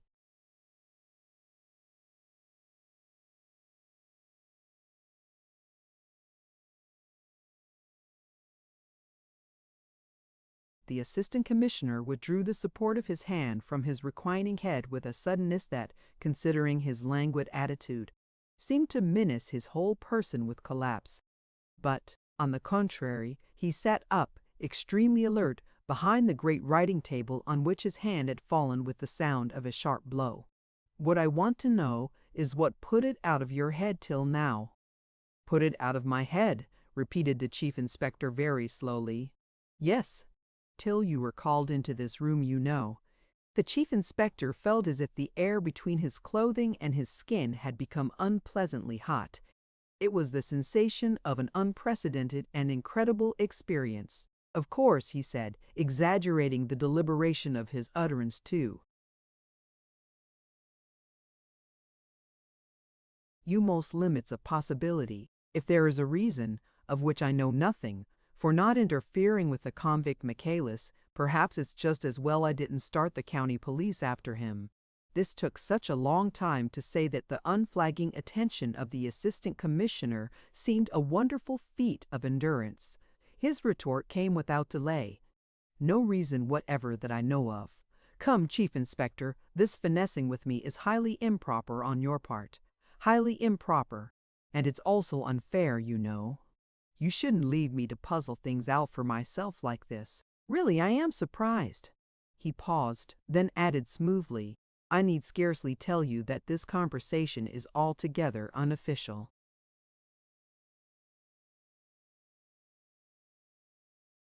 These words were far from pacifying the chief inspector. The indignation of a betrayed tightrope performer was strong within him.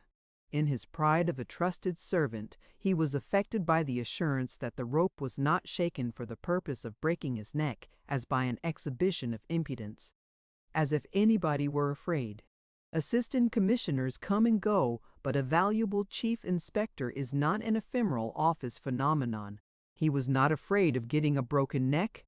To have his performance spoiled was more than enough to account for the glow of honest indignation. And as thought is no respecter of persons, the thought of Chief Inspector Heat took a threatening and prophetic shape. "You, my boy," he said to himself, keeping his round and habitually roving eyes fastened upon the assistant commissioner's face. "You, my boy, you don't know your place, and your place won't know you very long either, I bet." As if in provoking answer to that thought, something like the ghost of an amiable smile passed on the lips of the assistant commissioner. His manner was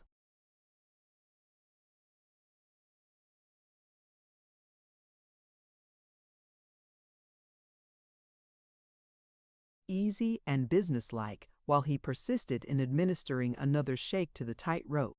"Let us come now to what you have discovered on the spot, Chief Inspector," he said. A fool and his job are soon parted, went on the train of prophetic thought in Chief Inspector Heat's head. But it was immediately followed by the reflection that a higher official, even when fired out, this was the precise image, has still the time as he flies through the door to launch a nasty kick at the shin bones of a subordinate.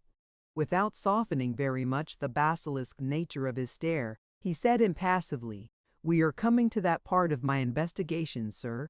"That's right." "Well, what have you brought away from it?"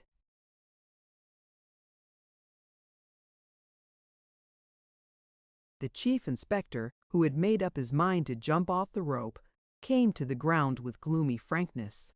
"I brought away an address," he said, pulling out of his pocket, without haste, a singed rag of dark blue cloth. "This belongs to the overcoat the fellow who got himself blown to pieces was wearing. Of course, the overcoat may not have been his, and may even have been stolen. That's not at all probable if you look at this." The chief inspector, stepping up to the table, smoothed out carefully the rag of blue cloth. He had picked it up from the repulsive heap in the mortuary, because a tailor's name is found sometimes under the collar.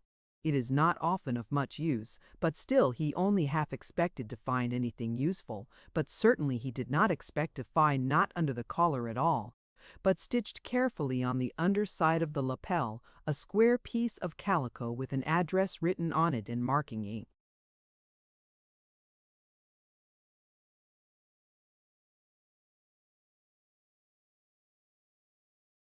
The chief inspector removed his smoothing hand. "I carried it off with me without anybody taking notice," he said. "I thought it best. It can always be produced if required."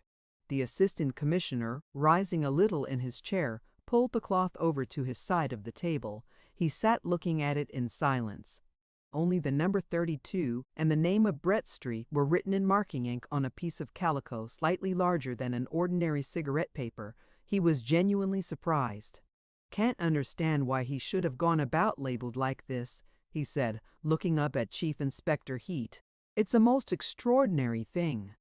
I met once in the smoking room of a hotel an old gentleman who went about with his name and address sewn on in all his coats in case of an accident or sudden illness," said the chief inspector.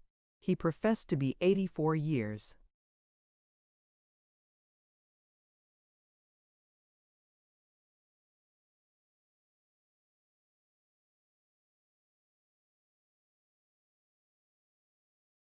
Old, but he didn't look his age. He told me he was also afraid of losing his memory suddenly, like those people he has been reading of in the papers." A question from the assistant commissioner, who wanted to know what was number 32 Brett Street, interrupted that reminiscence abruptly.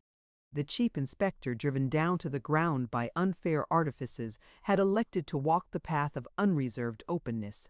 If he believed firmly that to know too much was not good for the department, the judicious holding back of knowledge was as far as his loyalty dared to go for the good of the service. If the assistant commissioner wanted to mismanage this affair, nothing, of course, could prevent him. But on his own part, he now saw no reason for a display of alacrity. So he answered concisely, "It's a shop, sir." The assistant commissioner, with his eyes lowered on the rag of blue cloth,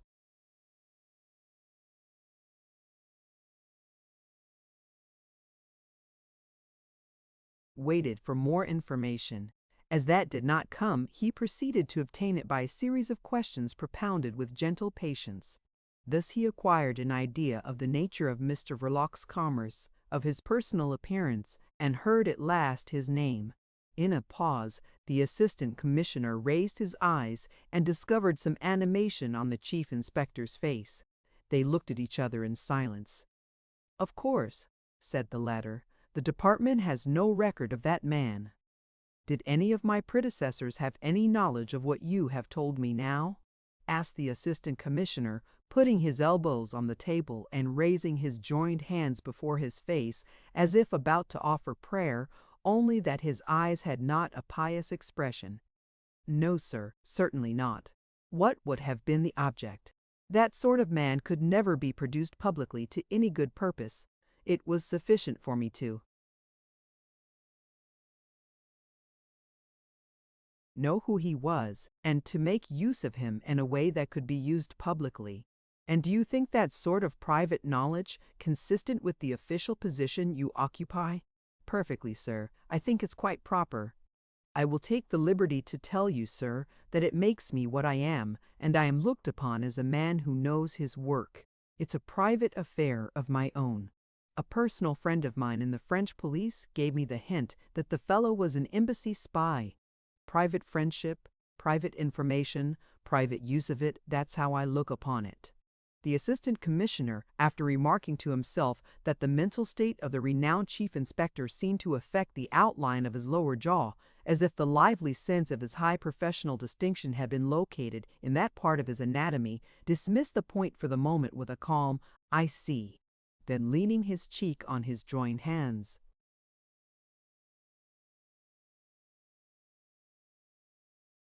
"Well then, speaking privately, if you like, how long have you been in private touch with this embassy spy?"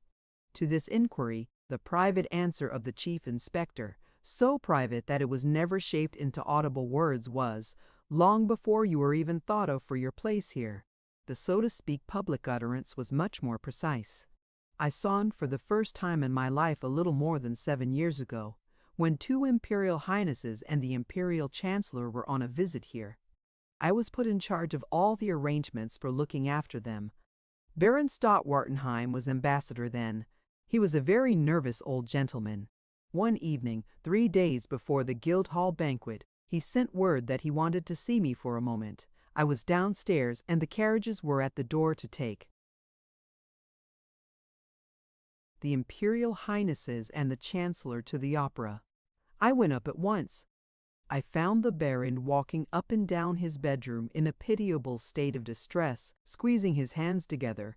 He assured me he had the fullest confidence in our police and in my abilities, but he had there a man just come over from Paris whose information could be trusted implicitly. He wanted me to hear what that man had to say.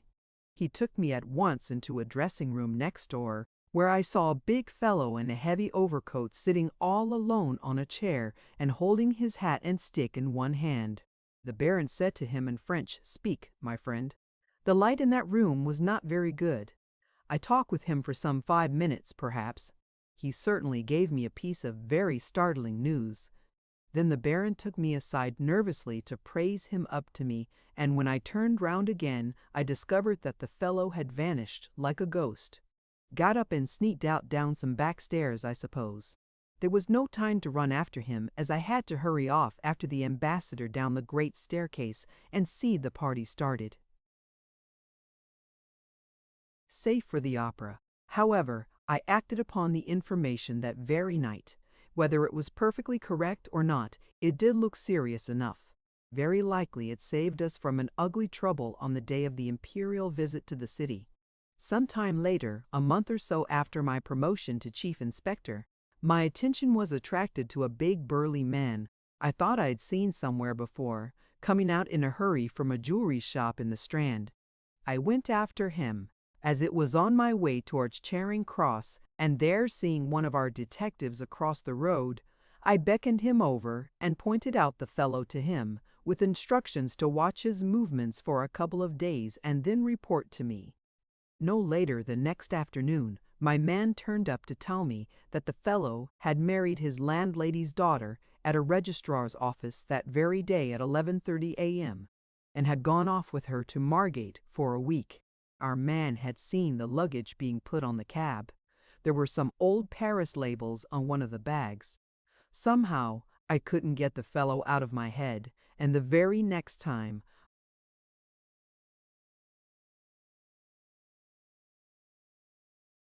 had to go to Paris on service, I spoke about him to that friend of mine in the Paris police. My friend said, "From what you tell me, I think you must mean a rather well-known hanger-on and emissary of the Revolutionary Red Committee. He says he is an Englishman by birth. We have an idea that he has been for a good few years now a secret agent of one of the foreign embassies in London." This woke up my memory completely. He was the vanishing fellow I saw sitting on a chair in Baron Wartenheim's bathroom. I told my friend that he was quite right. The fellow was a secret agent to my certain knowledge. Afterwards, my friend took the trouble to ferret out the complete record of that man for me. I thought I had better know all there was to know.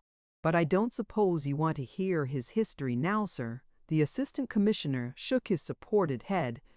The history of your relations with that useful personage is the only thing that matters just now, he said, closing slowly his weary, deep-set eyes and then opening them swiftly with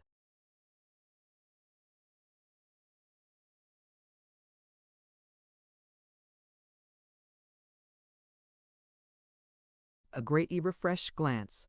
"There's nothing official about them," said the chief inspector bitterly. I went into his shop one evening, told him who I was, and reminded him of our first meeting. He didn't as much as twitch an eyebrow. He said that he was married and settled now, and that all he wanted was not to be interfered in his little business. I took it upon myself to promise him that, as long as he didn't go in for anything obviously outrageous, he would be left alone by the police. That was worth something to him, because a word from us to the custom house people would have been enough to get some of these packages he gets from Paris and Brussels opened in Dover, with confiscation to follow for certain, and perhaps a prosecution as well at the end of it. That's a very precarious trade, murmured the assistant commissioner. Why did he go in for that?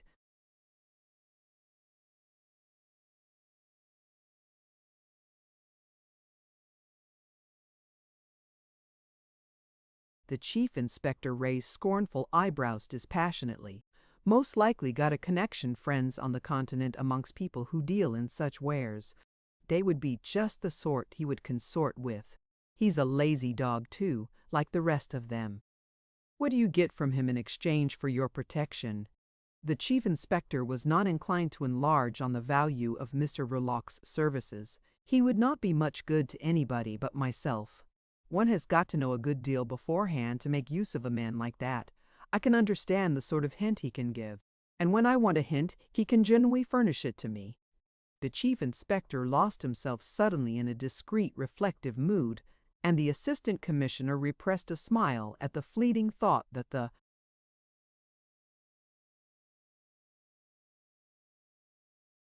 reputation of Chief Inspector Heat might possibly have been made in a great part by the secret agent Verloc. In a more general way of being of use, all our men of the Special Crimes Section on duty at Charing Cross and Victoria have orders to take careful notice of anybody they may see with him. He meets the new arrivals frequently and afterwards keeps track of them. He seems to have been told off for that sort of duty. When I want an address in a hurry, I can always get it from him. Of course, I know how to manage our relations. I haven't seen him to speak to 3 times in the last 2 years. I drop him a line, unsigned, and he answers me in the same way at my private address. From time to time the assistant commissioner gave an almost imperceptible nod. The chief inspector added that he did not suppose Mr. Verloc to be deep in the confidence of the prominent members of the Revolutionary International.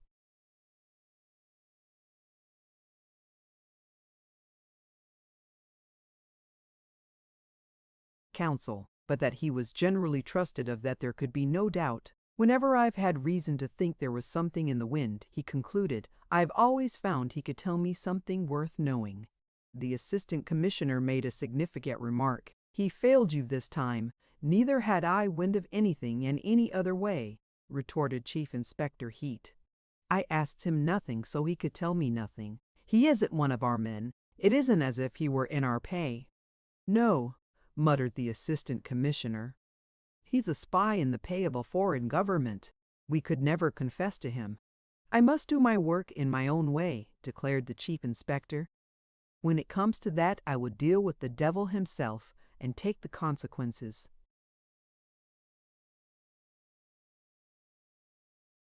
There are things not fit for everybody to know. Your idea of secrecy seems to consist in keeping the chief of your department in the dark. That's stretching it perhaps a little too far, isn't it? He lives over his shop. Who, Verloc? Oh, yes, he lives over his shop. The wife's mother, I fancy, lives with them. Is the house watched? Oh dear, no, it wouldn't do. Certain people who come there are watched. My opinion is that he knows nothing of this affair. How do you account for this? The assistant commissioner nodded at the cloth rag lying before him on the table.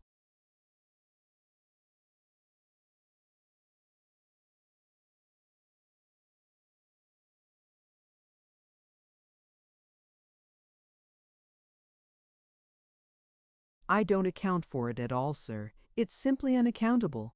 It can't be explained by what I know. The chief inspector made those admissions with the frankness of a man whose reputation is established as if on a rock. At any rate, not at this present moment. I think that the man who had most to do with it will turn out to be Michaelis.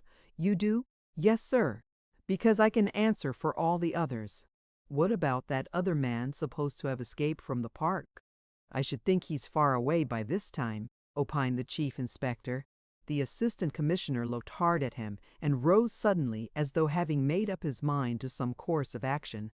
As a matter of fact, he had that very moment succumbed to a fascinating temptation. The chief inspector, heard himself dismissed with instructions to meet his superior early next morning for further consultation upon the case. He listened with an impenetrable face and walked out of the room with measured steps. Whatever might have been the plans of the assistant commissioner, they had nothing to do with that desk work, which was the bane of his existence, because of its confined nature and apparent lack of reality. It could not have had, or else the general air of alacrity that came upon the assistant commissioner would have been inexplicable. As soon as he was left alone, he looked for his hat impulsively and put it on his head. Having done that, he sat down again to reconsider the whole matter. But as his mind was already made up, this did not take long. And before Chief Inspector Heat had gone very far on the way home, he also left the building.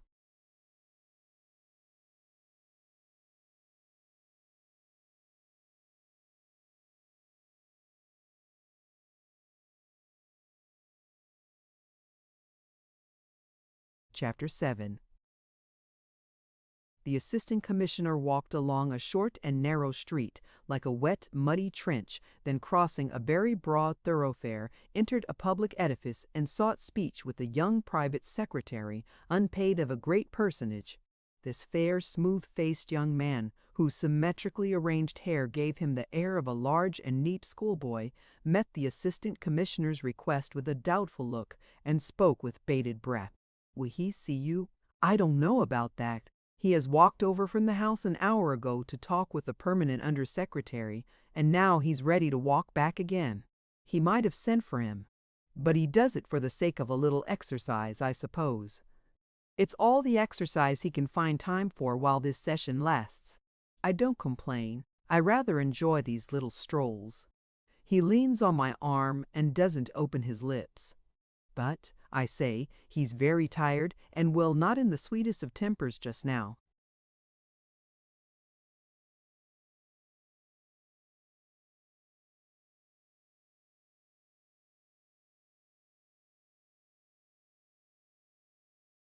"It's in connection with that Greenwich affair." "Oh, I say, he's very bitter against you people, but I will go and see, if you insist."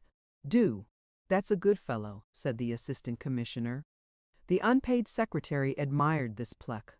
Composing for himself an innocent face, he opened a door and went in with the assurance of a nice and privileged child.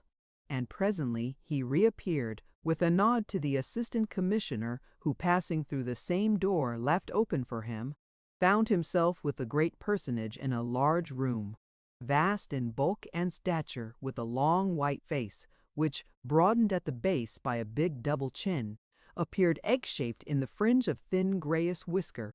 The great personage seemed an expanding man, unfortunate from a tailoring.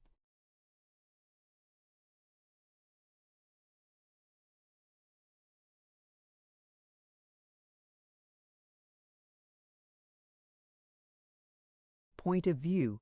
The cross folds in the middle of a buttoned black coat added to the impression, as if the fastenings of the garment were tried to the utmost. From the head set upward on the thick neck, the eyes, with puffy lower lids, stared with a haughty droop on each side of a hooked aggressive nose, nobly salient in the vast pale circumference of the face.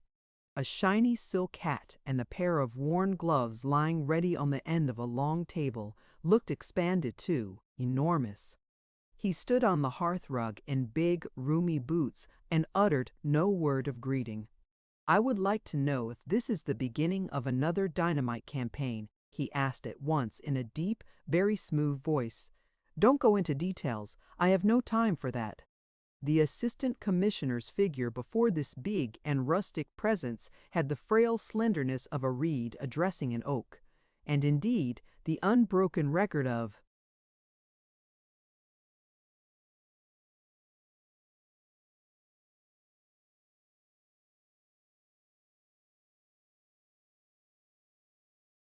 that man's descent surpassed in the number of centuries the age of the oldest oak in the country. No, as far as one can be positive about anything, I can assure you that it is not. "Yes, but your idea of assurance is over there," said the great man, with a contemptuous wave of his hand towards a window, giving on the broad thoroughfare, seems to consist mainly in making the Secretary of State look a fool. I have been told positively in this very room less than a month ago that nothing of the sort was even possible. The Assistant Commissioner glanced in the direction of the window calmly. You will allow me to remark, Sir Ethelred, that so far I have had no opportunity to give you assurances of any kind. The haughty droop of the eyes was focused now upon the assistant. Commissioner, true, confessed the deep, smooth voice. I sent for heat. You are still rather a novice in your new berth, and how are you getting on over there? I believe I am learning something every day. Of course, of course. I hope you will get on. Thank you, Sir Ethelred. I've learned something today, and even within the last hour or so.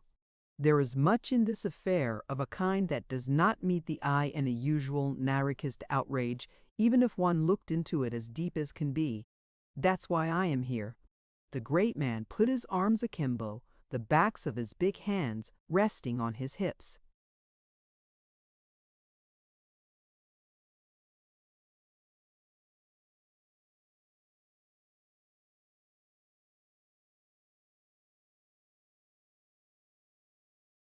Very well, go on. Only no details, pray, spare me the details. You shall not be troubled with them, Sir Ethelred, the Assistant Commissioner began with a calm and untroubled assurance. While he was speaking, the hands on the face of the clock behind the great man's back, a heavy, glistening affair of massive scrolls in the same dark marble as the mantelpiece, and with a ghostly, evanescent tick, had moved to the space of 7 minutes. He spoke with a studious fidelity to a parenthetical manner into which every little fact, that is, every detail, fitted with delightful ease. Not a murmur, nor even a movement hinted at interruption. The great personage might have been the statue of one of his own princely ancestors, stripped of a crusader's war harness and put into an ill-fitting frock-coat. The Assistant Commissioner felt as though he were at liberty to talk for an hour, but he kept his head, and at the end of the time mentioned above, he broke off with a sudden conclusion which, reproducing the opening statement, pleasantly surprised Sir Ethelred by its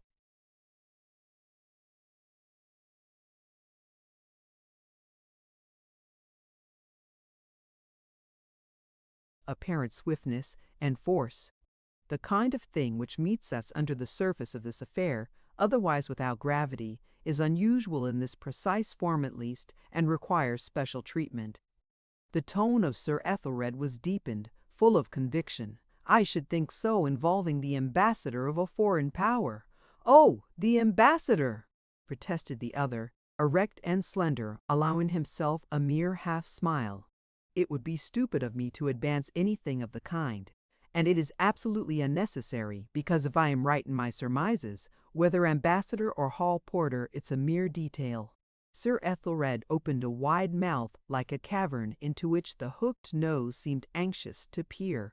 There came from it a subdued rolling sound, as from a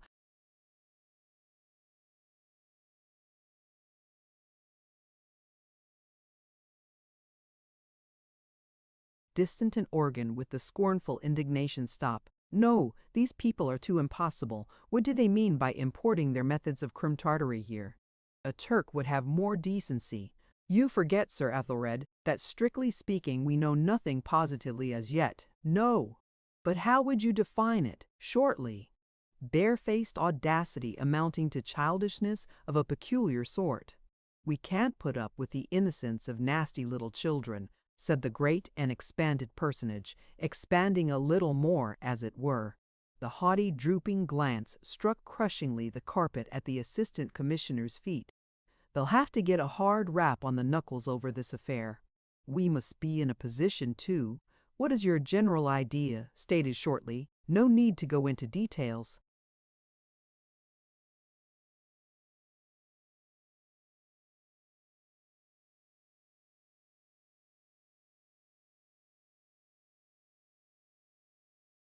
No, Sir Ethelred. In principle, I should lay it down that the existence of secret agents should not be tolerated as tending to augment the positive dangers of the evil against which they are used. That the spy will fabricate his information is a mere commonplace. But in the sphere of political and revolutionary action, relying partly on violence, the professional spy has every facility to fabricate the very facts themselves and will spread the double evil of emulation in one direction and of panic, hasty legislation, unreflecting hate on the other. However, this is an imperfect world, the deep-voiced presence on the hearthrug, motionless, with big elbows stuck out, said hastily, "Be lucid, please." Yes, Sir Ethelred, an imperfect world. Therefore, directly the character of this affair suggested itself to me, I thought it should be dealt with special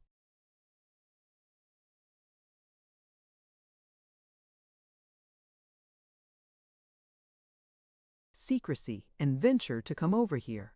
That's right, approved the great personage, glancing down complacently over his double chin.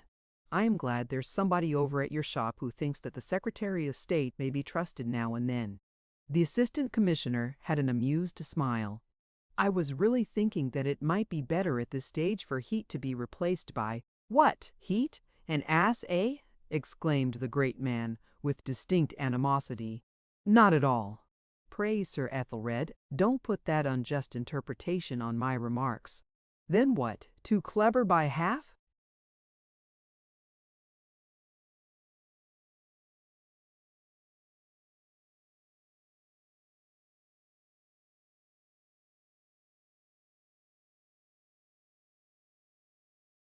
Neither, at least not as a rule.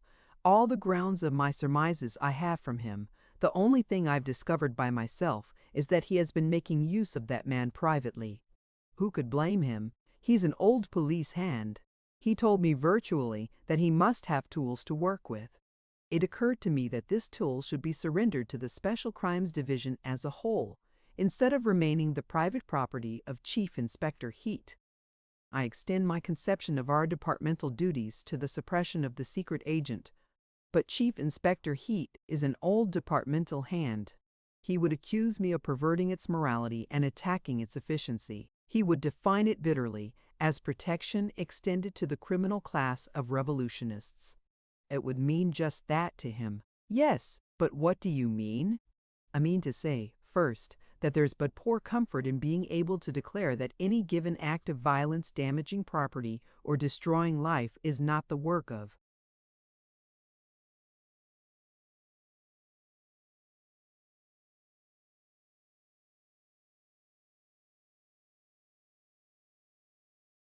anarchism at all, but a something else altogether, some species of authorized scoundrelism. This, I fancy, is much more frequent than we suppose. Next, it's obvious that the existence of these people in the pay of foreign governments destroys in a measure the efficiency of our supervision. A spy of that sort can afford to be more reckless than the most reckless of conspirators. His occupation is free from all restraint. He's without as much faith as is necessary for complete negation, and without that much law as is implied in lawlessness. Thirdly, the existence of these spies amongst the revolutionary groups, which we are reproached for harboring here, does away with all certitude. You have received a reassuring statement from Chief Inspector Heat some time ago. It was by no means groundless, and yet this episode happens. I call it an episode because this affair, I make bold to say, is episodic. It is no part of any general scheme, however wild. The very peculiarities which surprise and perplex Chief Inspector Heat establish its character in my eyes. I am keeping clear of details, Sir Ethelred. The personage on the hearthrug had been listening with profound attention. Just so. Be as concise as you can. The assistant commissioner intimated by an earnest, deferential gesture that he was anxious to be concise. There is a peculiar stupidity and feebleness in the conduct of this affair which gives me excellent hopes of getting behind it and finding there something else than an individual freak of fanaticism. For it is a planned thing, undoubtedly. The actual perpetrator seems to have been led by the hand to the spot and then abandoned hurriedly to his own devices. The inference is that he was imported from abroad for the purpose of committing this outrage. At the same time, one is forced to the conclusion that he did not know enough English to ask his way. unless one were to accept the fantastic theory that he was a deaf mute. I wonder now. But this is idle. He has destroyed himself by an accident, obviously. Not an extraordinary accident. But an extraordinary little fact remains, the address on his clothing discovered by the merest accident, too. It is an incredible little fact, so incredible that the explanation which will account for it is bound to touch the bottom of this affair. Instead of instructing Heat to go on with this case, my intention is to seek this explanation personally by myself, where it may be picked up. That is in a certain shop in Brett Street, and on the lips of a certain secret agent, once upon a time the confidential and trusted spy of the late Baron Stott-Wartenheim, ambassador of a great power to the court of St. James. The assistant commissioner paused, then added, "Those fellows are a perfect pest." In order to raise his drooping glance to the speaker's face, the personage on the hearthrug had gradually tilted his head farther back, which gave him an aspect of extraordinary haughtiness. Why not leave it to Heat? Because he is an old departmental hand. They have their own morality. My line of inquiry would appear to him an awful perversion of duty. For him, the plain duty is to fasten the guilt upon as many prominent anarchists as he can on some slight indications he had picked up in the course of his investigation on the spot, whereas I, he would say, am bent upon vindicating their innocence. I am trying to be as lucid as I can in presenting this obscure matter to you without details. He would he? Muttered the proud head of Sir Ethelred from its lofty elevation. I am afraid so, with an indignation and disgust of which you or I can have no idea. He's an excellent servant. We must not put an undue strain on his loyalty. That's always a mistake. Besides, I want a free hand. Then it would be perhaps advisable to give Chief Inspector Heat. I haven't the slightest wish to spare this man Verloc. He will, I imagine, be extremely startled to find his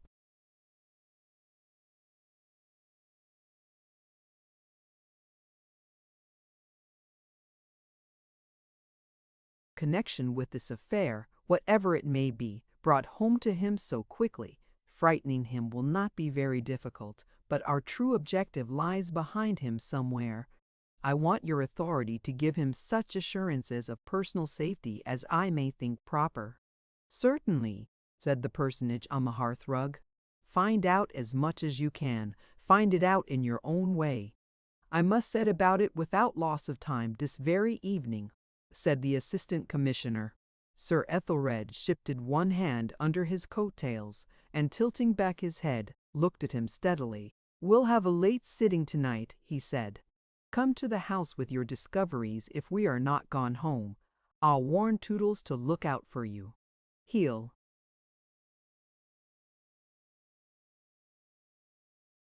take you into my room. The numerous family and the wide connections of the youthful-looking private secretary cherished for him the hope of an austere and exalted destiny. Meantime, the social sphere he adorned in his hours of idleness chose to pet him under the above nickname. And Sir Ethelred, hearing it on the lips of his wife and girls every day, mostly at breakfast time, had conferred upon it the dignity of unsmiling adoption. The assistant commissioner was surprised and gratified extremely. I shall certainly bring my discoveries to the house on the chance of you having the time to— I won't have the time, interrupted the great personage, but I will see you. I haven't the time now, and you are going yourself.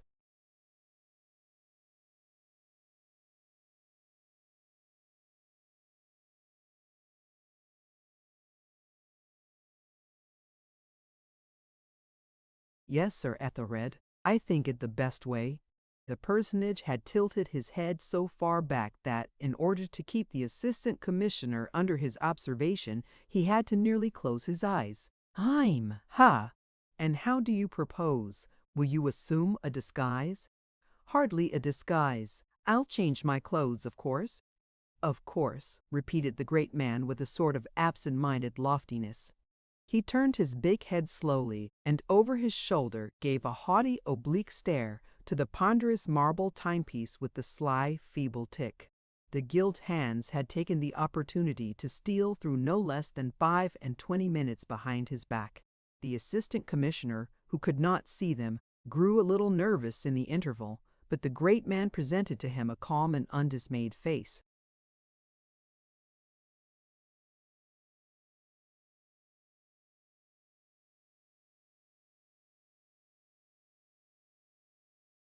"Very well," he said, and paused, as if in deliberate contempt of the official clock. "But what first put you in motion in this direction?" "I have been always of opinion," began the assistant commissioner. "Ah, yes, opinion, that's of course. But the immediate motive?" "What shall I say, Sir Ethelred? A new man's antagonism to old methods. A desire to know something at first hand, some impatience. It's my old work, but the harness is different. It has been chafing me a little in one or two tender places." "I hope you'll get on over there," said the great man kindly, extending his hand, soft to the touch, but broad and powerful like the hand of a glorified farmer. The assistant commissioner shook it and withdrew. In the outer room, Toodles, who had been waiting perched on the edge of a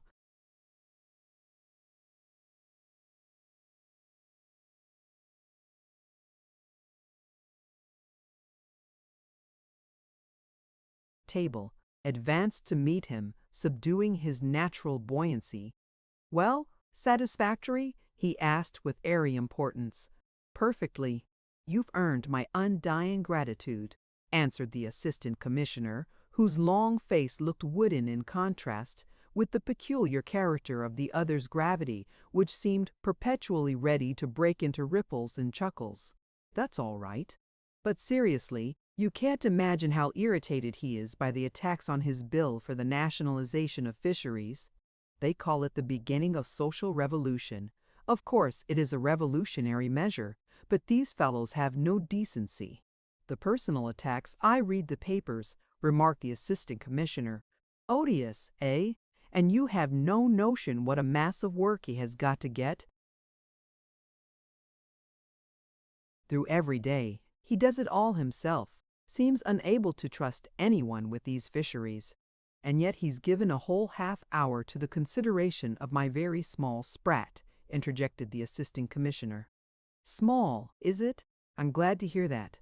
But it's a pity you didn't keep away then. This fight takes it out of him frightfully. The man's getting exhausted. I feel it by the way he leans on my arm as we walk over. And, I say, is he safe in the streets? Mullins has been marching his men up here this afternoon. There's a constable stuffed by every lamppost, and every second person we meet between this and Palace Yard is an obvious tech. It will get on his nerves presently. I say, these foreign scoundrels aren't likely to throw something at him, are they? It would be a national calamity. The country can't spare him. Not to mention yourself." "He leans on your arm," suggested the assistant.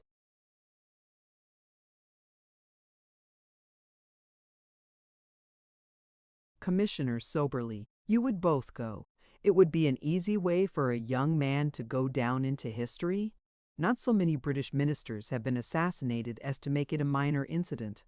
But seriously now, I am afraid that if you want to go down into history, you'll have to do something for it. Seriously, there's no danger whatever for both of you but from overwork." The sympathetic Toodles welcomed this opening for a chuckle. "The fisheries won't kill me. I am used to late hours," he declared with ingenuous levity, but, feeling an instant compunction, he began to assume an air of statesmanlike moodiness as one draws on a glove. "His massive intellect will stand any amount of work. It's his nerves that I am afraid of." The reactionary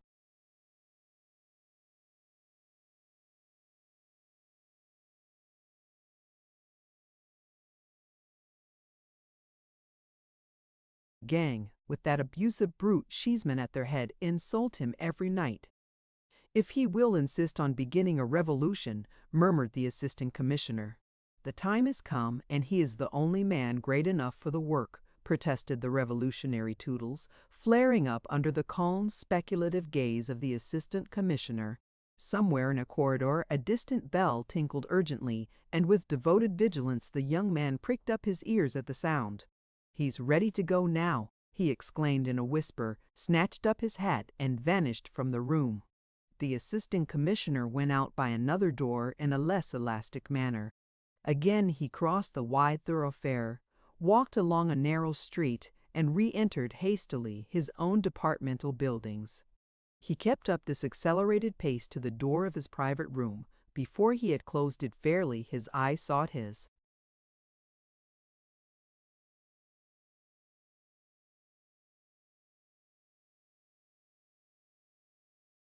desk.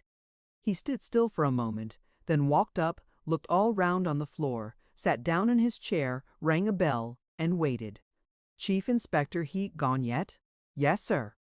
"Went away half an hour ago." He nodded. "That will do." And sitting still, with his hat pushed off his forehead, he thought that it was just like Heat's confounded cheek to carry off quietly only piece of material evidence. But he thought this without animosity. Old and valued servants will take liberties. The piece of overcoat with the address sewn on was certainly not a thing to leave about. Dismissing from his mind this manifestation of Chief Inspector Heat's mistrust, he wrote and dispatched a note to his wife, charging her to make his apologies to Michaelis's great lady, with whom they were engaged to dine that evening.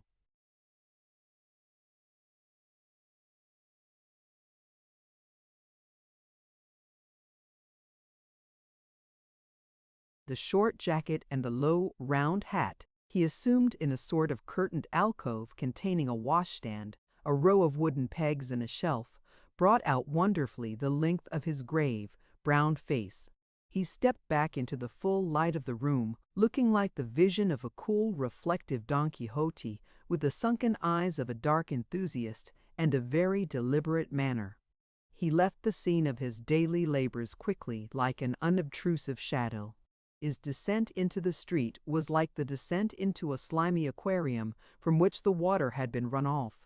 A murky, gloomy dampness enveloped him. The walls of the houses were wet.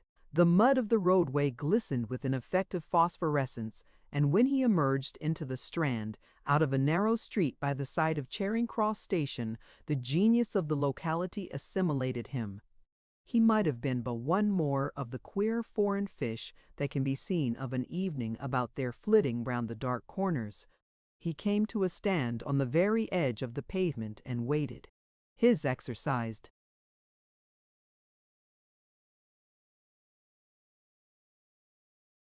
eyes had made out in the confused movements of lights and shadows thronging the roadway the crawling approach of a hansom. He gave no sign. But when the low step gliding along the curbstone came to his feet, he dodged in skillfully in front of the big turning wheel and spoke up through the little trap door almost before the man gazing supinely ahead from his perch was aware of having been boarded by a fare. It was not a long drive. It ended by signal abruptly, nowhere in particular. Between two lamp-posts before a large drapery establishment, a long range of shops already lapped up in sheets of corrugated iron for the night. Tendering a coin through the trap door, the fare slipped out and away, leaving an effect of uncanny, eccentric ghastliness upon the driver's mind. But the size of the coin was satisfactory to his touch, and his education not being literary, he remained untroubled by the fear of finding it presently turned to a dead leaf in his pocket. Raised above the world affairs by the nature of his calling, he contemplated.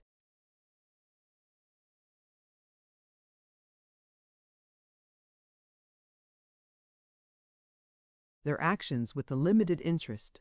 The sharp pulling of his horse right round expressed his philosophy.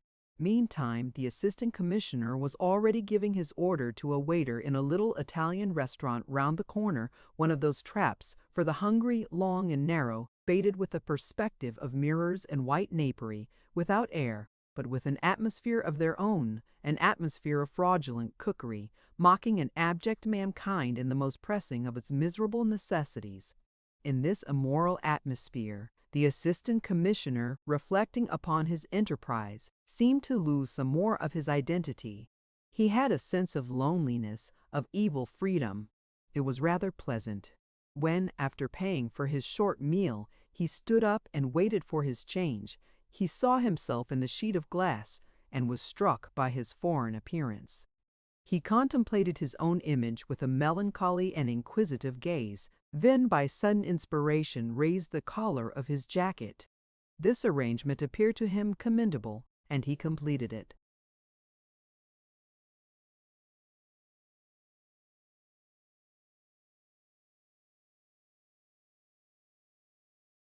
By giving an upward twist to the ends of his black mustache. He was satisfied by the subtle modification of his personal aspect caused by these small changes. That'll do very well, he thought. I'll get a little wet, a little splashed. He became aware of the waiter at his elbow and of a small pile of silver coins on the edge of the table before him. The waiter kept one eye on it while his other eye followed the long back of a tall, not very young girl who passed up to a distant table looking perfectly sightless and altogether unapproachable. She seemed to be a habitual customer. On going out, the assistant commissioner made to himself the observation that the patrons of the place had lost in the frequentation of fraudulent cookery all their national and private characteristics. And this was strange, since the Italian restaurant is such a peculiarly British institution. But these people were as denationalized as the dishes set before them with every circumstance of unstamped respectability. Neither was their personality stamped in any way, professionally, socially, or racially. They seemed created for the Italian restaurant, unless the Italian restaurant had been perchance created for them. But that last hypothesis was unthinkable, since one could not place them anywhere outside those special establishments. One never met these enigmatical persons elsewhere. It was impossible to form a precise idea what occupations they followed by day and where they went to bed at night. And he himself had become unplaced. It would have been impossible for anybody to guess his occupation. As to going to bed, there was a doubt even in his own mind. Not indeed in regard to his domicile itself, but very much so in respect of the time when he would be able to return there. A pleasurable feeling of independence possessed him when he heard the glass doors swing to behind his back with a sort of imperfect, baffled thud. He advanced at once into an immensity of greasy slime and damp plaster, interspersed with lamps, and enveloped, oppressed, penetrated, choked, and suffocated by the blackness of a wet London night, which is composed of soot and drops of water. Bread Street was not very far away. It branched off, narrow, from the side of an open triangular space surrounded by dark and mysterious houses, temples of petty commerce emptied of traders for the night. Only a fruit or a stall at the corner made a violent blaze of light and color. Beyond all was black, and the few people passing in that direction vanished. At one stride, beyond the glowing heaps of oranges and lemons, no footsteps echoed. They would never be heard of again. The adventurous head of the Special Crimes Department watched these disappearances from a distance with an interested eye.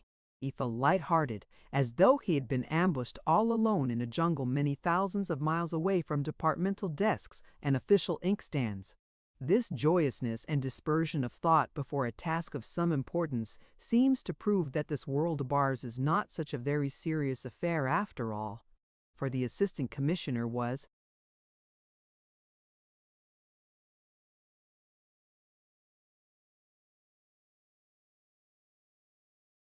not constitutionally inclined to levity.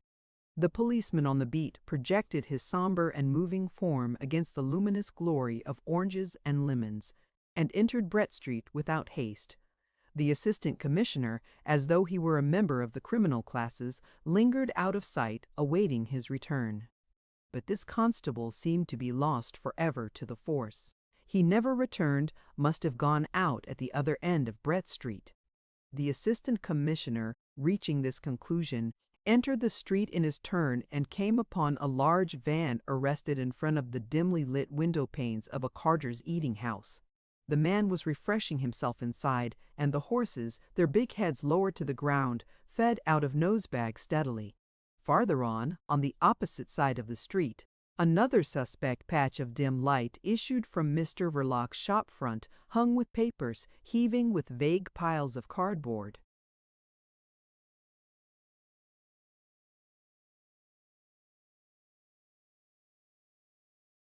Boxes and the shapes of books. The assistant commissioner stood observing it across the roadway. There could be no mistake. By the side of the front window, encumbered by the shadows of nondescript things, the door, standing ajar, let escape on the pavement a narrow, clear streak of gaslight within. Behind the assistant commissioner, the van and horses, merged into one mass, seemed something alive, a square-backed black monster blocking half the street, with sudden iron-shod stampings, fierce jingles, and heavy, blowing thighs. The harshly festive, ill-omened glare of a large and prosperous public house faced the other end of Brett Street across a wide road. This barrier of blazing lights, opposing the shadows gathered about the humble abode of Mr. Verloc's domestic happiness, seemed to drive the obscurity of the street back upon itself, make it more sullen, brooding, and sinister.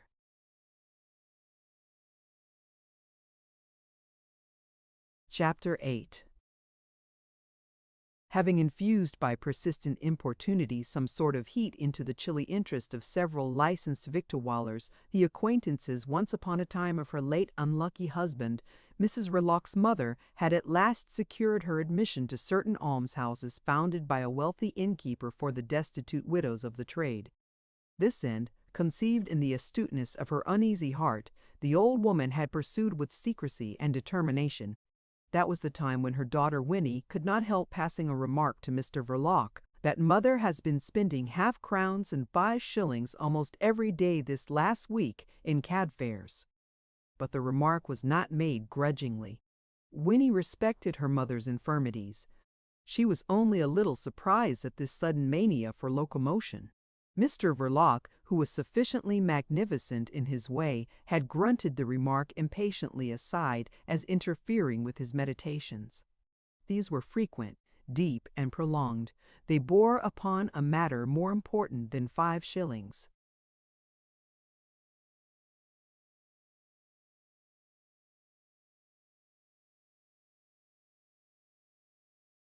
Distinctly more important, and beyond all comparison, more difficult to consider in all its aspects with philosophical serenity.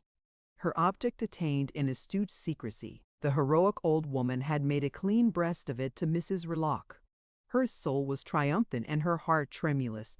Inwardly she quaked, because she dreaded and admired the calm, self-contained character of her daughter Winnie, whose displeasure was made redoubtable by a diversity of dreadful silences. But she did not allow her inward apprehensions to rob her of the advantage of venerable placidity conferred upon her outward person by her triple chin, the floating ampleness of her ancient form, and the impotent condition of her legs. The shock of the information was so unexpected that Mrs. Verloc, against her usual practice when addressed, interrupted the domestic occupation she was engaged upon. It was the dusting of the furniture in the parlor behind the shop.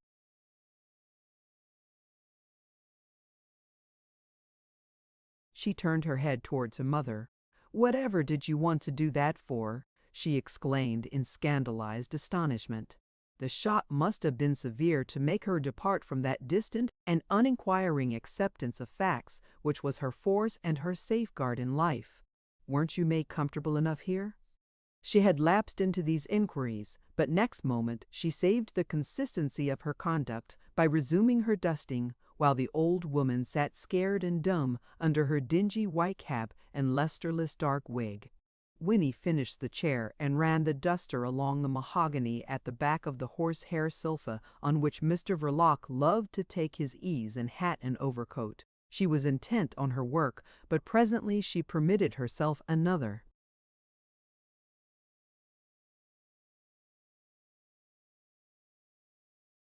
Question. How in the world did you manage it, mother? As not affecting the inwardness of things, which it was Mrs. Verloc's principle to ignore, this curiosity was excusable. It bore merely on the methods. The old woman welcomed it eagerly, as bringing forward something that could be talked about with much sincerity. She favored her daughter by an exhaustive answer, full of names and enriched by side comments upon the ravages of time as observed in the alteration of human countenances.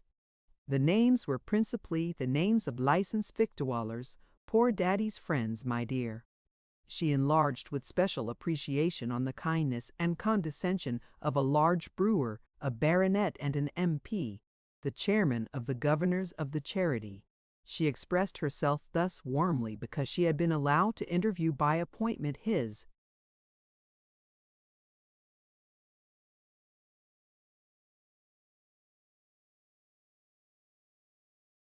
private secretary, a very polite gentleman, all in black, with a gentle, sad voice, but so very, very thin and quiet. He was like a shadow, my dear. Winnie, prolonging her dusting operations till the tale was told to the end, walked out of the parlor into the kitchen down 2 steps in her usual manner, without the slightest comment. Shedding a few tears in sign of rejoicing at her daughter's mansuetude in this terrible affair, Mrs. Verloc's mother gave play to her astuteness in the direction of her furniture, because it was her own, and sometimes she wished it hadn't been. Heroism is all very well, but there are circumstances when the disposal of a few tables and chairs, brass bedsteads, and so on, may be big with remote and disastrous consequences. She required a few pieces herself, the foundation which, after many importunities, had gathered her to its charitable breast, giving nothing but bare planks and cheaply papered bricks to the objects of its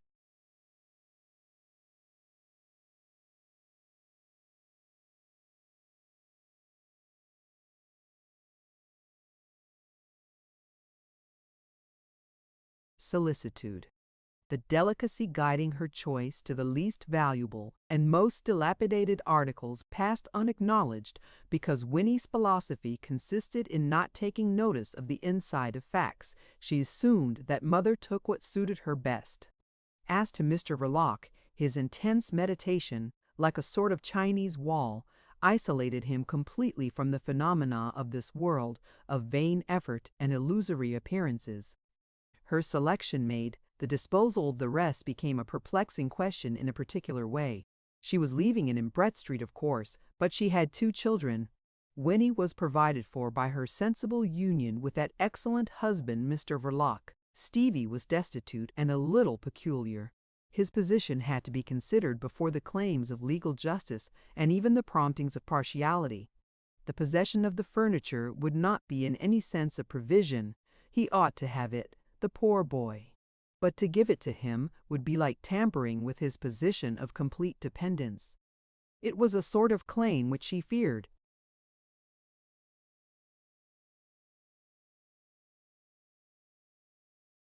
To weaken. Moreover, the susceptibilities of Mr. Verloc would perhaps not brook being beholden to his brother-in-law for the chairs he sat on.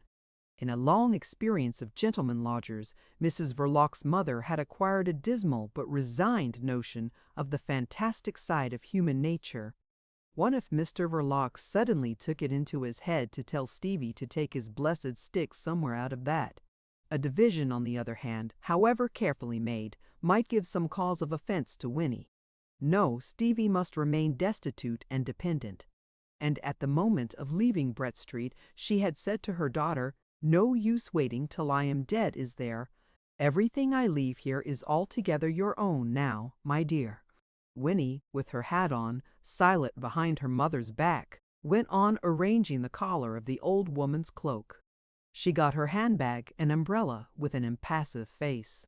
The time had come for the expenditure of the sum of 3 and 6 on what might well be supposed the last cab drive of Mrs. Verloc's mother's life. They went out at the shop door.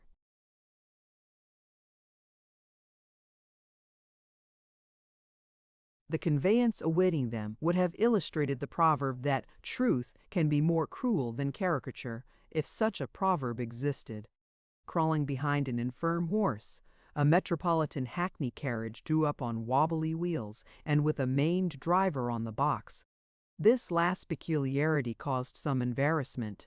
Catching sight of a hooked iron contrivance protruding from the left sleeve of the man's coat, Mrs. Verloc's mother lost suddenly the heroic courage of these days. She really couldn't trust herself. "What do you think, Winnie?" she hung back. The passionate expostulations of the big-faced cabman seemed to be squeezed out of a blocked throat. Leaning over from his box, he whispered with mysterious indignation. What was the matter now? Was it possible to treat a man so? His enormous and unwashed countenance flamed red in the muddy stretch of the street. Was it likely they would have given him a license? He inquired desperately, if the police constable of the locality quieted him by a friendly glance. Then,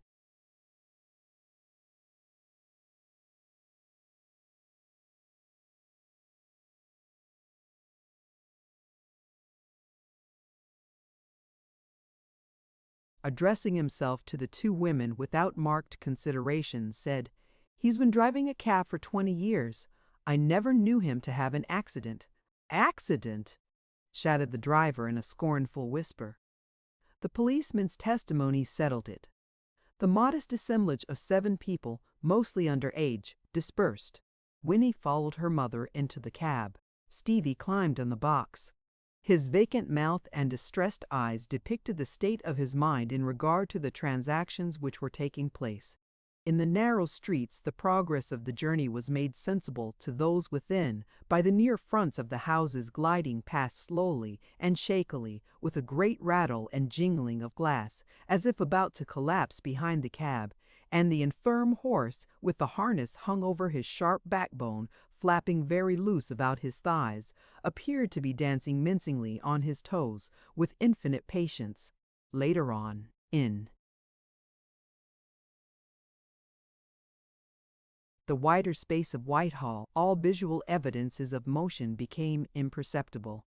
The rattle and jingle of glass went on indefinitely in front of the long Treasury building, and time itself seemed to stand still. At last, Winnie observed, "This isn't a very good horse." Her eyes gleamed in the shadow of the cab straight ahead, immovable. On the box, Stevie shut his vacant mouth first in order to ejaculate earnestly, "Don't." The driver, holding high the reins, twisted around the hook, took no notice. Perhaps he had not heard. Stevie's breast heaved. "Don't whip." The man turned slowly, his bloated and sodden face of many colors bristling with white hairs.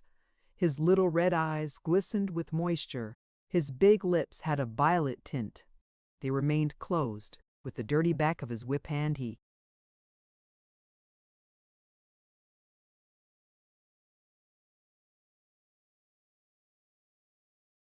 rubbed the stubble sprouting on his enormous chin. "You mustn't," stammered out Stevie violently. "It hurts." "Mustn't whip?" queried the other in a thoughtful whisper, and immediately whipped. He did this, not because his soul was cruel and his heart evil, but because he had to earn his fare. And for a time the walls of St. Stephen's, with its towers and pinnacles, contemplated in immobility and silence a cab that jingled. It rolled too, however. But on the bridge there was a commotion. Stevie suddenly proceeded to get down from the box. There were shouts on the pavement. People ran forward. The driver pulled up, whispering curses of indignation and astonishment. Winnie lowered the window and put her head out, white as a ghost. In the depths of the cab her mother was exclaiming, in tones of anguish, "Is that boy hurt? Is that boy hurt?" Stevie was not hurt. He had not even fallen, but excitement as usual had robbed him of the power of connected speech. He could do no more than stammer at the window. "Too heavy, too heavy." Winnie put out her hand onto his shoulder. "Stevie, get up on the box directly, and don't try to get down again. No, no. Walk. Must walk." In trying to state the nature of that necessity, he stammered himself into utter incoherence. No physical impossibility stood in the way of his whim. Stevie could have managed easily to keep pace with the infirm dancing horse without getting out of breath, but his sister withheld her consent decisively. The idea! Whoever heard of such a thing? Run after a cab. Her mother, frightened and helpless in the depths of the conveyance, entreated, "Oh, don't let him, Winnie. He'll get lost." "Don't let him." "Certainly not." "What next? Mr. Verloc will be sorry to hear of this nonsense."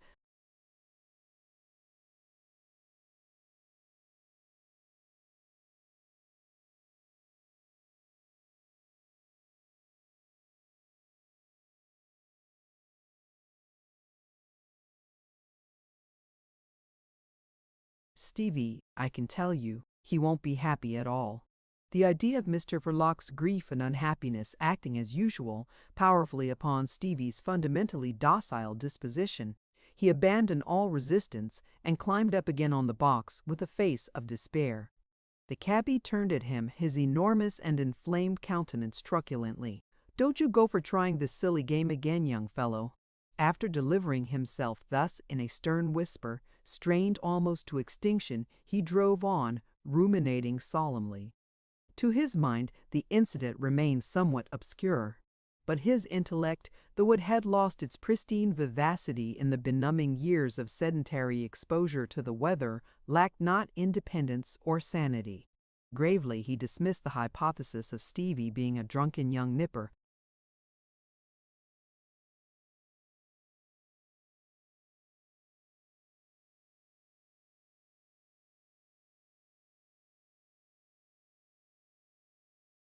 Inside the cab, the spell of silence, in which the two women had endured shoulder to shoulder the jolting, rattling, and jingling of the journey, had been broken by Stevie's outbreak. Winnie raised her voice. "You done what you wanted, Mother. You'll have only yourself to thank for it if you aren't happy afterwards. And I don't think you'll be." "Bad, I don't. Weren't you comfortable enough in the house? Whatever people'll think of us, you throwing yourself like this on a charity?" "My dear," screamed the old woman earnestly above the noise, "you've been the best of daughters to me." As to Mr. Verloc, their words failing her on the subject of Mr. Verloc's excellence, she turned her old tearful eyes to the roof of the cab. Then she averted her head on the pretense of looking out of the window, as if to judge of their progress. It was insignificant and went on close to the curbstone. Night, the early dirty night, the sinister,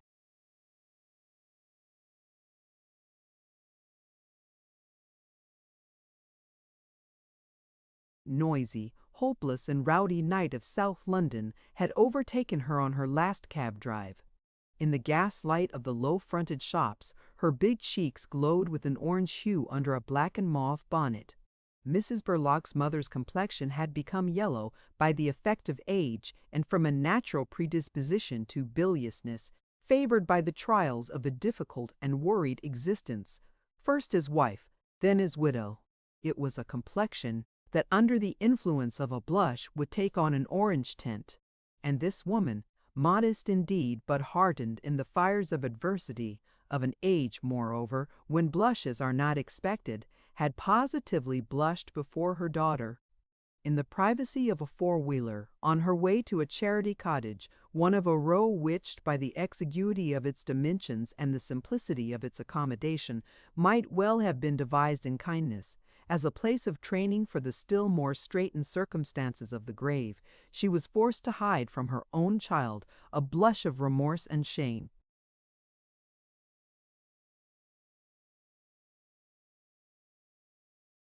Whatever people will think? She knew very well what they did think, the people Winnie had in her mind, the old friends of her husband, and others too, whose interest she had solicited with such flattering success. She had not known before what a good beggar she could be, but she guessed very well what inference was drawn from her application.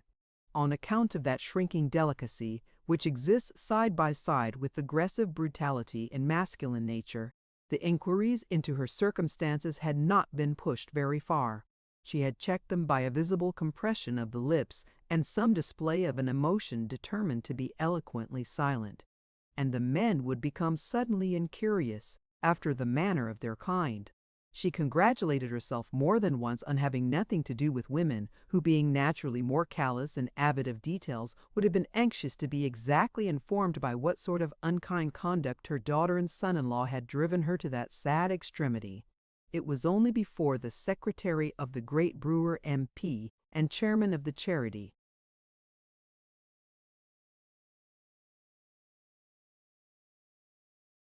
who, acting for his principal, felt bound to be conscientiously inquisitive as to the real circumstances of the applicant, that she had burst into tears outright and aloud, as a cornered woman will weep. The thin and polite gentleman, after contemplating her with an air of being struck all of a heap, abandoned his position under the cover of soothing remarks. She must not distress herself. The deed of the charity did not absolutely specify childless widows. In fact, it did not by any means disqualify her. But the discretion of the committee must be an informed discretion. One could understand very well her unwillingness to be a burden, etc. Thereupon, to his profound disappointment, Mrs. Verloc's mother wept some more with an augmented vehemence. The tears of that large female in a dark, dusty wig, an ancient silk dress festooned with dingy white cotton lace, were the tears of genuine distress.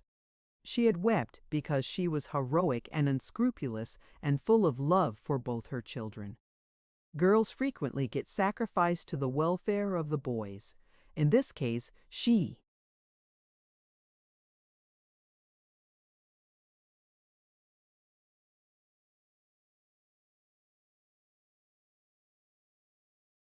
was sacrificing Winnie. By the suppression of truth she was slandering her. Of course, Winnie was independent and need not care for the opinion of people that she would never see, and who would never see her, whereas poor Stevie had nothing in the world he could call his own except his mother's heroism and unscrupulousness. The first sense of security following on Winnie's marriage wore off in time, for nothing lasts, and Mrs. Verloc's mother, in the seclusion of the back bedroom, had recalled the teaching of that experience which the world impresses upon a widowed woman. But she had recalled it without vain bitterness. Her store of resignation amounted almost to dignity. She reflected stoically that everything decays, wears out in this world, that the way of kindness should be made easy to the well-disposed, that her daughter Winnie was a most devoted sister and a very self-confident wife indeed. As regards Winnie's sisterly devotion, her stoicism flinched. She accepted that sentiment from the rule of decay affecting all things.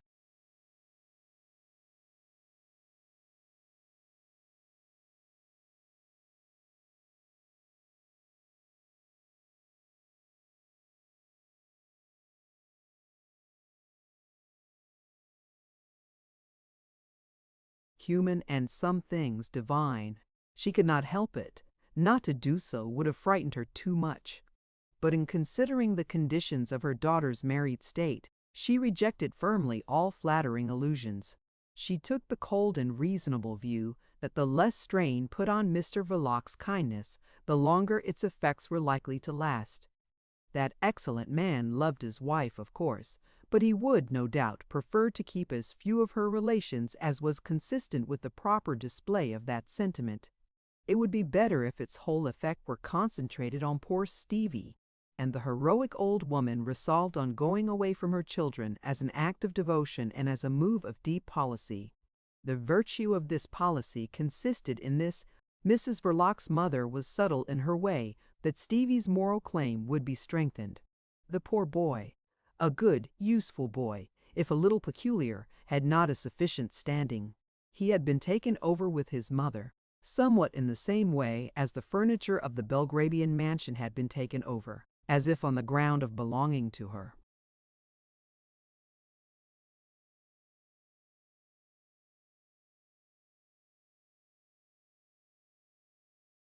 Exclusively. What will happen, she asked herself, for Mrs. Verloc's mother was in a measure imaginative, when I die, and when she asked herself that question, it was with dread. It was also terrible to think that she would not then have the means of knowing what happened to the poor boy. But by making him over to his sister, by going thus away, she gave him the advantage of a directly dependent position. This was the more subtle sanction of Mrs. Verloc's mother's heroism and unscrupulousness. Her act of abandonment was really an arrangement for settling her son permanently in life. Other people made material sacrifices for such an object, she in that way. It was the only way. Moreover, she would be able to see how it worked. Ill or well, she would avoid the horrible incertitude on the deathbed. But it was hard, cruelly hard. The cab rattled, jingled, jolted. In fact, the last was quite extraordinary. By its disproportionate violence and magnitude, it obliterated every sensation of onward movement, and the effect was of being shaken in a stationary apparatus. Like a medieval device for the punishment of crime, or some very newfangled invention for the cure of a sluggish liver. It was extremely distressing, and the raising of Mrs. Verloc's mother's voice sounded like a wail of pain. "I know, my dear. You'll come to see me as often as you can spare the time, won't you?" "Of course," answered Winnie shortly, staring straight before her, and the cab jolted in front of a steamy, greasy shop in a blaze of gas and in the smell of fried fish. The old woman raised a wail again. "And, my dear, I must see that poor boy every Sunday. He won't mind spending the day with his old mother."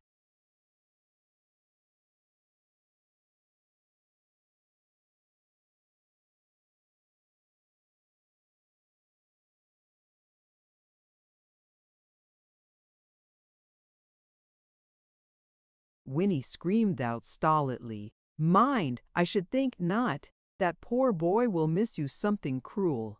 I wish you had thought a little of that, mother." "Not think of it." The heroic woman swallowed a playful and inconvenient object like a billiard ball which had tried to jump out of her throat. Winnie sat mute for a while, pouting at the front of the cab, then snapped out, which was an unusual tone with her, "I expect I'll have a job with him at first. He'll be that restless. Whatever you do, don't let him worry your husband, my dear." Thus they discussed on familiar lines the bearings of a new situation, and the cab jolted. Mrs. Verloc's mother expressed some misgivings. Could Stevie be trusted to come all that way alone? Winnie maintained that he was much less.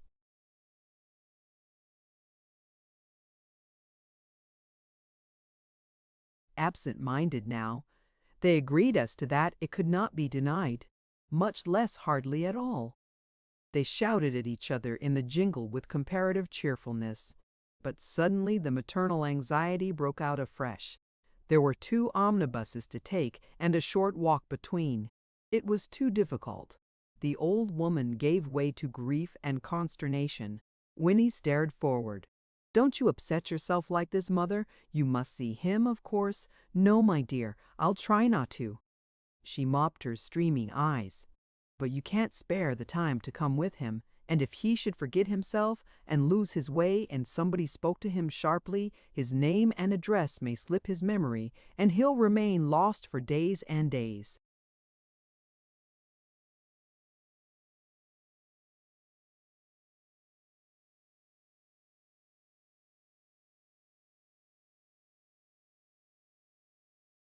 The vision of a workhouse infirmary for poor Stevie, if only during inquiries, wrung her heart. For she was a proud woman. Winnie's stare had grown hard, intent, inventive. "I can't bring him to you myself every week," she cried. "But don't you worry, mother. I'll see to it that he don't get lost for long." They felt a peculiar bump. A vision of brick pillars lingered before the rattling windows of the cab. A sudden cessation of atrocious jolting and uproarious jingling dazed the 2 women. What had happened? They sat motionless and scared in the profound stillness till the door came open and a rough, strained whispering was heard. "Here you are." A range of gabled little houses, each with one dim yellow window on the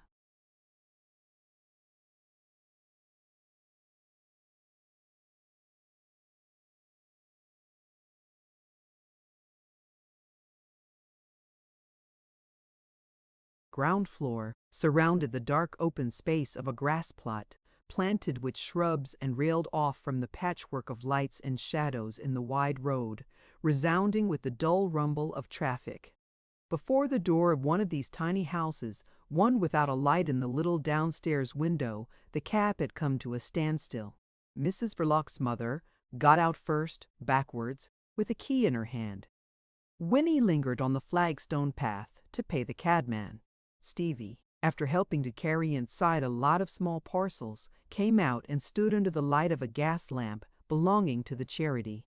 The cabman looked at the pieces of silver which, appearing very minute in his big, grimy palm, symbolized the insignificant results which reward the ambitious courage and toil of a mankind whose day is short on this earth of evil. He had been paid decently 4 one-shilling pieces, and he contemplated them in perfect stillness as if they had been the surprising terms of a melancholy problem.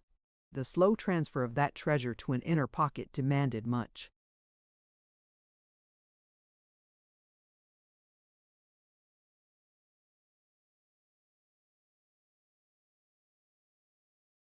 Laborious groping in the depths of decayed clothing, his form was squat and without flexibility. Stevie, slender, his shoulders a little up and his hands thrust deep in the side pockets of his warm overcoat, stood at the edge of the path, pouting. The cabman, pausing in his deliberate movements, seemed struck by some misty recollection. "Oh, 'ere you are, young fellow," he whispered. "You'll know him again, won't you?" Stevie was staring at the horse, whose hind quarters appeared unduly elevated by the effect of emaciation. The little stiff tail seemed to have been fitted in for a heartless joke, and at the other end, the thin, flat neck, like a plank, covered with old horsehide, drooped to the ground under the weight of an enormous bony head. The ears hung at different angles, negligently, and the macabre figure of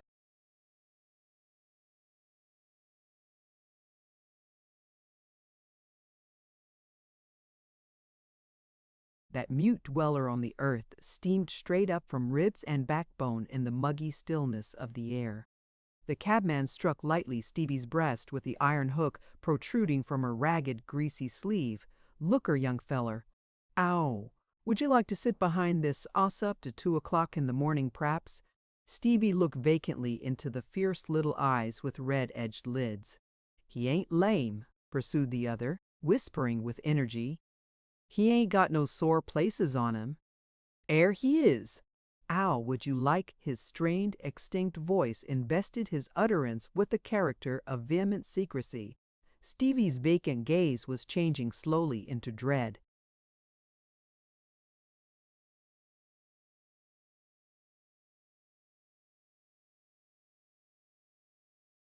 "You may well look, till 3 and 4 o'clock in the morning, cold and 'ungry, looking for fares.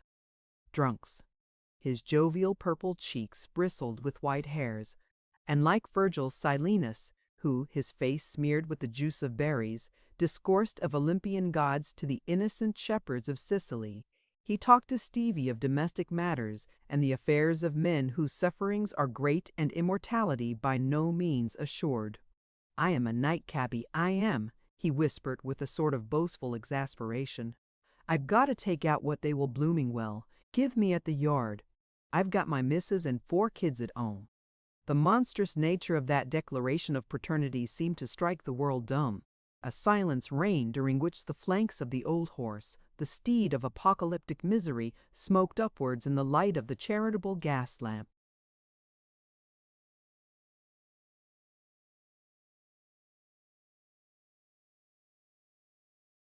The cabman grunted, then added in his mysterious whisper, "This ain't an easy world." Stevie's face had been twitching for some time, and at last his feelings burst out in their usual concise form. "Bad, bad." His gaze remained fixed on the ribs of the horse, self-conscious and somber, as though he were afraid to look about him at the badness of the world. And his slenderness, his rosy lips and pale, clear complexion gave him the aspect of a delicate boy, notwithstanding the fluffy growth of golden hair on his cheeks. He pouted in a scared way like a child.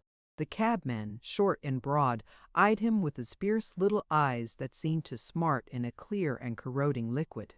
"'Ard on 'osses, but damn sight. 'Arder on poor chaps like me," he wheezed, just audibly.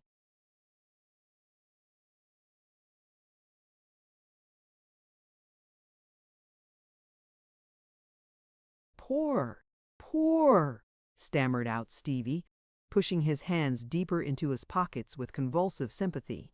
He could say nothing, for the tenderness to all pain and all misery, the desire to make the horse happy and the cabman happy, had reached the point of a bizarre longing to take them to bed with him. And that, he knew, was impossible, for Stevie was not mad. It was, as it were, a symbolic longing, and at the same time it was very distinct, because springing from experience, the mother of wisdom. Thus, when as a child he cowered in the dark corner scared, wretched, sore and miserable with the black misery of the soul, his sister Winnie used to come along and carry him off to bed with her as into a heaven of consoling peace. Stevie, though apt to forget mere facts, such as his name and address for instance, had a faithful memory of sensations. To be taken into a bed of compassion was the supreme remedy, with the only one disadvantage of being difficult of application on a large scale. And looking at the cabman, Stevie perceived this clearly because he was reasonable.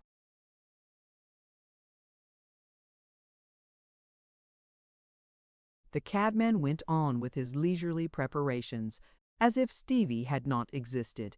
He made as if to hoist himself on the box, but at the last moment, from some obscure motive, perhaps merely from disgust with carriage exercise, desisted. He approached instead the motionless partner of his labors, and stooping to seize the bridle, lifted up the big weary head to the height of his shoulder with one effort of his right arm, like a feat of strength. "Come on," he whispered secretly. Limping, he led the cab away. There was an air of austerity in this departure, the scrunched gravel of the drive crying out under the slowly turning wheels, the horse's lean thighs moving with ascetic deliberation away from the light into the obscurity of the open space, bordered dimly by the pointed roofs and the feebly shining windows of the little almshouses. The plaint of the gravel traveled slowly all round the drive. Between the lamps of the charitable gateway, the slow,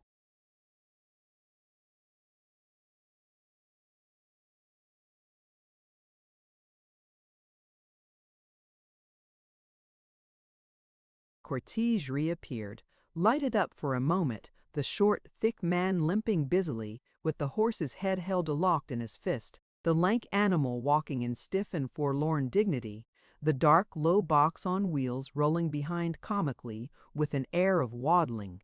They turned to the left. There was a pub down the street within 50 yards of the gate. Stevie left alone beside the private lamp-post of the charity, his hands thrust deep into his pockets, glared with vacant sulkiness. At the bottom of his pockets, his incapable weak hands were clenched hard into a pair of angry fists. In the face of anything which affected directly or indirectly his morbid dread of pain, Stevie ended by turning vicious. A magnanimous indignation swelled his frail chest to bursting and caused his candid eyes to squint. Supremely wise in knowing his own powerlessness, Stevie was not wise enough to restrain his passions.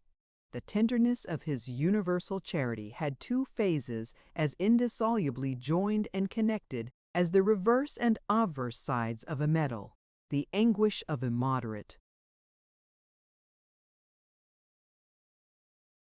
compassion was succeeded by the pain of an innocent but pitiless rage, those two states expressing themselves outwardly by the same signs of futile bodily agitation. His sister Winnie soothed his excitement without ever fathoming its twofold character.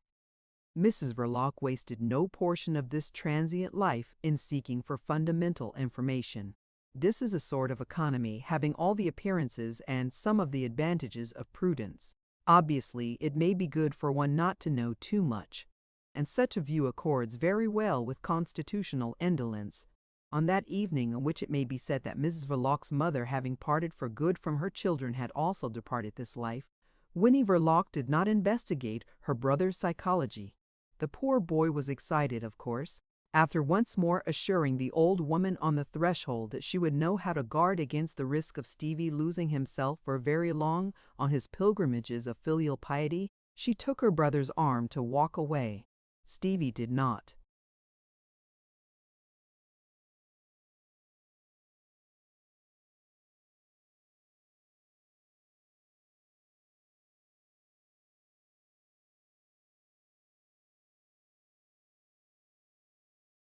Even mutter to himself, but with the special sense of sisterly devotion developed in her earliest infancy, she felt that the boy was very much excited indeed. Holding tight to his arm, under the appearance of leaning on it, she thought of some words suitable to the occasion. "Now, Stevie, you must look well after me at the crossings, and get first into the bus, like a good brother. This appeal to manly protection was received by Stevie with his usual docility. It flattered him. He raised his head and threw out his chest. "Don't be nervous, Winnie. Mustn't be nervous." "Bus all right," he answered in a brusque, slurring stammer partaking of the timorousness of a child and the resolution of a man. He advanced fearlessly with the woman on his arm, but his lower lip dropped. Nevertheless, on the pavement of the squalid and wide thoroughfare, whose poverty in all the amenities of life stood foolishly exposed,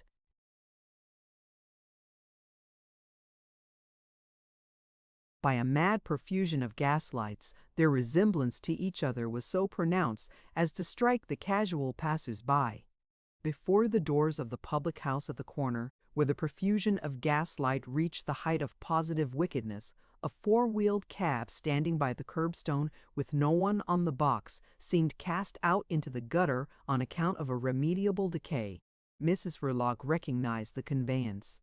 Its aspect was so profoundly lamentable, with such a perfection of grotesque misery and weirdness of macabre detail, as if it were the cab of death itself, that Mrs. Verloc, with that ready compassion of a woman for a horse when she is not sitting behind him, exclaimed vaguely, "Poor brute!" Hanging back suddenly, Stevie inflicted an arresting jerk upon his sister.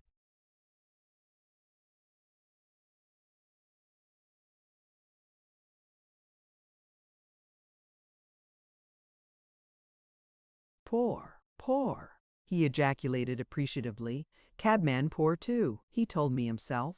The contemplation of the infirm and lonely steed overcame him.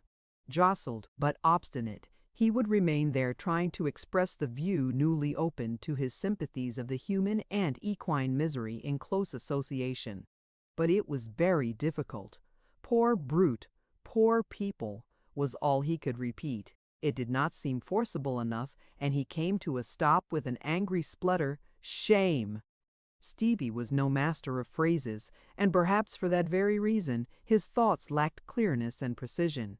But he felt with greater completeness and some profundity.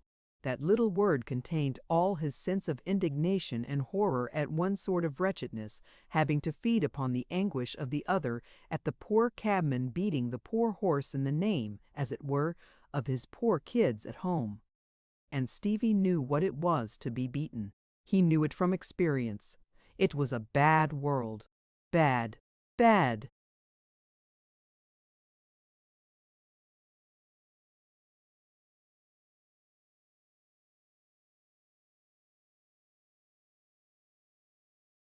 Mrs. Verloc, his only sister, guardian, and protector, could not pretend to such depths of insight. Moreover, she had not experienced the magic of the cabman's eloquence. She was in the dark as to the inwardness of the word shame, and she said placidly, "Come along, Stevie, you can't help that." The docile Stevie went along, but now he went along without pride, shamblingly and muttering half words, and even words that would have been whole if they had not been made up of halves that did not belong to each other. It was as though he had been trying to fit all the words he could remember to his sentiments, in order to get some sort of corresponding idea. And, as a matter of fact, he got it at last. He honed back to utter it at once. "Bad world for poor people." Directly he had expressed that thought he became aware that it was familiar to him already in all its consequences.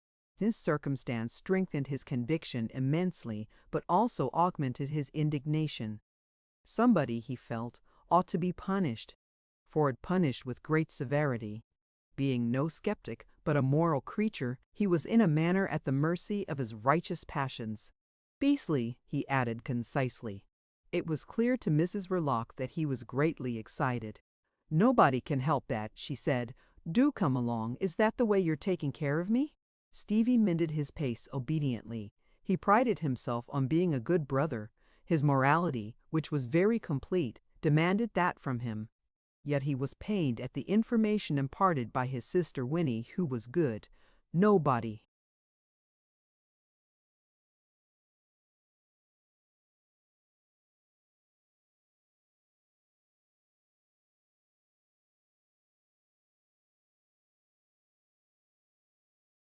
could help that. He came along gloomily, but presently he brightened up. Like the rest of mankind, perplexed by the mystery of the universe, he had his moments of consoling trust in the organized powers of the earth. Police, he suggested confidently. The police aren't for that, observed Mrs. Verloc cursorily, hurrying on her way. Stevie's face lengthened considerably. He was thinking. The more intense his thinking, the slacker was the droop of his lower jaw, and it was with an aspect of hopeless vacancy that he gave up his intellectual enterprise. Not for that, he mumbled, resigned but surprised. Not for that. He had formed for himself an ideal conception of the Metropolitan Police as a sort of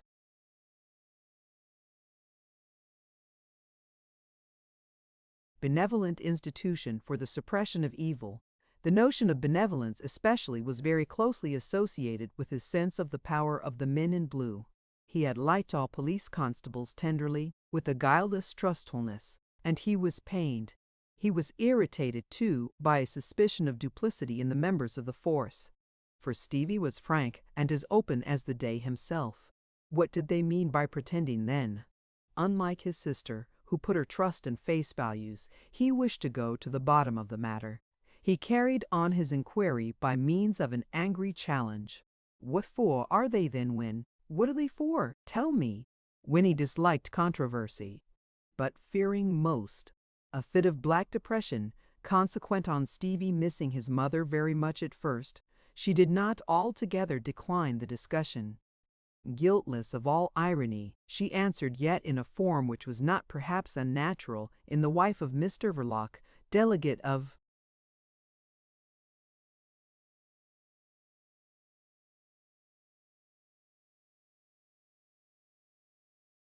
Central Red Committee, personal friend of certain anarchists, and a votary of social revolution. Don't you know what the police are for, Stevie? They're there so that them as have nothing shouldn't take anything away from them who have. She avoided using the verb to steal because it always made her brother uncomfortable, for Stevie was delicately honest. Certain simple principles had been instilled into him so anxiously on account of his queerness that the mere names of certain transgressions filled him with horror. He had been always easily impressed by speeches. He was impressed and startled now, and his intelligence was very alert. What? He asked at once anxiously. Not even if they were hungry? Mustn't they? The two had paused in their walk. Not if they were ever so, said Mrs. Verloc, with the equanimity of a person untroubled by the problem of the distribution of wealth and exploring the perspective of the roadway for an omnibus of the right color. Certainly not, but what's the use of talking about all that? You aren't ever hungry. She cast a swift glance at the boy, like a young man by her side. She saw him amiable, attractive, affectionate, and only a very little, peculiar. And she could not see him otherwise, for he was connected with what there was of the salt of passion in her tasteless life, the passion of indignation, of courage, of pity, and even of self-sacrifice. She did not add, "And you aren't likely ever to be as long as I live," but she might very well have done so, since she had taken effectual steps to that end. Mr. Verloc was a very good husband. It was her honest impression that nobody could help liking the boy. She cried out suddenly,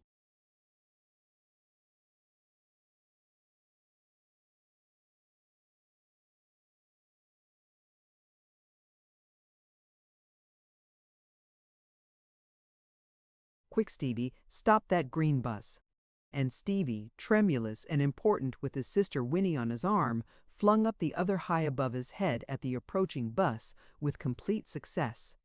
An hour afterwards, Mr. Verloc raised his eyes from a newspaper he was reading, or at any rate looking at, behind the counter, and in the expiring clatter of the doorbell beheld Winnie, his wife, enter and cross the shop on her way upstairs, followed by Stevie, his brother-in-law.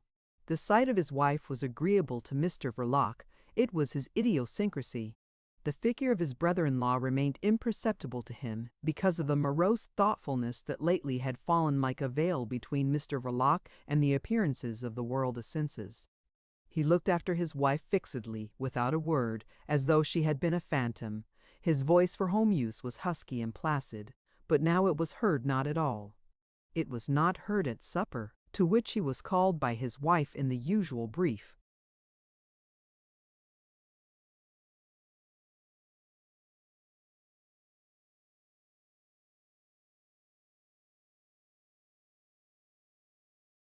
manner, Adolphe. He sat down to consume it without conviction, wearing his hat pushed far back on his head. It was not devotion to an outdoor life, but the frequentation of foreign cafes which was responsible for that habit. Investing with a character of unceremonious impermanency Mr. Verloc's steady fidelity to his own fireside. Twice at the clatter of the cracked bell he arose without a word, disappeared into the shop, and came back silently. During these absences Mrs. Verloc, becoming acutely aware of the vacant place at her right hand, missed her mother very much and stared stonily, while Stevie, from the same reason, kept on shuffling his feet, as though the floor under the table were uncomfortably hot. When Mr. Verloc returned to sit in his place, like the very embodiment of silence, the character of Mrs. Verloc's stare underwent a subtle change, and Stevie ceased to fidget with his feet because of his great and awed regard for his sister's husband. He directed at him glances of respectful compassion. Mr. Verloc was sorry. His sister Winnie had impressed upon him in the omnibus that Mr. Dot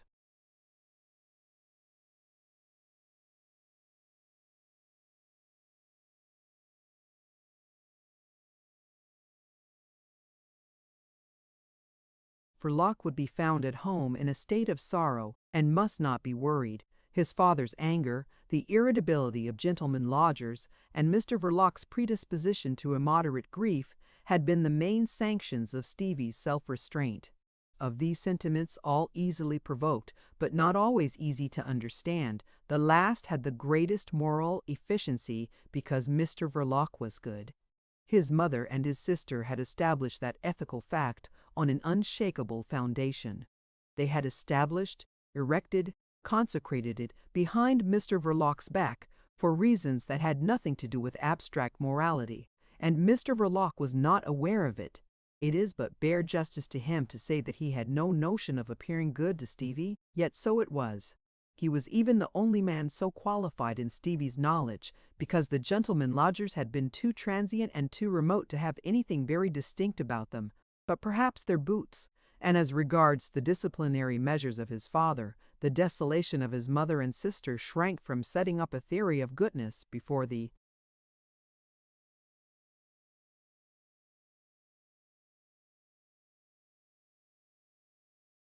victim. It would have been too cruel, and it was even possible that Stevie would not have believed them. As far as Mr. Verloc was concerned, nothing could stand in the way of Stevie's belief. Mr. Verloc was obviously yet mysteriously good, and the grief of a good man is august. Stevie gave glances of reverential compassion to his brother-in-law. Mr. Verloc was sorry. The brother of Winnie had never before felt himself in such close communion with the mystery of that man's goodness. It was an understandable sorrow, and Stevie himself was sorry. He was very sorry, the same sort of sorrow, and his attention being drawn to this unpleasant state, Stevie shuffled his feet. His feelings were habitually manifested by the agitation of his limbs. "Keep your feet quiet, dear," said Mrs. Verloc with authority and tenderness, then turning towards her husband in an indifferent voice, the masterly achievement of instinctive tact. "Are you going out tonight?" she asked.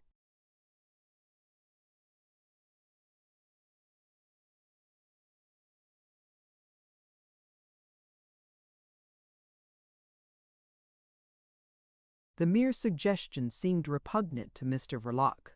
He shook his head moodily and then sat still with downcast eyes, looking at the piece of cheese on his plate for a whole minute. At the end of that time he got up and went right out in the clatter of the shop doorbell. He acted thus inconsistently, not from any desire to make himself unpleasant, but because of an unconquerable restlessness. It was no earthly good going out.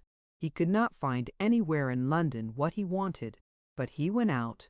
He led a cortege of dismal thoughts along dark streets, through lighted streets, in and out of 2 flash bars, as if in a half-hearted attempt to make a night of it, and finally back again to his menaced home, where he sat down fatigued behind the counter, and they crowded urgently round him like a pack of hungry black hounds. After locking up the house and putting out the gas, he took them upstairs with him, a dreadful escort for a man going to bed. His wife had preceded him some time before, and with her ample form defined vaguely under the counterpane, her head on the pillow, and a hand under the cheek offered to his distraction the view of early drowsiness, arguing the possession of an equable soul.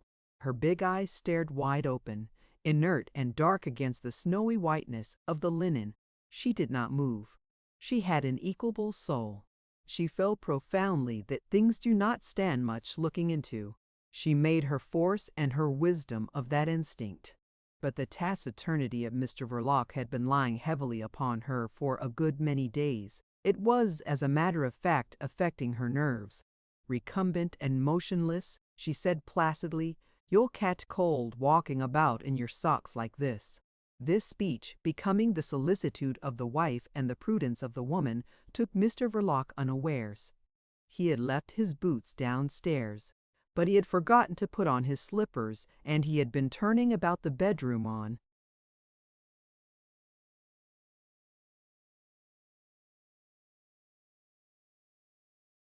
noiseless pads like a bear in a cage. At the sound of his wife's voice, he stopped and stared at her with a somnambulistic, expressionless gaze, so long that Mrs. Verloc moved her limbs slightly under the bedclothes. But she did not move her black head sunk in the white pillow, one hand under her cheek, and the big, dark, unwinking eyes. Under her husband's expressionless stare, and remembering her mother's empty room across the landing, she felt an acute pang of loneliness. She had never been parted from her mother before. They had stood by each other. She felt that they had, and she said to herself that now Mother was gone for good.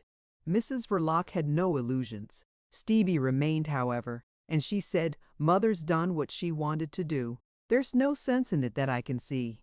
I'm sure she couldn't have thought you had enough of her. It's perfectly wicked leaving us like that."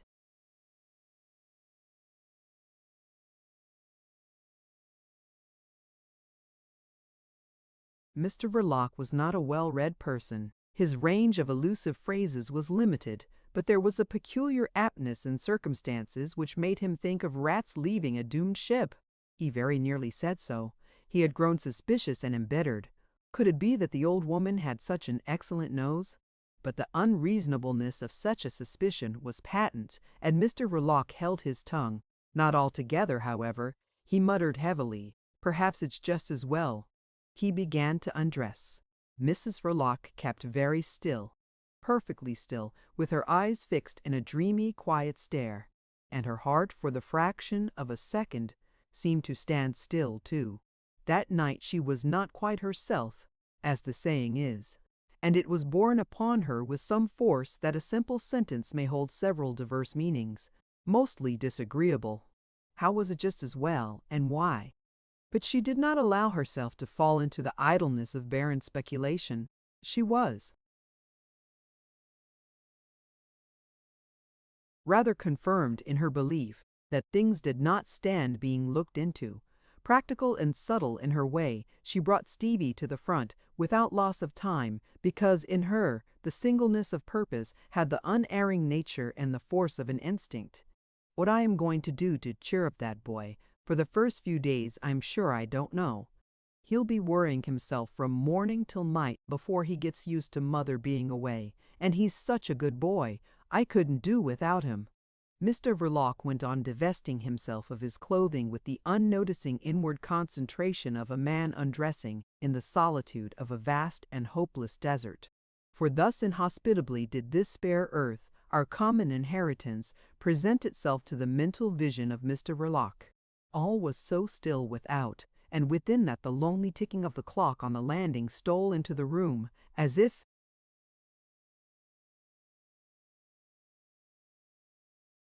for the sake of company. Mr. Verloc, getting into bed on his own side, remained prone and mute behind Mrs. Verloc's back. His thick arms rested abandoned on the outside of the counterpane, like dropped weapons, like discarded tools. At that moment he was within a hair's breadth of making a clean breast of it all to his wife. The moment seemed propitious. Looking out of the corners of his eyes, he saw her ample shoulders draped in white, the back of her head, with the hair done for the night in 3 plaits tied up with black tapes at the ends. And he forbore. Mr. Verloc loved his wife as a wife should be loved, that is, maritally, with the regard one has for one's chief possession. This had arranged for the night. Those ample shoulders had an aspect of familiar sacredness, the sacredness of domestic peace. She moved not, massive and shapeless, like a recumbent statue in the rough. He remembered her wide-open eyes looking into the empty room. She was mysterious, with the mysteriousness of living beings. The far-famed secret agent.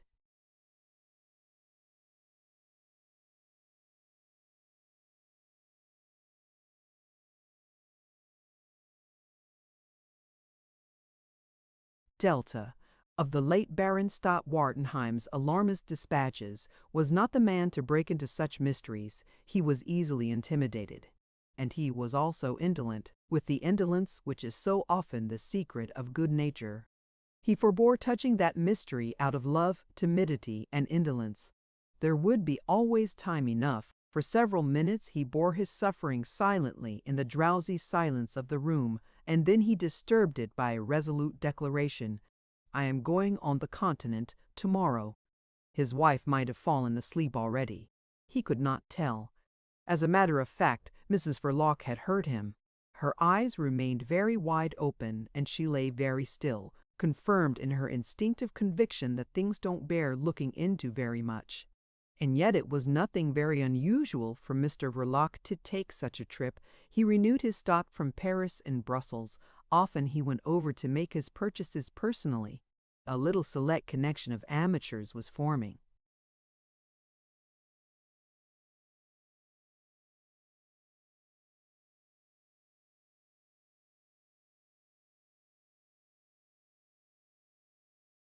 Around the shop in Brett Street, a secret connection eminently proper for any business undertaken by Mr. Verloc, who, by a mystic accord of temperament and necessity, had been set apart to be a secret agent all his life.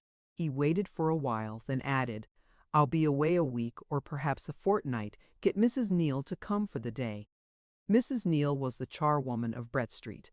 Victim of her marriage with the debauched joiner, she was oppressed by the needs of many infant children.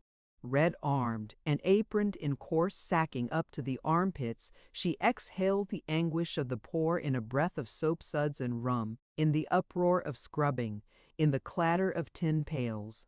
Mrs. Verloc, full of deep purpose, spoke in the tone of the shallowest indifference. "There is no need to have the woman here all day. I shall do very well with Stevie." She let the lonely clock on the landing count off 15 ticks into the abyss of eternity, and asked, "Shall I put the light out?" Mr. Verloc snapped at his wife huskily, "Put it out!"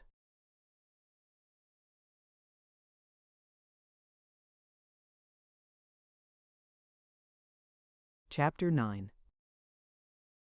Mr. Verloc, returning from the continent at the end of 10 days, brought back a mind evidently unrefreshed by the wonders of foreign travel and a countenance unlighted by the joys of homecoming. He entered in the clatter of the shop bell with an air of somber and vexed exhaustion. His bag in hand, his head lowered, he strode straight behind the counter and let himself fall into the chair as though he had tramped all the way from Dover. It was early morning. Stevie, dusting various objects displayed in the front windows, turned to gape at him with reverence and awe. "Here," said Mr. Verloc, giving a slight kick to the Gladstone bag on the floor, and Stevie flung himself upon it, seized it, bore it off with triumphant devotion. He was so prompt that Mr. Verloc was distinctly surprised. Already, at the clatter of the shop bell, Mrs. Neal, black-leading the parlor grate, had looked through the door, and rising from her knees had gone, aproned and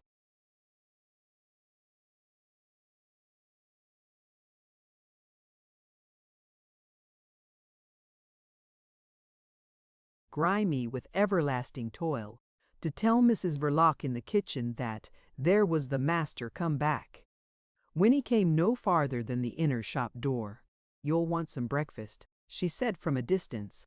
Mr. Verloc moved his hand slightly, as if overcome by an impossible suggestion, but once enticed into the parlor he did not reject the food set before him. He ate as if in a public place, his hat pushed off his forehead, the skirts of his heavy overcoat hanging in a triangle on each side of the chair. And across the length of the table, covered with brown oilcloth, Winnie, his wife, talked evenly at him, the wifely talk, as artfully adapted, no doubt, to the circumstances of this return as the talk of Penelope to the return of the wandering Odysseus. Mrs. Verloc, however, had done no weaving during her husband's absence, but she had had all the upstairs room cleaned thoroughly, had sold some wares, had seen Mr. Tuvavern Michaelis several times. He had told her the last time that he was going away to live in a cottage in the country, somewhere on the London, Chatham, and Dover line. Karl Yundt had come too once, led under the arm by that wicked old housekeeper of his. He was a disgusting old man. Of Comrade Ossipon, whom she had received curtly, entrenched behind the counter with a stony face and a faraway gaze, she said nothing, her mental reference to the robust anarchist being marked by a short pause with the faintest possible blush. And bringing in her brother Stevie as soon as she could into the current of domestic events, she mentioned that the boy had moped a good deal. "It's all along of mother leaving us like this." Mr. Verloc neither said, "Damn," nor yet, "Stevie be hanged." And Mrs. Verloc, not let into the secret of his thoughts, failed to appreciate the generosity of this restraint.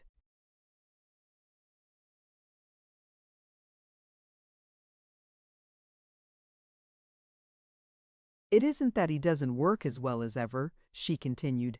"He's been making himself very useful. You'd think he couldn't do enough for us."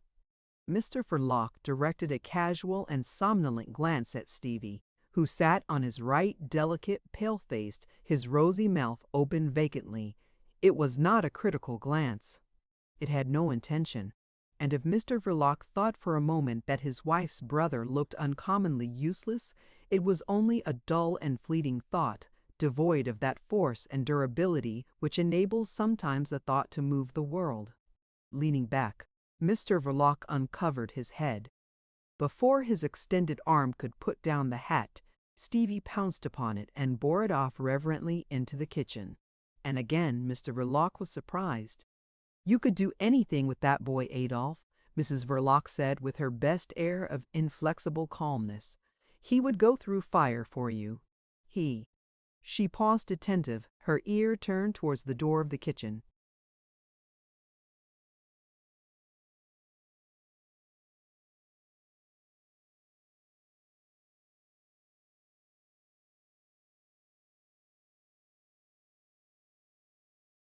There Mrs. Neal was scrubbing the floor. At Stevie's appearance she groaned lamentably, having observed that he could be induced easily to bestow for the benefit of her infant children the shilling his sister Winnie presented him with from time to time. On all fours amongst the puddles, wet and begrimed, like a sort of amphibious and domestic animal living in ash-bins and dirty water, she uttered the usual exordium, "It's all very well for you, Ket doing nothing like a gentleman." And she followed it with the everlasting plaint of the poor, pathetically mendacious, miserably authenticated by the horrible breath of cheap rum and soapsuds. She scrubbed hard, snuffling all the time and talking volubly, and she was sincere. And on each side of her thin red nose her bleared, misty eyes swam in tears, because she felt really the want of some sort of stimulant in the morning. in the parlor," Mrs. Verloc observed with knowledge.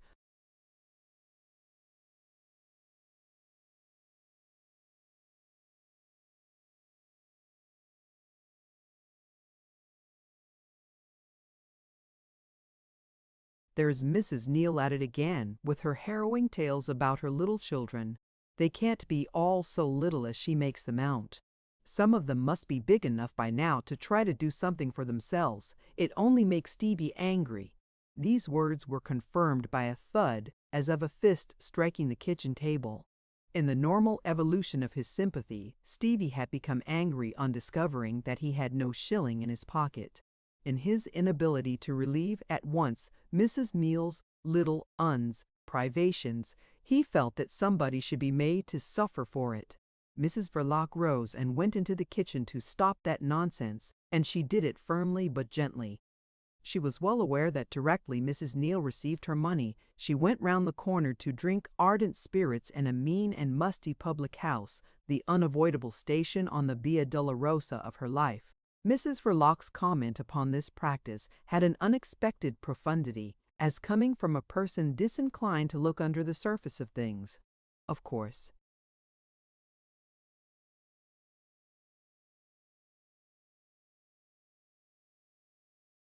What is she to do to keep up? If I were like Mrs. Neal, I expect I wouldn't act any different. In the afternoon of the same day, as Mr. Verloc, coming with a start out of the last of a long series of dozes before the parlor fire, declared his intention of going out for a walk, Winnie said from the shop, "I wish you would take that boy out with you, Adolphe." For the third time that day, Mr. Verloc was surprised. He stared stupidly at his wife. She continued in her steady manner. The boy, whenever he was not doing anything, moped in the house. It made her uneasy. It made her nervous, she confessed, and that from the calm Winnie sounded like exaggeration. But, in truth, Stevie moped in the striking fashion of an unhappy domestic animal.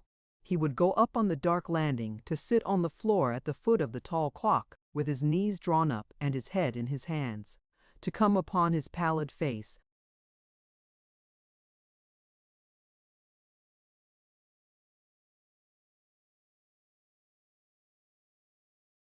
with its big eyes gleaming in the dusk, was discomposing.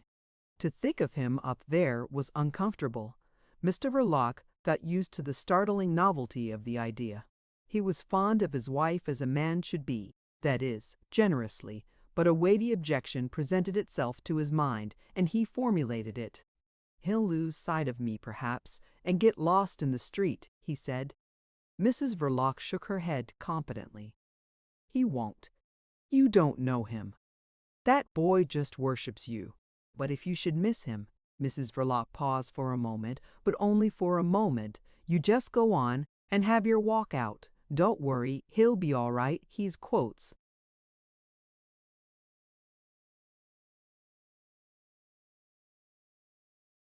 Sure to turn up safe here before very long.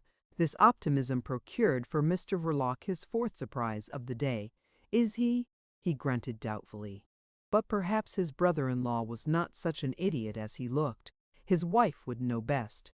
He turned away his heavy eyes, saying huskily, "Well, let him come along then," and relapsed into the clutches of black hair that perhaps prefers to sit behind a horseman, but knows also how to tread close on the heels of people not sufficiently well off to keep horses like Mr. Verloc, for instance. Winnie, at the shop door, did not see this fatal attendant upon Mr. Verloc's walks. She watched the two figures down the squalid street, one tall and burly, the other slight and short, with a thin neck, and the peaked shoulders raised slightly under the large semi-transparent ears. The material of their overcoats was the same, their hats were black and round in shape. Inspired by the similarity,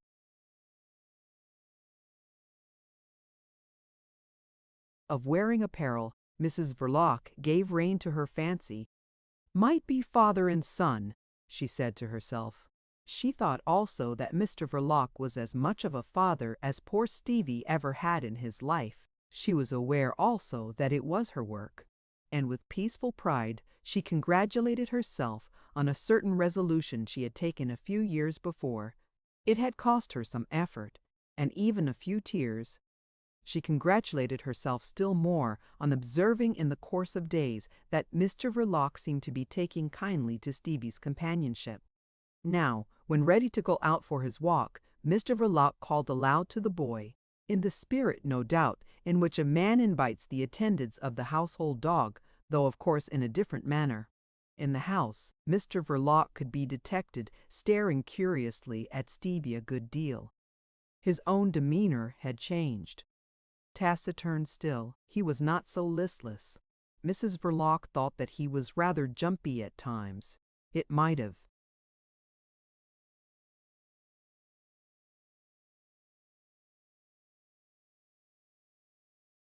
been regarded as an improvement. As to Stevie, he moped no longer at the foot of the clock, but muttered to himself in corners instead, in a threatening tone.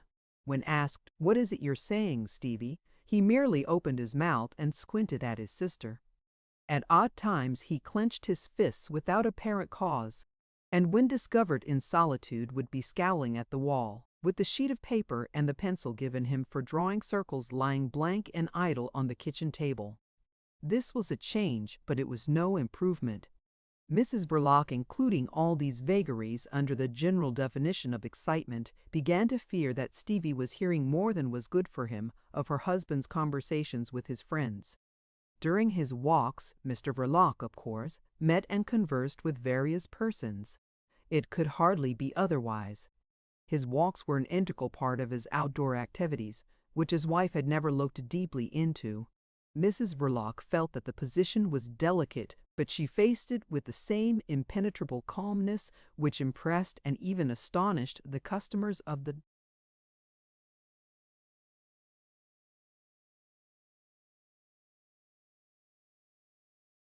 shop and made the other visitors keep their distance a little wonderingly. No, she feared that there were things not good for Stevie to hear of, she told her husband. It only excited the poor boy because he could not help them being so. Nobody could. It was in the shop. Mr. Verloc made no comment. He made no retort, and yet the retort was obvious. But he refrained from pointing out to his wife that the idea of making Stevie the companion of his walks was her own, and nobody else's. At that moment, to an impartial observer, Mr. Verloc would have appeared more than human in his magnanimity. He took down a small cardboard box from a shelf, peeped in to see that the contents were all right, and put it down gently on the counter.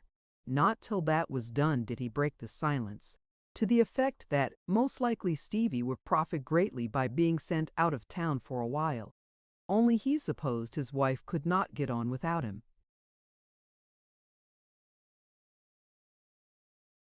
Could not get on without him, repeated Mrs. Verloc slowly.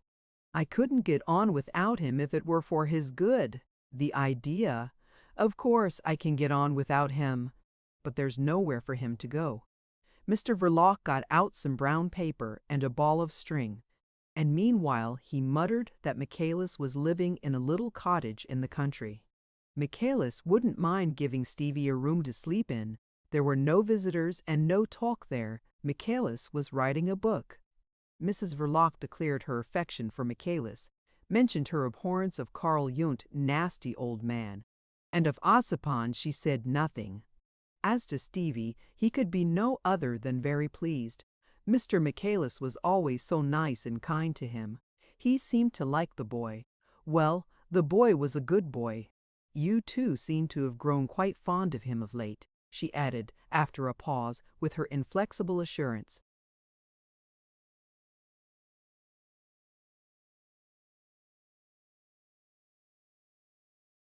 Mr. Verloc, tying up the cardboard box into a parcel for the post, broke the string by an injudicious jerk and muttered several swear words confidentially to himself. Then, raising his tone to the usual husky mutter, he announced his willingness to take Stevie into the country himself and leave him all safe with Michaelis. He carried out this scheme on the very next day. Stevie offered no objection. He seemed rather eager, in a bewildered sort of way. He turned his candid gaze inquisitively to Mr. Verloc's heavy countenance at frequent intervals, especially when his sister was not looking at him. His expression was proud, apprehensive, and concentrated, like that of a small child entrusted for the first time with a box of matches and the permission to strike a light. But Mrs. Verloc, gratified by her brother's docility, recommended him not to dirty his clothes unduly in the country. At this, Stevie gave his sister, guardian, and protector a look which for the first time in his life seemed to lack the quality of perfect childlike.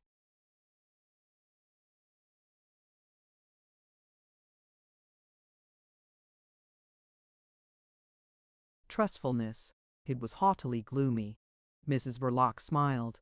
"Goodness me, you needn't be offended. You know you do get yourself very untidy when you get a chance, Stevie." Mr. Verloc was already gone some way down the street. Thus, in consequence of her mother's heroic proceedings, and of her brother's absence on this billegiture, Mrs. Verloc had been usual, allener than usual, all alone, not only in the shop, but in the house. For Mr. Verloc had to take his walks. She was alone longer than usual on the day of the attempted bomb outrage in Greenwich Park, because Mr. Verloc went out very early that morning and did not come back till nearly dusk. She did not mind being alone. She had no desire to go out. The weather was too bad, and the shop was cozier than the streets. Sitting behind the counter with some sewing, she did not raise her eyes from her work when Mr. Verloc entered in the aggressive clatter of the bell. She had recognized his step on the pavement outside. She did not raise her eyes, but as Mr. Verloc, silent, and with his hat rammed down upon his forehead, made straight for the parlor door, she said serenely, "What a wretched day." "You've been perhaps to see Stevie?" "No, I haven't," said Mr. Verloc softly, and slammed the glazed parlor door behind him with unexpected energy. For some time Mrs. Verloc remained quiescent, with her work dropped in her lap, before she put it away under the counter, and got up to light the gas. This done, she went into the parlor on her way to the kitchen. Mr. Verloc would want his tea presently. Confident of the power of her charms, Winnie did not expect from her husband in the daily intercourse of their married life a ceremonious amenity of address and courtliness of manner, vain and antiquated.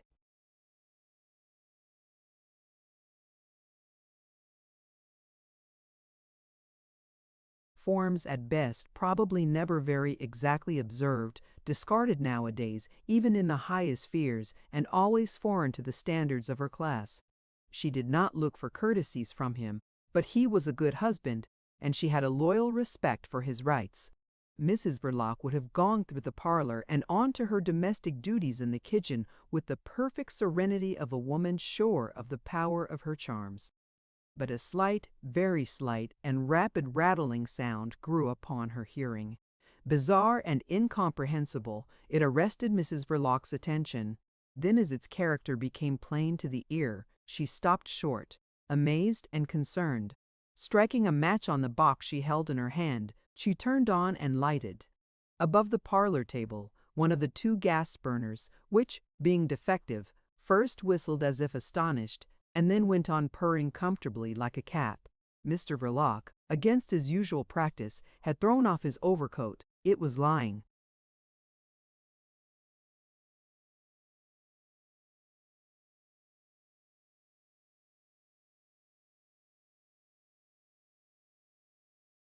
on the sofa. His hat, which he must also have thrown off, rested overturned under the edge of the sofa. He had dragged a chair in front of the fireplace, and his feet planted inside the fender, his head held between his hands. He was hanging low over the glowing grate. His teeth rattled with an ungovernable violence, causing his whole enormous back to tremble at the same rate. Mrs. Verloc was startled. "You've been getting wet," she said. "Not very," Mr. Verloc managed to falter out, in a profound shudder. By a great effort he suppressed the rattling of his teeth. "I'll have you laid up on my hands," she said, with genuine uneasiness. "I don't think so," remarked Mr. Verloc, snuffling huskily. He had certainly contrived somehow to catch an abominable cold between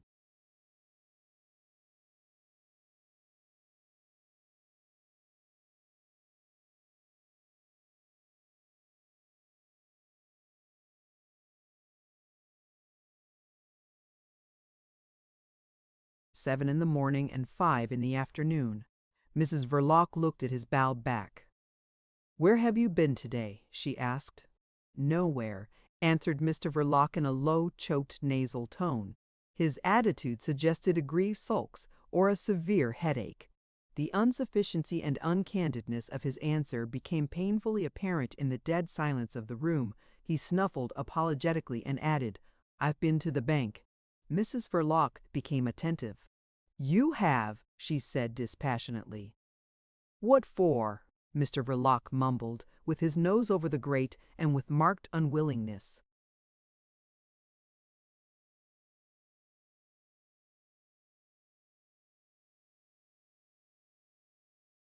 "Draw the money out."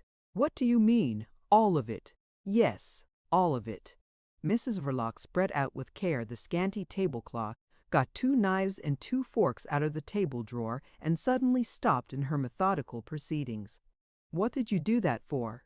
"May want it soon," snuffled vaguely Mr. Verloc, who was coming to the end of his calculated indiscretions. "I don't know what you mean," remarked his wife in a tone perfectly casual, but standing stock still between the table and the cupboard.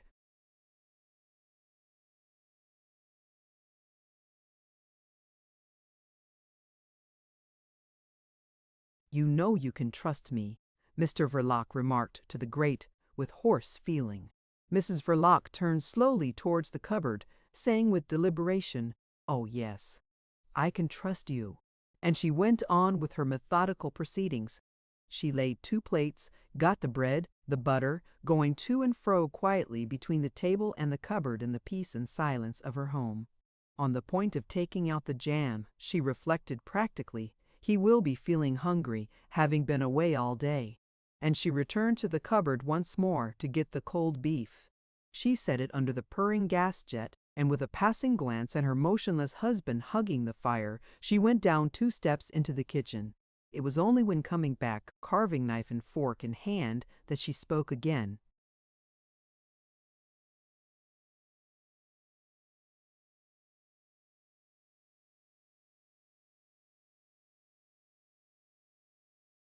"If I hadn't trusted you, I wouldn't have married you." Bowed under the overmantel, Mr. Verloc, holding his head in both hands, seemed to have gone to sleep. Winnie made the tea, and called out in an undertone, "Adolphe." Mr. Verloc got up at once, and staggered a little before he sat down at the table. His wife, examining the sharp edge of the carving knife, placed it on the dish, and called his attention to the cold beef. He remained insensible to the suggestion, with his chin on his breast. "You should feed your cold," Mrs. Verloc said dogmatically. He looked up and shook his head. His eyes were bloodshot and his face red. His fingers had ruffled his hair into a dissipated untidiness. Altogether he had a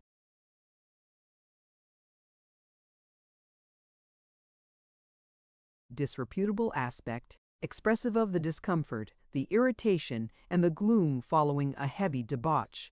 But Mr. Verloc was not a debauched man. In his conduct he was respectable. His appearance might have been the effect of a feverish cold. He drank 3 cups of tea, but abstained from food entirely. He recoiled from it with somber aversion when urged by Mrs. Verloc, who said at last, "Aren't your feet wet? You had better put on your slippers. You aren't going out any more this evening." Mr. Verloc intimated by morose grunts and signs that his feet were not wet, and that anyhow he did not care. The proposal as to slippers was disregarded as beneath his notice, but the question of going out in the evening received an unexpected development. It was not of going out in the evening that Mr. Verloc was thinking. His thoughts embraced a vaster scheme. From moody and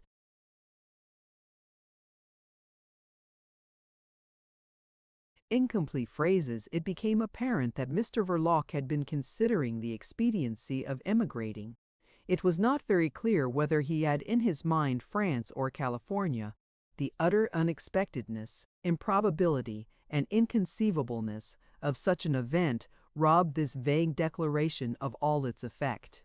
Mrs. Verloc, as placidly as if her husband had been threatening her with the end of the world, said, "The idea."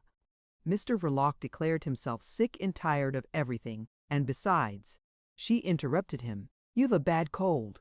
It was indeed obvious that Mr. Verloc was not in his usual state, physically and even mentally. A somber irresolution held him silent for a while. Then he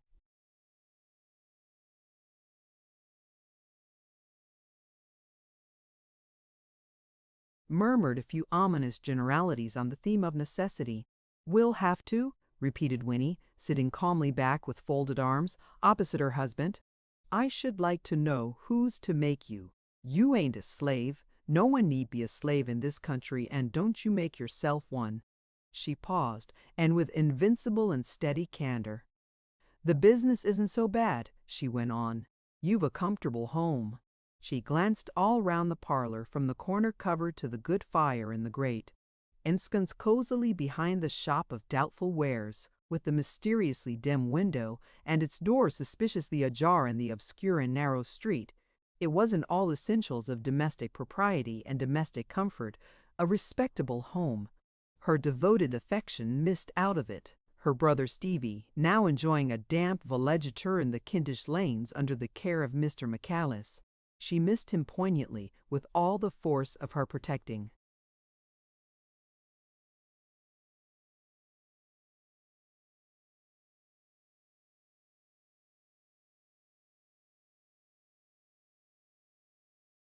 passion.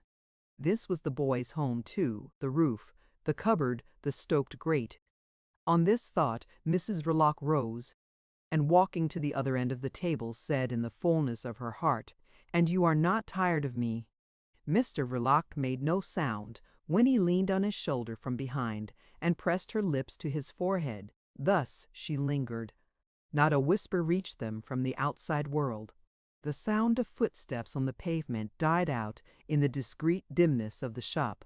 Only the gas jet above the table went on purring equably in the brooding silence of the parlor.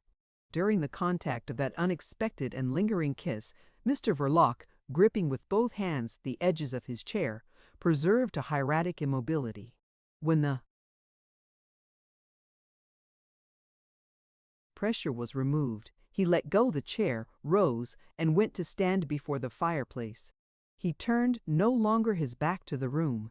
With his features swollen and an air of being drugged, he followed his wife's movements with his eyes. Mrs. Verloc went about serenely, clearing up the table. Her tranquil voice commented the idea thrown out, in a reasonable and domestic tone. It wouldn't stand examination. She condemned it from every point of view. But her only real concern was Stevie's welfare. He appeared to her thought in that connection as sufficiently peculiar not to be taken rashly abroad. And that was all. But talking round that vital point, she approached absolute vehemence in her delivery. Meanwhile, with brusque movements, she arrayed herself in an apron for the washing up of cups. And as if excited by the sound of her uncontradicted voice, she went so far as to say in a tone almost tart, "If you go abroad, you'll have to go without me."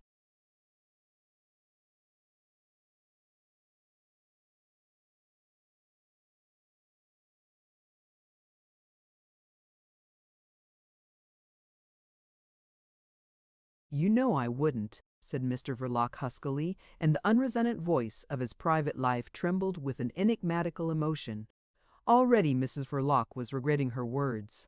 They had sounded more unkind than she meant them to be. They had also the unwisdom of unnecessary things. In fact, she had not meant them at all. It was a sort of phrase that is suggested by the demon of perverse inspiration. But she knew a way to make it as if it had not been.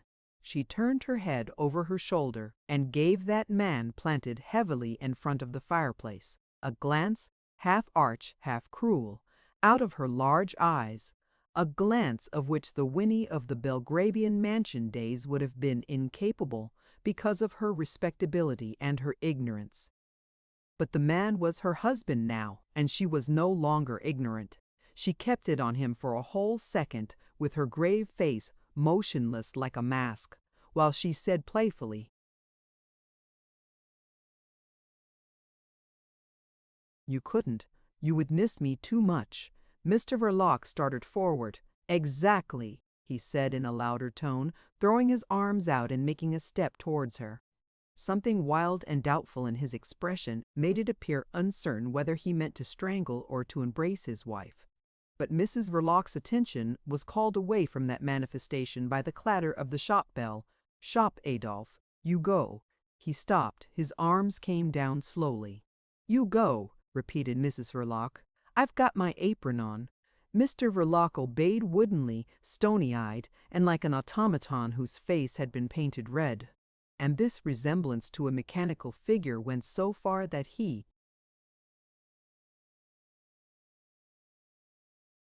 had an automaton's absurd air of being aware of the machinery inside of him. He closed the parlor door, and Mrs. Verloc, moving briskly, carried the tray into the kitchen. She washed the cups and some other things before she stopped in her work to listen. No sound reached her. The customer was a long time in the shop. It was a customer, because if he had not been, Mr. Verloc would have taken him inside. Undoing the strings of her apron with a jerk, she threw it on a chair and walked back to the parlor slowly. At that precise moment, Mr. Verloc entered from the shop. He had gone and read. He came out a strange papery white. His face, losing its drugged, feverish stupor, had in that short time acquired a bewildered and harassed expression. He walked straight to the sofa and stood looking down at his overcoat lying there as though he were afraid to touch it. "What's the matter?" asked Mrs. Verloc in a subdued voice. Through the door left ajar, she could see that the customer was not gone yet. "I find I'll have to go out this evening," said Mr. Verloc. He did not attempt to pick up his outer garment. Without a word, Winnie made for the shop and, shutting the door after her, walked in behind the counter. She did not look overtly at the customer till she had established herself comfortably on the chair, but by that time she had noted that he was tall and thin and wore his mustaches twisted up. In fact, he gave the sharp points a twist just then. His long, bony face rose out of a turned-up collar. He was a little splashed, a little wet, a dark man with the ridge of the cheekbone well defined under the slightly hollow temple, a complete stranger, not a customer either. Mrs. Verloc looked at him placidly.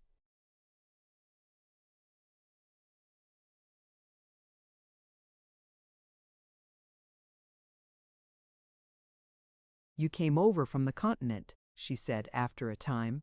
The long, thin stranger, without exactly looking at Mrs. Verloc, answered only by a faint and peculiar smile. Mrs. Verloc's steady, incurious gaze rested on him. "You understand English, don't you?" "Oh, yes, I understand English." There was nothing foreign in his accent, except that he seemed in his slow enunciation to be taking pains with it. And Mrs. Verloc, in her varied experience, had come to the conclusion that some foreigners could speak better English than the natives. She said, looking at the door of the parlor fixedly, "You don't think perhaps of staying in England for good?"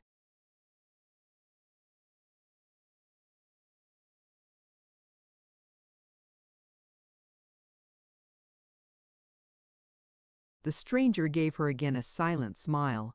He had a kindly mouth and probing eyes. And he shook his head a little sadly, it seemed. "My husband will see you through all right.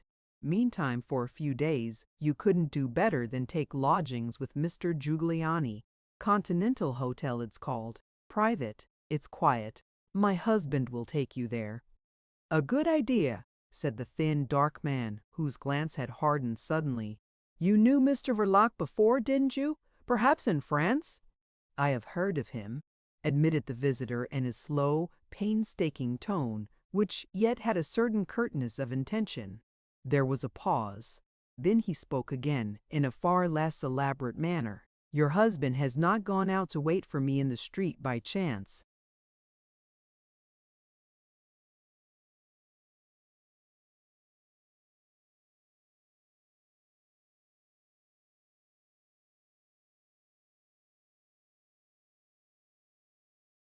"In the street," repeated Mrs. Verloc, surprised. "He couldn't. There's no other door to the house." For a moment she sat impassive, then left her seat to go and peep through the glazed door. Suddenly she opened it and disappeared into the parlor. Mr. Verloc had done no more than put on his overcoat, but why he should remain afterwards leaning over the table propped up on his two arms as though he were feeling giddy or sick, she could not understand.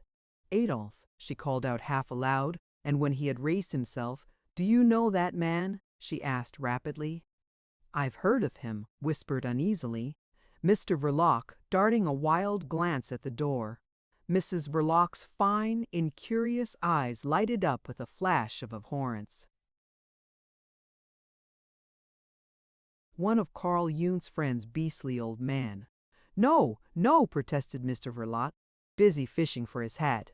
But when he got it from under the sofa, he held it as if he did not know the use of a hat. "Well, he's waiting for you," said Mrs. Verloc at last. "I say, Adolphe, he ain't one of them embassy people you have been bothered with of late." "Bothered with embassy people," repeated Mr. Verloc, with a heavy start of surprise and fear. "Who's been talking to you of the embassy people? Yourself." "I talked of the embassy to you." Mr. Verloc seemed scared and bewildered beyond measure. His wife explained, "You've been talking a little in your sleep of late, Adolphe."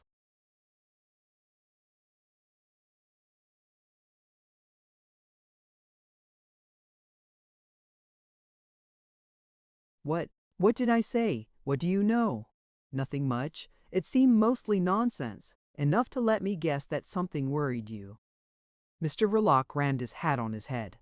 A crimson flood of anger ran over his face. "Nonsense, eh? The embassy people, I would cut their hearts out one after another, but let them look out. I've got a tongue in my head." He fumed, pacing up and down between the table and the sofa, his open overcoat catching against the angles.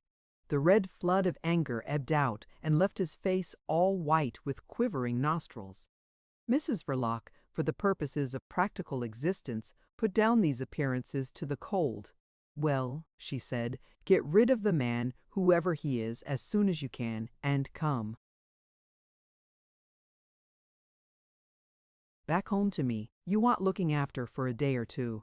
Mr. Verloc calmed down and, with resolution imprinted on his pale face, had already opened the door when his wife called him back in a whisper. "Adolphe, Adolphe." He came back startled. "What about that money you drew out?" she asked. "You got it in your pocket?" "Hadn't you better?" Mr. Verloc gazed stupidly into the palm of his wife's extended hand for some time before he slapped his brow. "Money! Yes, yes!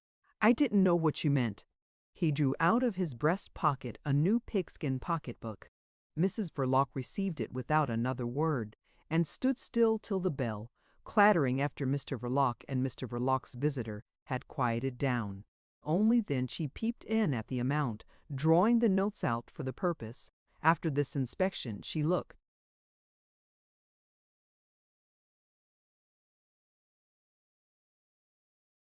round thoughtfully, with an air of mistrust in the silence and solitude of the house. This abode of her married life appeared to her as lonely and unsafe as though it had been situated in the midst of a forest. No receptacle she could think of amongst the solid, heavy furniture seemed other, but flimsy and particularly tempting to her conception of a housebreaker. It was an ideal conception, endowed with sublime faculties and a miraculous insight. The till was not to be thought of, it was the first spot a thief would make for. Mrs. Verloc, unfastening hastily a couple of hooks, slipped the pocketbook under the bodice of her dress. Having thus disposed of her husband's capital, she was rather glad to hear the clatter of the doorbell, announcing an arrival. Assuming the fixed, unabashed stare and the stony expression reserved for the casual customer, she walked in behind the counter. A man standing in the middle of the shop was inspecting it with a swift, cool, all-round glance. His eyes ran over the walls, took in the ceiling, noted the floor.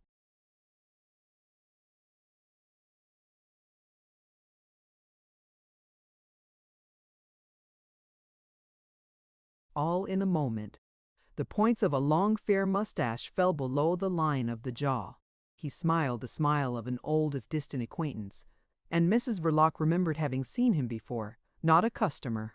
She softened her customer stare to mere indifference and faced him across the counter. He approached, on his side, confidentially, but not too markedly so. "Husband at home, Mrs. Verloc?" he asked in an easy, full tone. "No, he's gone out. I'm sorry for that. I've called to get from him a little private information." This was the exact truth.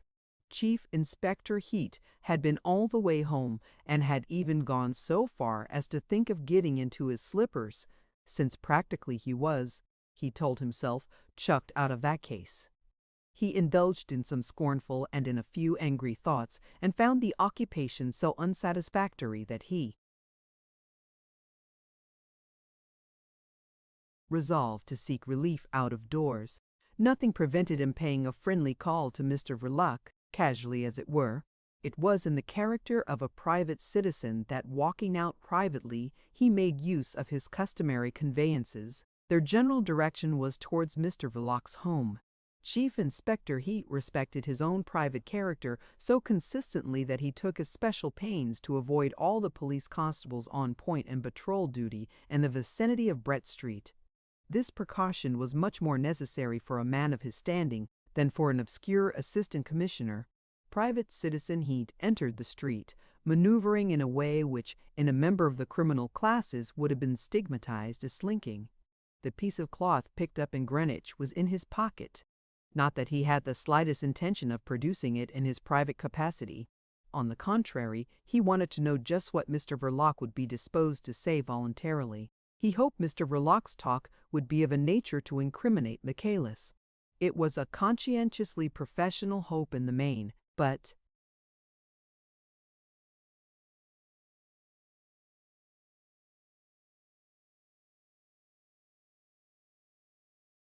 not without its moral value. For Chief Inspector Heat was a servant of justice. Finding Mr. Verloc from home, he felt disappointed. "I would wait for him a little if I were sure he wouldn't be long," he said. Mrs. Verloc volunteered no assurance of any kind. "The information I need is quite private," he repeated. "You understand what I mean? I wonder if you could give me a notion where he's gone to?" Mrs. Verloc shook her head. "Can't say." She turned away to range some boxes on the shelves behind the counter. Chief Inspector Heat looked at her thoughtfully for a time. "I suppose you know who I am," he said.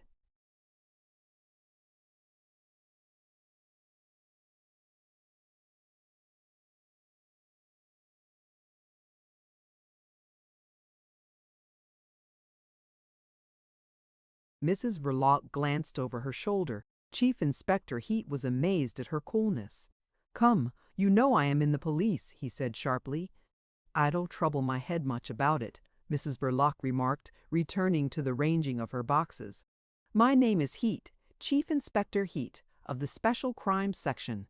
Mrs. Verloc adjusted nicely in its place a small cardboard box, and turning round, faced him again, heavy-eyed, with idle hands hanging down. A silence reigned for a time. "So your husband went out a quarter of an hour ago, and he didn't say when he would be back?"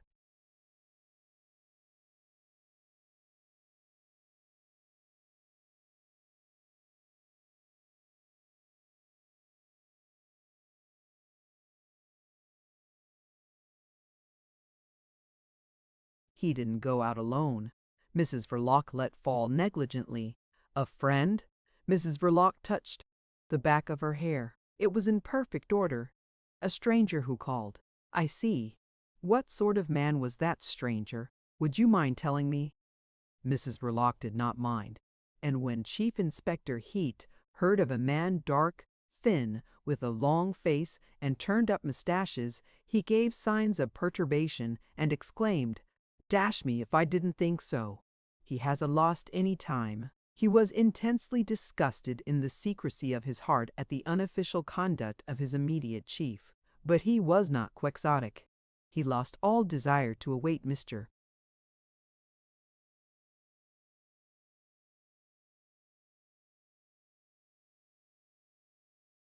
Verloc's return.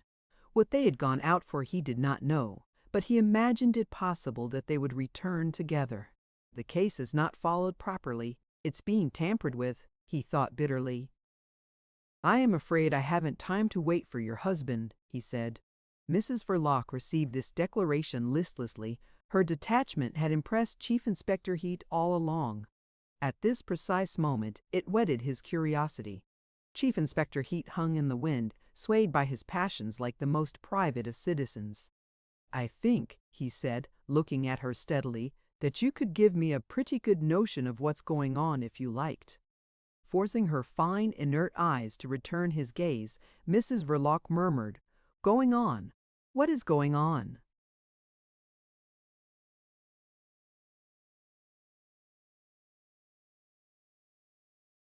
"Why, the affair I came to talk about a little with your husband." That day Mrs. Verloc had glanced at a morning paper as usual, but she had not stirred out of doors.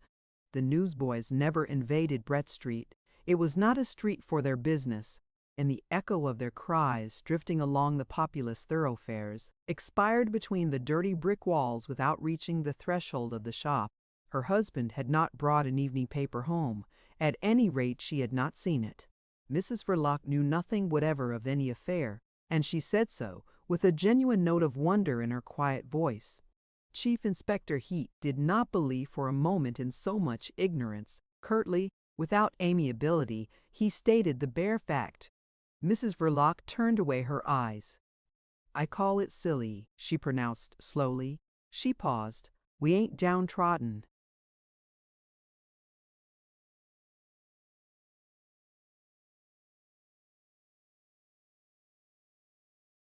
"Slaves here." The chief inspector waited watchfully. Nothing more came. "And your husband didn't mention anything to you when he came home." Mrs. Verloc simply turned her face from right to left in sign of negation. A languid, baffling silence reigned in the shop.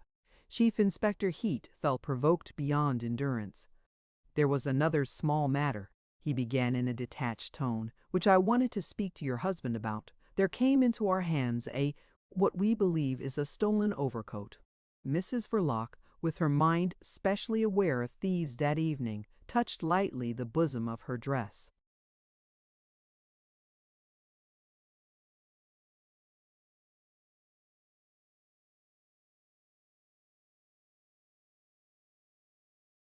"We have lost no overcoat," she said calmly. "That's funny," continued Private Citizen Heat.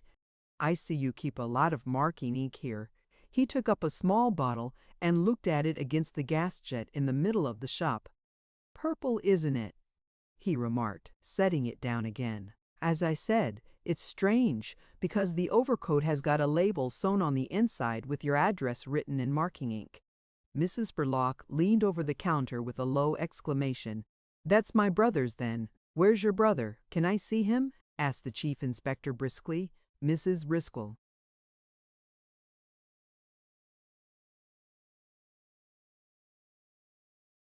Verloc leaned a little more over the counter. "No, he isn't here. I wrote that label myself." "Where's your brother now?" "He's been away living with a friend in the country." "The overcoat comes from the country. And what's the name of the friend?" "Michaelis," confessed Mrs. Verloc in an awed whisper. The chief inspector let out a whistle. His eyes snapped. "Just so. Capital. And your brother now? What's he like? A sturdy, darkish chap, eh?"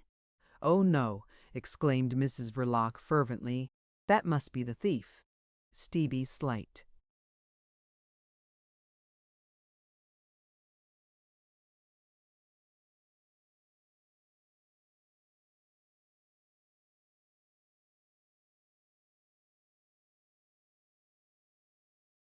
"And fair.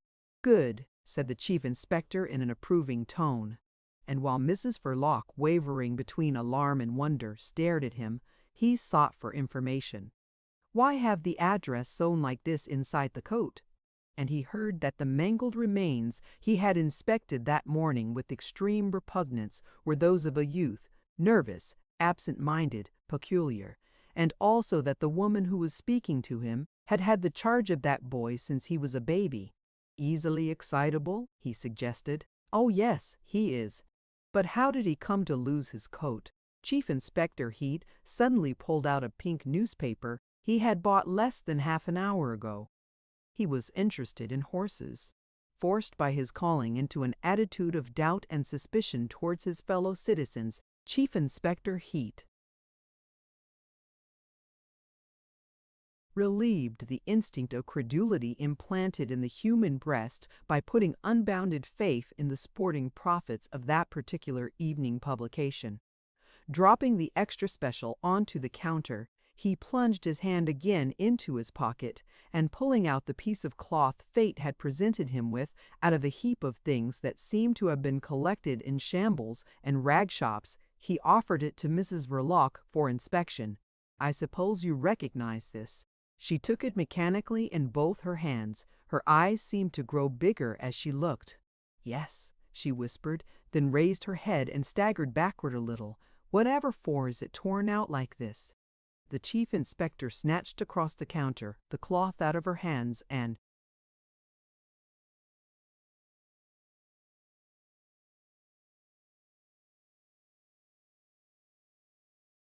she sat heavily on the chair. He thought identifications perfect, and in that moment he had a glimpse into the whole amazing truth. Verloc was the other man. "Mrs. Verloc," he said, "it strikes me that you know more of this bomb affair than even you yourself are aware of." Mrs. Verloc sat still, amazed, lost in boundless astonishment. What was the connection? And she became so rigid all over that she was not able to turn her head at the clatter of the bell, which caused the private investigator Heat to spin round on his heel. Mr. Verloc had shut the door, and for a moment the two men looked at each other. Mr. Verloc, without looking at his wife, walked up to the chief inspector, who was relieved to see him return alone. "You here," muttered Mr. Verloc heavily. "Who are you after?" "No one," said Chief Inspector Heat in a low tone. "Look here, I would like a word or two with you." Mr. Verloc, still pale, had brought an air of resolution with him. Still he didn't look at his wife. He said, "Come in here, then," and he led the way into the parlor.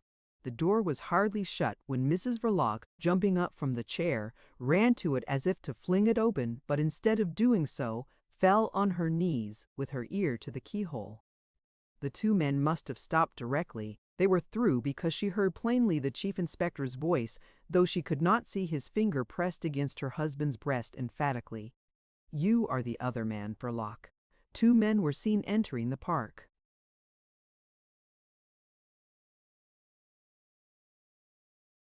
And the voice of Mr. Verloc said, "Well, take me now. What's to prevent you? You have the right." "Oh no, I know too well who you have been giving yourself away to.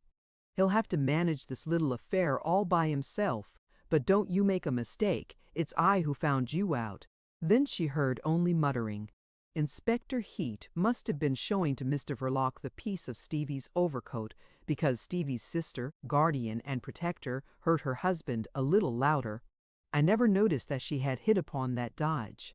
Again for a time, Mrs. Verloc heard nothing but murmurs whose mysteriousness was less nightmarish to her brain than the horrible suggestions of shaped words.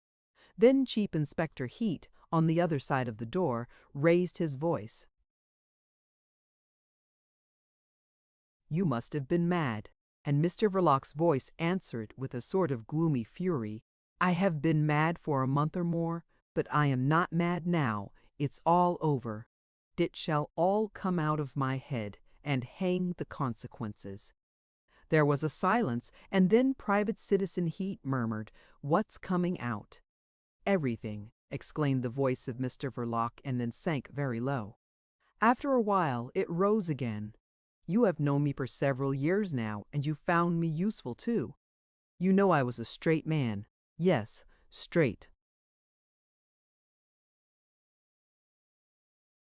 This appeal to old acquaintance must have been extremely distasteful to the chief inspector.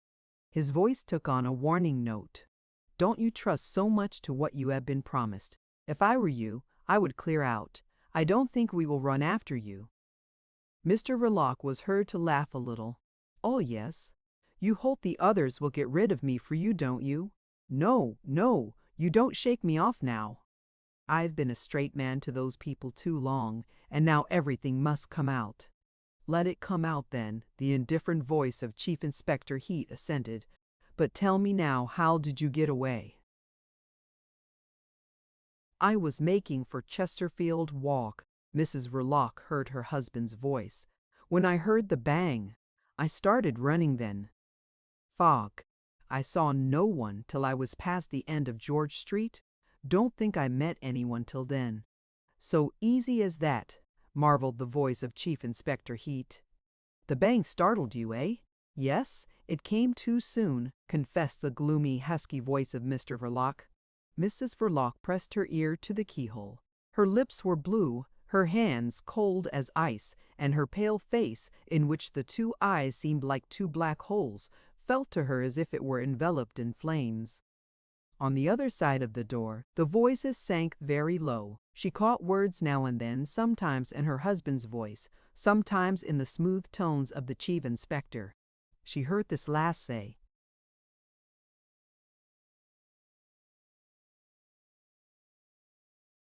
"We believe he stumbled against the root of a tree." There was a husky, voluble murmur which lasted for some time, and then the chief inspector, as if answering some inquiry, spoke emphatically. "Of course, blown to small bits, limbs, gravel, clothing, bones, splinters, all mixed up together. I tell you they had to fetch a shovel to gather him up with." Mrs. Verloc sprang up suddenly from her crouching position and, stopping her ears, reeled to and fro between the counter and the shelves on the wall towards the chair.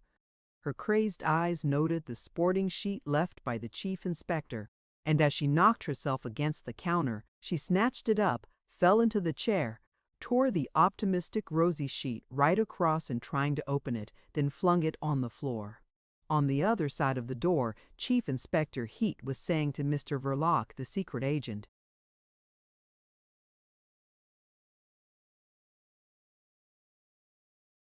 "So your defense will be practically a full confession?" "It will. I am going to tell the whole story. You won't be believed as much as you fancy you will." And the chief inspector remained thoughtful.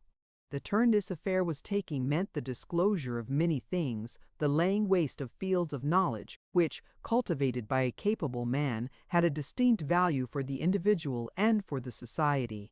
It was sorry meddling. It would leave Michaelis unscathed. It would drag to light the professor's home industry, disorganize the whole system of supervision, make no end of a row in the papers, which, from that point of view, appeared to him by a sudden illumination as invariably written by fools for the reading of imbeciles.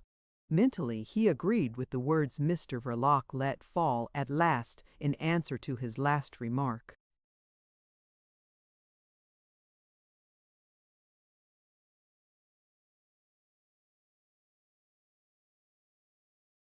"Perhaps not, but it will upset many things. I have been a straight man, and I shall keep straight in this if they let you," said the chief inspector cynically. "You will be preached to, no doubt, before they put you into the dock, and in the end you may yet get let in for a sentence that will surprise you. I wouldn't trust too much the gentleman who's been talking to you." Mr. Verloc listened, frowning.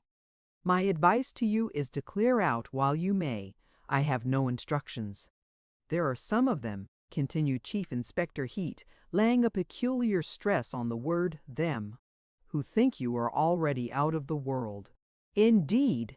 Mr. Verloc was moved to say, though since his return from Greenwich he had spent most of his time sitting in the tap-room of an obscure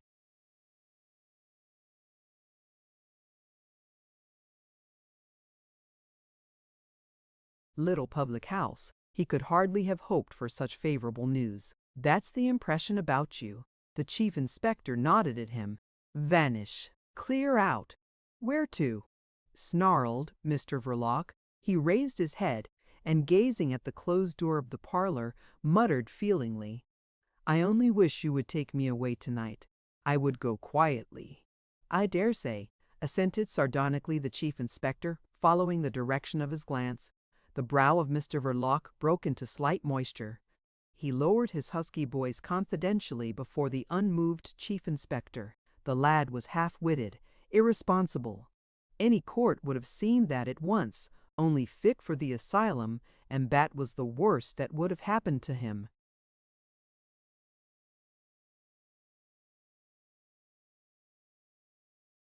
If the chief inspector, his hand on the door handle, whispered into Mr. Verloc's face, "He may have been half-witted, but you must have been crazy. What drove you off your head like this?" Mr. Verloc, thinking of Mr. Vladimir, did not hesitate in the choice of words. "A Hyperborean swine," he hissed forcibly.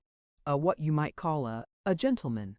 The chief inspector, steady-eyed, nodded briefly his comprehension and opened the door. Mrs. Verloc, behind the counter, might have heard but did not see his departure, pursued by the aggressive clatter of the bell. She sat at her post of duty behind the counter. She sat rigidly erect in the chair with two dirty pink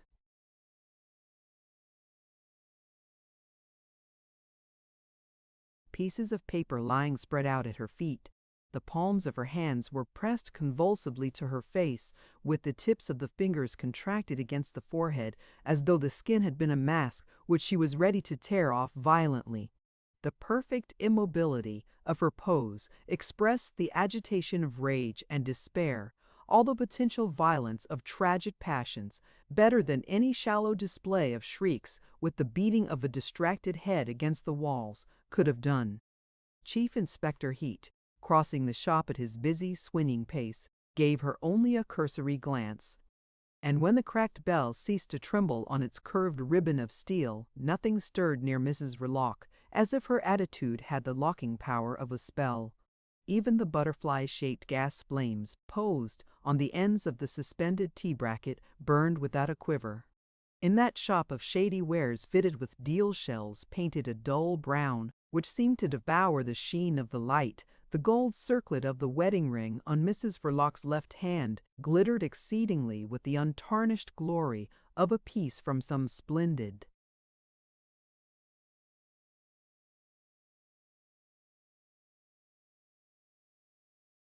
treasure of jewels, dropped in a dustbin. The end. Thank you for listening to this story. I hope you enjoyed the journey, the characters, and the world they carried with them. If you enjoyed this audiobook, please subscribe to the channel and leave a comment below. Your support helps keep these stories alive and allows more timeless books to be shared with listeners around the world. Until next time, thank you for listening.